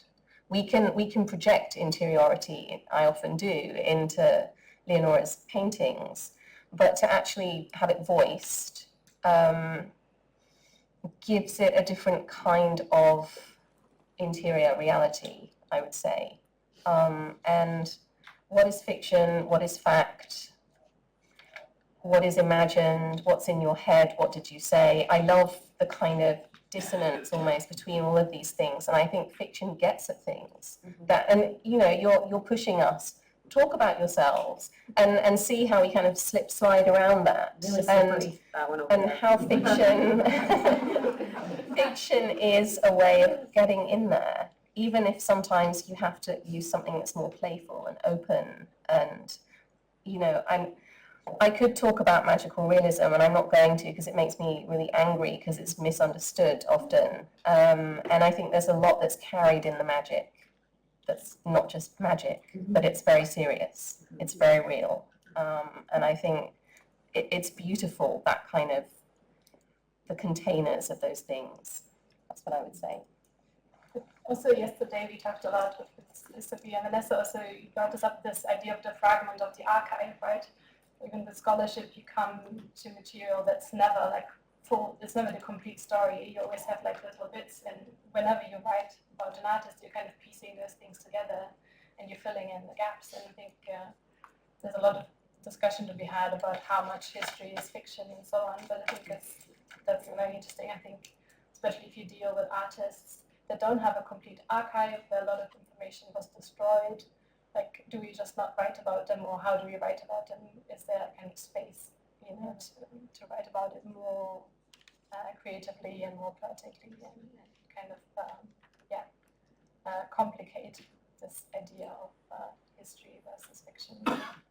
And I think that's why there's so much speculative fiction based on Leonora Carrington's life as well. I mean, these are questions that are being played with. Critical fabulation. Yeah. Phrase. I just wanted to respond to, like, to what you said. I agree. Yeah, every time I read it, I find more. And also to respond to what Sarah said about the short stories, and I can understand. I do resonate with you feeling that the short stories are almost unfinished, or like sketches, and somehow the common theme is about brutal satire when it comes to inflation and pomposity and cruelty and hypocrisy. She's brutal satire about that. But I just am curious as to whether you've read Little Frances, because that's a brilliant long short story about the same length as Down Below, and it's it's just a brilliant piece of work, and I think you might enjoy it.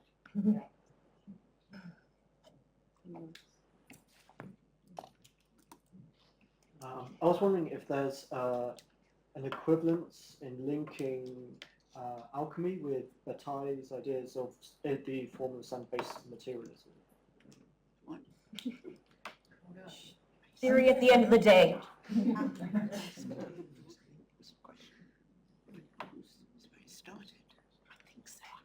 Do you like Bataille, or are you like? Could you repeat the question? Oh, like if there's a link, if you can, because what drew, well, with a lot of the talk of the alchemy and how it's creating something that is sort of not one or the other but a combination, and then and with Bataille and how he's discussing the formless and the idea of not creating a hierarchy between two, and since Bataille was a surrealist developing these ideas, and then alchemy is something older. I just wanted to know if they converge, or was there a convergence, or is it just something in the air that expresses similar ideas of disrupting hierarchies and binary systems? I just would personally hope that I mean, I'm sure he wasn't involved in anything to do with alchemy, and I'm sure, I mean, when I say I'm sure, I mean that means I'm not sure because I haven't checked, but it just seems to be antithetical to him. He is very, very interested in sex from a non-feminist point of view, and materialism, and as we all know, big toes and all sorts of very marvellous ideas, rotten sons, everything, but I just don't think he would have gone for a medieval systematization of issues that were more pressing to him in an unsystematized way, because the systematization of alchemy in a system is precisely the opposite of anything to do with the formless. So, and the materialism that he was thinking about at the time. So I just think it's a marvelous question, but I feel personally convinced that the answer is no, but I stand to be corrected.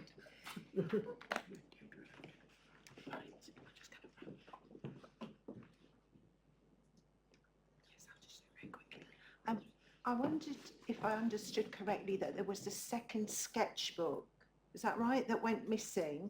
And my question was, I mean, you don't know, but could she have destroyed it, or does it hold the answers to the other questions that you have about a particular incident in her life, if you see what I mean, that could have actually been in that sketchbook?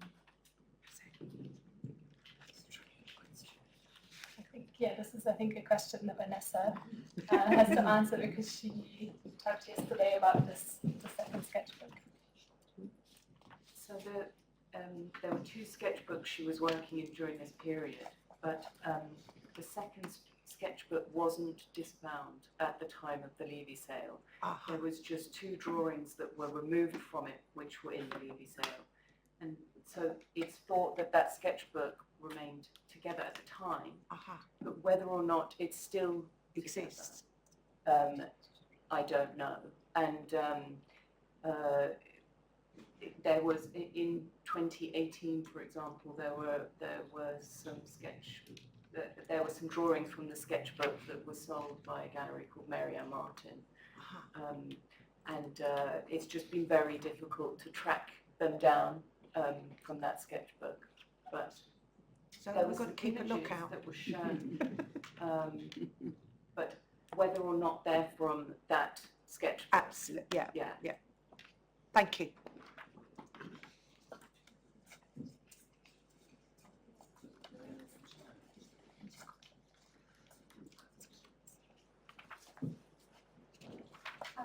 So I want to refer to the human animal. It's really amazing to see how Leonora was able to access that knowledge and being exposed to these, to alchemy, symbolism, I would also say, astrology. Nowadays, you can use the internet and you go to Watkins. And I'm interested to know, how was Leonora able to access all that kind of, I would even say, hidden material? Because I'm not sure whether, because probably she was also, maybe they were exchanging these kind of ideas among surrealists, because there was also an interest in the occult. So how is Leonora able to access that kind of material? I also wanted to mention, looking from yesterday and today, I see a lot of Persephone energy, Athena, like connecting with Indian archetypes. Some are even wearing black. I think it shows us also that today, Leonora lives through us, and then we all try to embody that kind of, we're trying to celebrate. So what she has given to us, not only through World Down Below, but also other works. So my question is, how is she able to access that kind of, material, maybe archetypes and or other Jungian or psychoanalytical?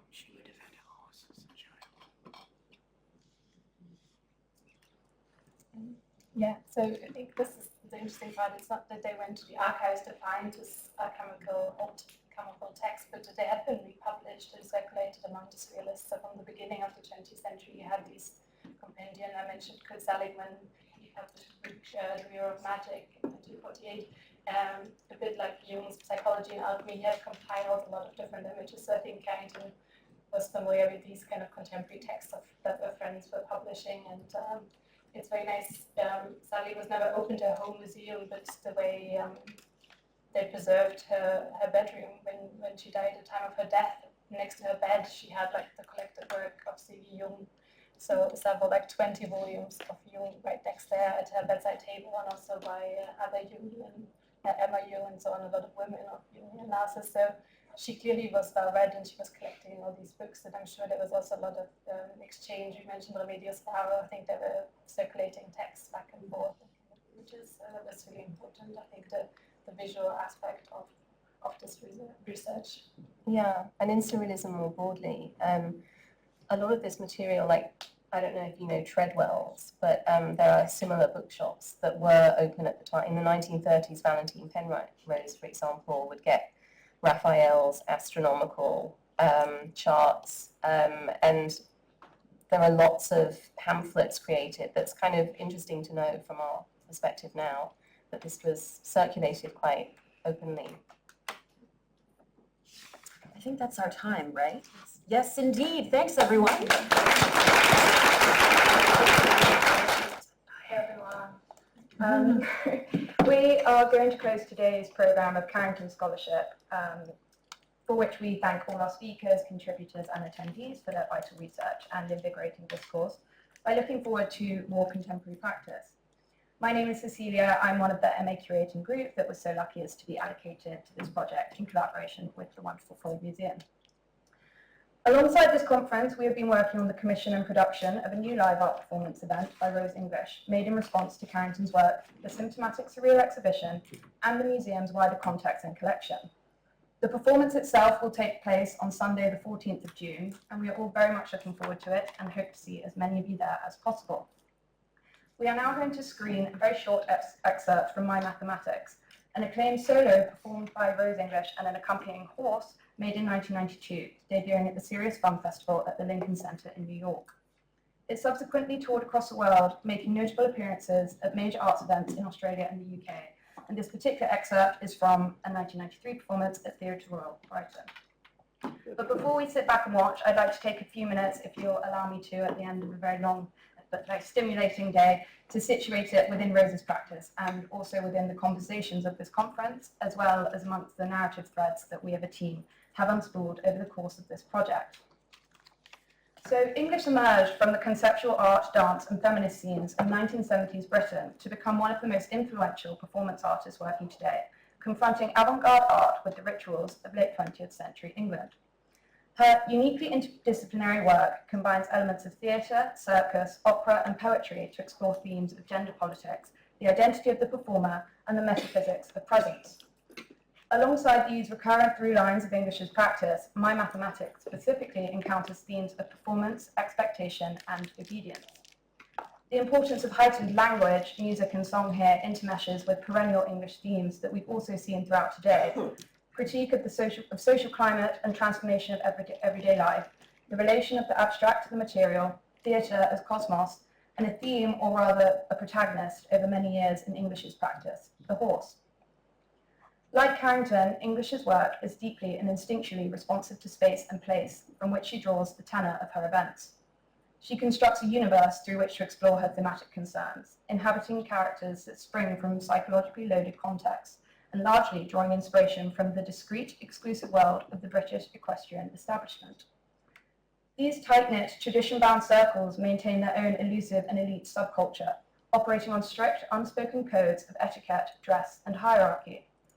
Rose English is repeatedly drawn to the spectacles and constructed world of country life, debutantes, cavalry regalia, the pomp, circumstance, and codified snobbery of the equine universe in England, and all that comes with it. The more she delves into this world, a world that Carrington herself was born to, the more it becomes a shorthand for society, both with a capital and lowercase s. Rose English deciphers and reclaims these codes by subverting the idiosyncrasies of this world through her exaggeration of its absurdities and hypocrisies. The horse, for both artists, becomes in a way, a medium, a non-human engine through which we might analyse the personal and collective human condition.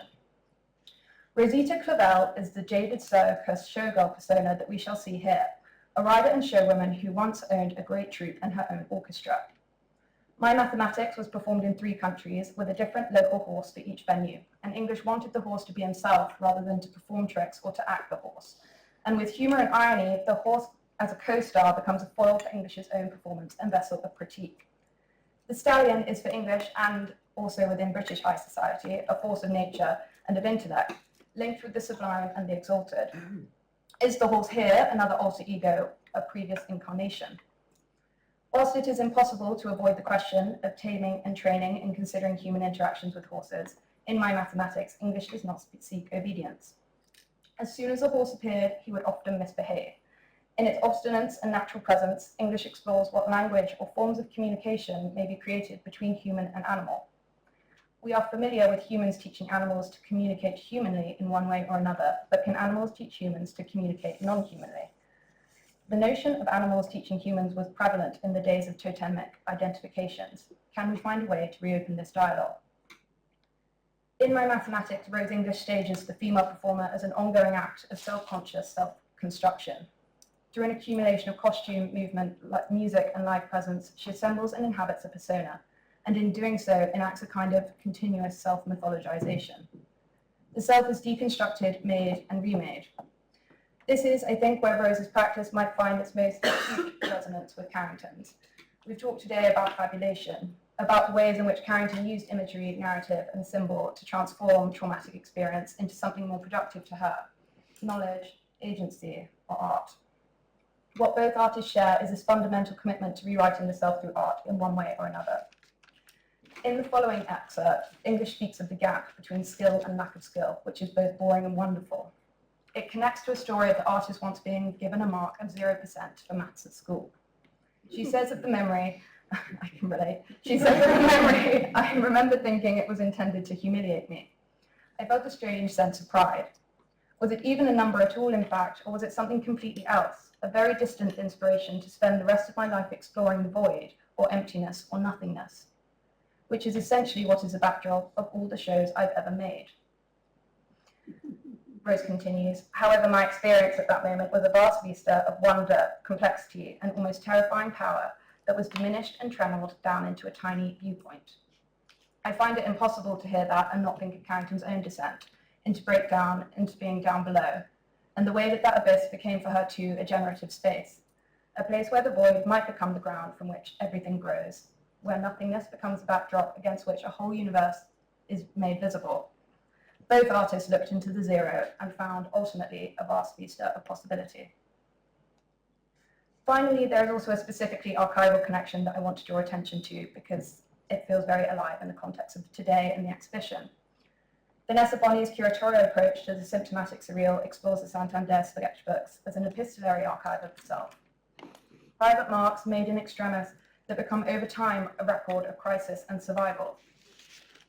As we have come to witness firsthand, Rose's artistic practice is rooted in an archival logic. She draws on the history and aura of her settings, as well as her own accumulated archive of images, texts, objects, memories, and documentation, working through them to construct her performances and vice versa. This becomes particularly resonant when we think about the new live work that English has made in response to the exhibition. During her event next month, she will draw on both her own archive and Carrington's to trace a symbolic figure of the horse as a recurring presence across both their imaginations. Written correspondence is critically informative within the exhibition and English's event, just as Carrington's letters to her family colour our understanding of her time before, during, and after Santander. English's own epistolary archives will reveal newly rediscovered understandings and connections. So this brief screening you're about to watch is in many ways a prelude to our upcoming evening with Rose. It is also an invitation to begin thinking about these connections between two artists, two archives, and two ways of rewriting the self. English has described herself to us as a maximalist learning minimalism, but I'm not sure that such rich depth of material can ever be described as minimalistic. We hope you'll join us on the 14th of June to see where it goes. But for now, my mathematics.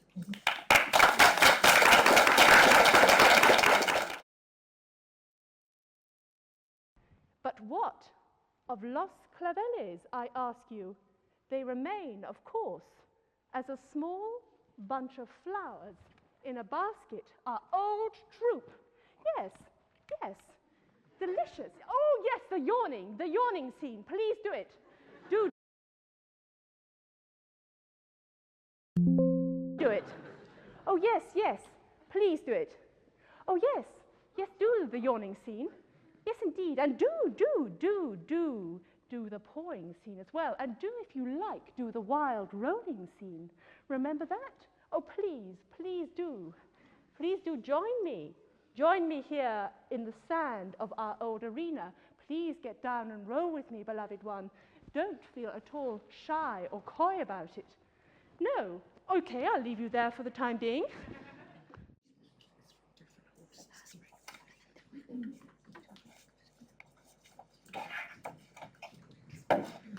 Hi, I hope you enjoyed that wonderful excerpts from Rose and the amazing introduction by Cecilia. Alongside Kalime, as part of the MA Curating organizing team for this conference, we want to first thank you for spending your Friday with us, and a special thank you to those who persevered through the full 7 hours and really committed to the feat of exploring the world of Leonora Carrington. We do not take for granted that we have a full house here today, and this conference would not have been possible without your generosity of time and of your curiosity. It is a true privilege to have so many of the close-knit community of Carrington and Surrealist scholars gathered here in one room. This gathering and the sense of community it has fostered is itself a testament to the enduring legacy of Carrington's life, her words, and the fruits of her creative practice. This dialogue was set in motion last night at the introductory evening at the Freud Museum, where we enjoyed a private viewing of the Symptomatic Surreal, followed by 2 illuminating papers by curator Vanessa and research manager Tom. Expanding on the exhibition's art, historical, and curatorial framework, they offered a compelling reading of Carrington's work, anchored in the Freudian concept of the symptom, understood as the externalization of one's inner conflict into disguised forms or symbols that simultaneously strive to conceal and in turn reveal one's interior life. The symptom then embodies the logic of the binary that reverberates through processes of alchemy, which in turn pervades both the language and imagery of Carrington and the Surrealist collective. This reconciliation of opposites, descent and ascent, death and birth, has clearly become a key idea that underpins both the conference and the exhibition.